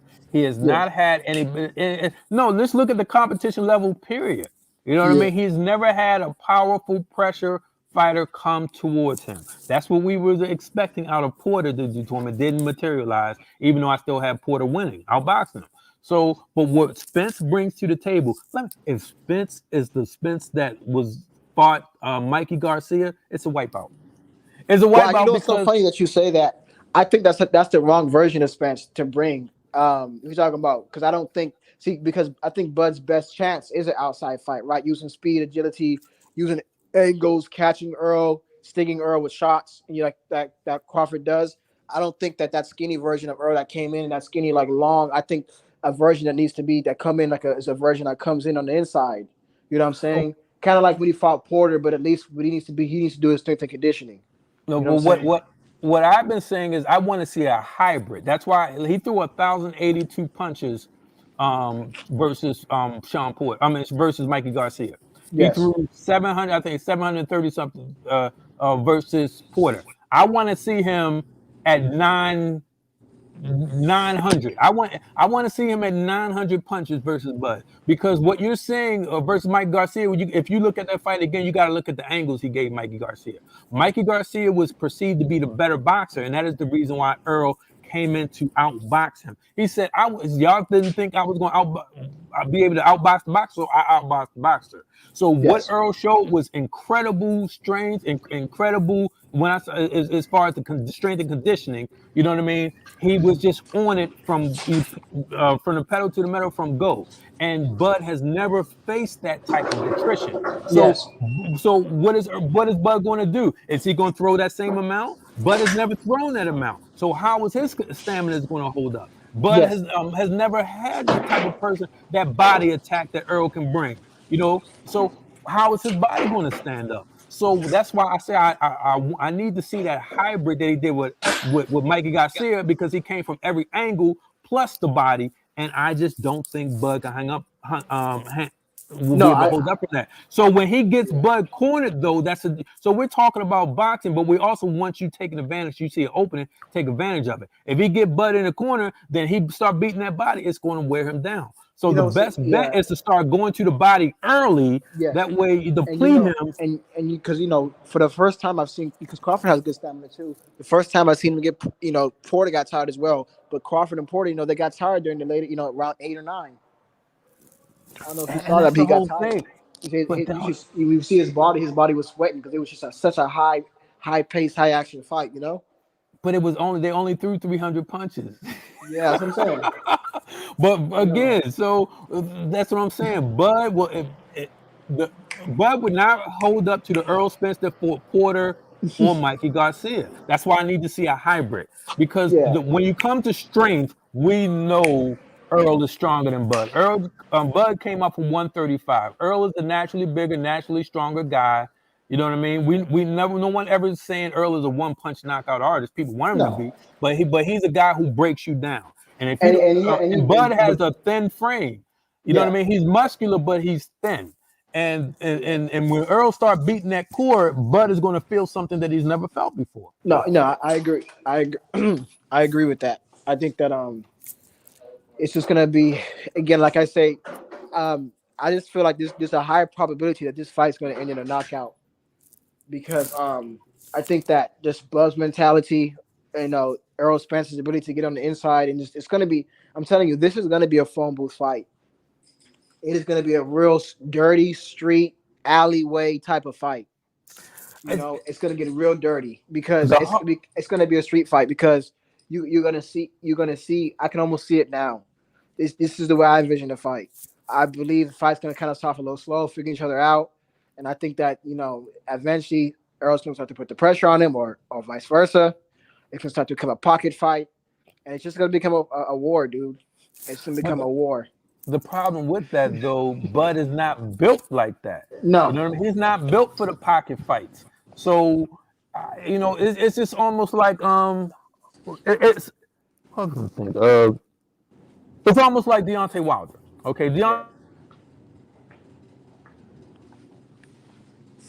Deontay type of pocket fight. You know what I mean? He was always that 214, 210, 212 pound fighter. So his core is not going to hold up to that. And that's the reason he was so successful because he lived, whatever limitation he had, he didn't worry about that. He only mastered, his strengths, which was to shoot that 1-2. You know what I mean? As a sniper, yes, Wilder never had a lot of inside body punches thrown at him. That's just not his style. So the same thing with Bud. If Bud tried that, he's not going to be successful because you got to, in order to go through the fire of that, you have to have that type of experience. And when you've never experienced something before and you're going through it, how is your body going to hold up to it? So it's hard for me to imagine Bud actually standing in a pocket with Spence because Spence can take it all. no, that's what I'm And saying. Bud we've never seen Bud take that type. And You know what I'm saying? Porter only If landed a total of seven. Porter only landed 73 punches on Bud. that's it, are you Okay, sure that's it? brother, you got Twitter? I'll send you the link. I'll That send you shit, my post on it. that shit's crazy. I didn't even think it would be that. Porter only landed 73 punches on Bud. So when you land 73 punches, Earl is going to land at least 200 punches. Yes, Okay, big difference. yes, Big difference. He's going to land at 200 punches because, first of all, he throws volume. yes, Okay, so he throws volume with intention. Sometimes he throws volume just to, to befuddle you with illusion. I'm gonna throw this to get you pay attention to that while I shoot to the body, whatever the case may be. yes. So Bud has never faced that type of fighter. The No, only fighter that came close to that, I said that type of pressure on him was Gamboa. Gamboa yeah. was the only come forward little tank type of fighter. You know what I mean? Hey, And, and and he definitely had his moments. absolutely. He wobbled him. He wobbled him. He definitely wobbled him. But you talking about that was at 135. Yes, Okay, that so was a we're huge talking size advantage. Yeah. right. So that was at 135. So now we're talking about versus a 147 at Who's Earl gonna have Spence. a huge a decent size advantage on you? He's got absolutely. So you're not going to be seeing Bud backing down Earl. That's not in the cards. That's not in the cards. It's just not. It's not going to happen. People try to make a comparison, but well, look what Bud did to Kell Brook versus what Spencer. First of all, it was what 10 punches thrown in that fight.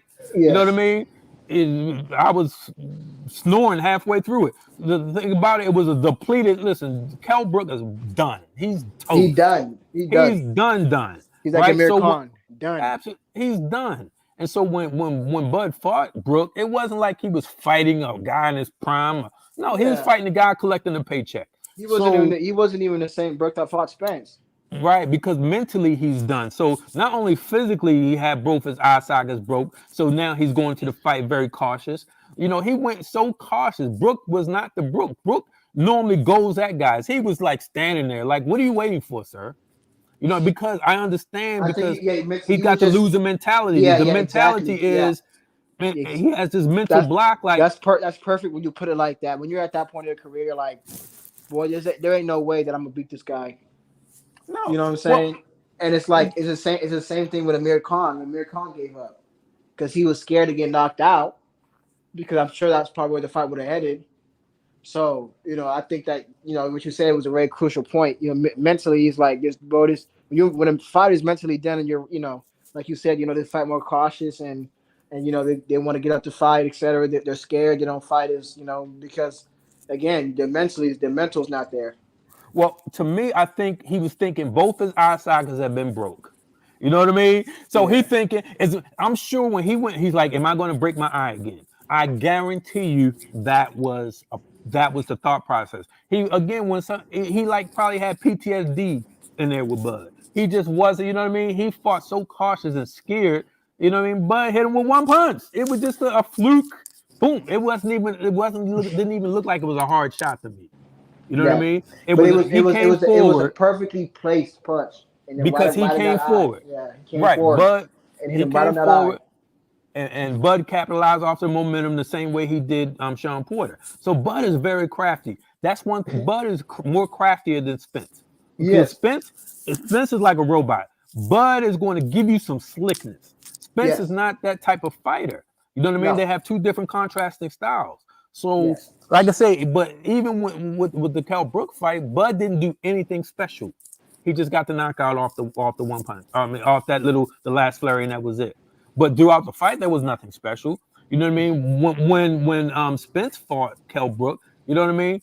yes. They was going toe to toe. They was going at it. You know what I mean? No, and then He and made Brook one thing, submit. yes, and one thing about that, like that's why I think that if this fight starts to get past 7, 8 rounds, kind of like we did with Kell Brook, just stylistically, I think that if Earl's down the cards or whatever, he is gonna go for the knockout, kind of like he did Kell Brook. The hell with this, everything goes out the window. I'm just coming forward and just gonna beat you down. It's basically what we get to Kell Brook. So he did the hell with this because he couldn't, because he's like, man, this fight is getting due. Even though that fight wasn't as close as people make it seem, but it was still competitive and. They're like I think again, if it comes down to it, I think that stylistically, Earl's going to do what it takes to win, and he's going to truck along and keep on trucking through.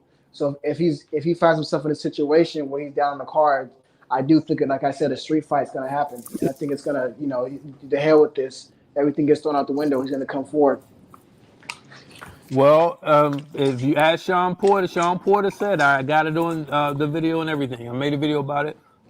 He said that Bud did not. He was actually more hurt by Earl than he was Bud. Mm-hmm. Okay, so he let that be known. So listen, Bud got popped. I'm not taking away anything from him. I'm just looking at it based on the style and the physical attributes. You know what I Yes, mean? pretty much. People in the text saying, "Oh, Earl is not going to be able to get past Bud's jab." Well, when has Bud stopped people from getting past his jab? Bud Exactly. is, you know what I mean? That's never been his. I'm going to jab you to death. Blah blah blah. That's not his style. He's a very crafty fighter, and he catches people off the angles. You know what I mean? Yes. It's not like so there's nothing to me that Bud has that can stop Earl, but it's something that Earl has that can stop Bud. Yes. Again, if I'm wrong, I want somebody to show me because I want to look at it. If somebody got a fight of Bud to say, okay, this is what's going to stop Earl, show me because I love to be educated. I can never stop learning. You know what I mean? Yes. I like Bud, I like Earl. I'm just giving an objective perspective point of view, both based on both fighters' strength. Earl has fought the better competition. Earl has fought the stronger competition. Bud has just hasn't. But again, I would love to see Bud throw 600 punches. I would love that. You know what I mean? He just doesn't have those type of fights.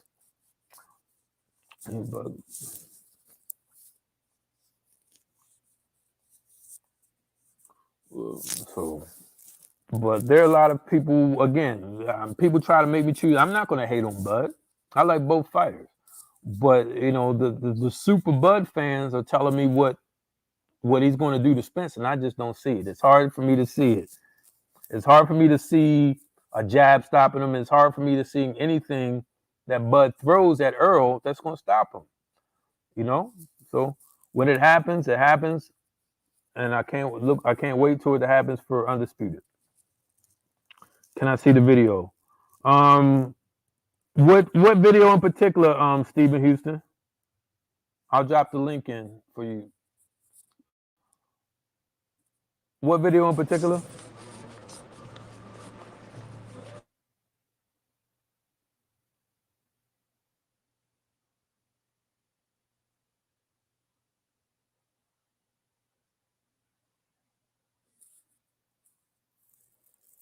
That's because the PBC side who has a promoter willing to pay for these fights. The jab will keep Earl.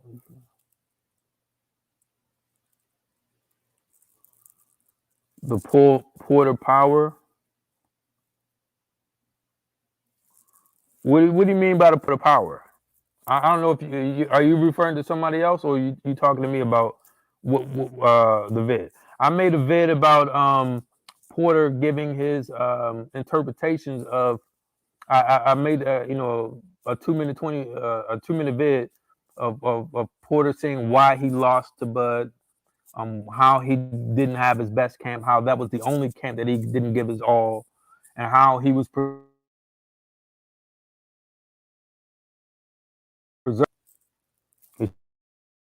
for you. Yeah, 1 second.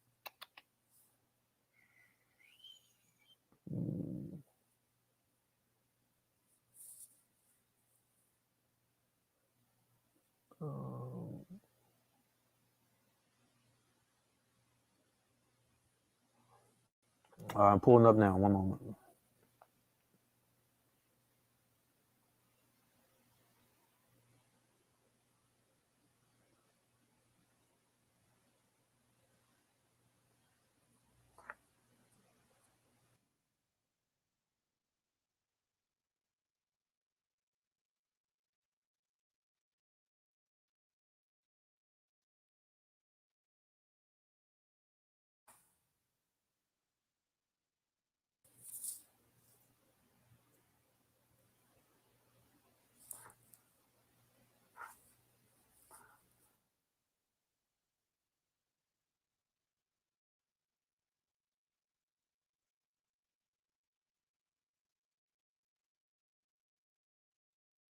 Let's see.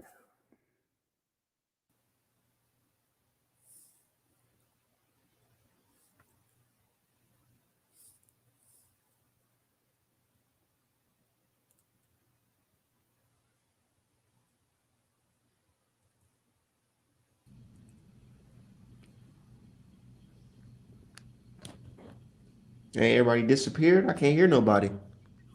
I'm here. I'm looking for a vid to so I can post to Steve. I'm Damn, pulling y'all up a still vid real quick. cooking, huh? I just took a little break. I was on the phone with my girlfriend, whatever. Um, but shit. What else y'all got going on? Cause I'm ready to close the shop. No, you can close it. I just wanted to I was wanted to paste this vid for him. He wanted to see what Porter said. So as soon as I paste these, you can shut things down. I just want to Okay. send this to him 1 second. Uh, Yeah, I gotta get some shut eye. I work in the AM.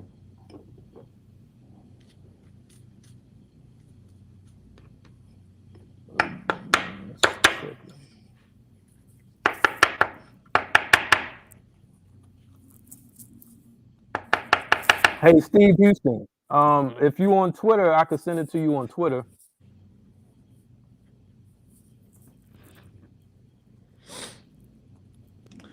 Yeah, Let me but shout out see. to you, Steve. No, the brother in the chat, Leonard Thomas. Yeah, I haven't Yes, seen you sir. before. You just subscribed to the channel? No, I just well, no, I subscribe right now after I get off where you shut shit down. I just saw your live stream and I hopped on. Yeah, it's good live stream, though, brother. Okay, that's You hear me? one where he explains the full explanation why he underperformed. But I'm looking for the one where he says the power. 1 second.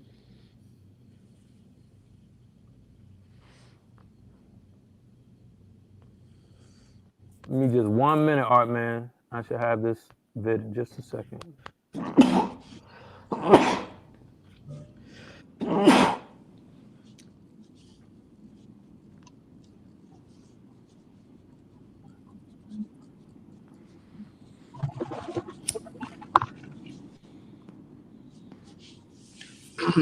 Hey man, are you the guy who makes those you make some arts about some boxers, right? Yep, Artman Boxing, Yeah, artmanapparel.com. yeah, I seen some of your stuff, man. You got some good work.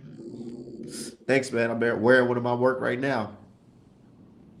Yep, this is a real You made that throwback. dope one. You made that dope one when had Errol Spence with the Goku. That shit was dope as fuck. I know it's so crazy. There's about 20 people out with the same shirt of a fight that never happened. Man, that Goku was something else. When how because it looked just like him. The physique, the body, everything. So that shit is Yeah, hilarious. I'm about to make one for the Yugas fight. What's that one gonna be? It's gonna be same Dragon Ball Z theme, but this time Yugas in it. Yugas? Cause I forgot because last one he was wearing the orange uniform and then it was all cut up like he was going through a battle. Ooh, but that's all I remember. What was it? What was in it? Yeah, it's on my website. Go check. Hey, check my website out. I got it right here in the chat right here. artmanapparel.com. You Oh, can check out all my work. and it was Pacquiao with Frieza. Now I remember, yeah, it was Yeah, it was Pacquiao with Pacquiao Frieza. and Pacquiao and Errol. You know the Okay. fight never happened, so Yeah. all right. But y'all stay safe, Okay. man. I gotta get out of here. Okay.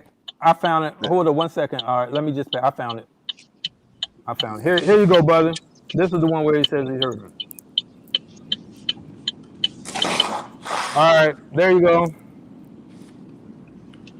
All right, man. Take it easy, my brother. All right, y'all stay safe, man. On to the next All right, one. you Y'all too. be at the fight party on Saturday for this Luis Ortiz versus Frank Martin or Charles Martin, I bet. All right, man. I'll subscribe to your channel and everything. All right, thanks, brother.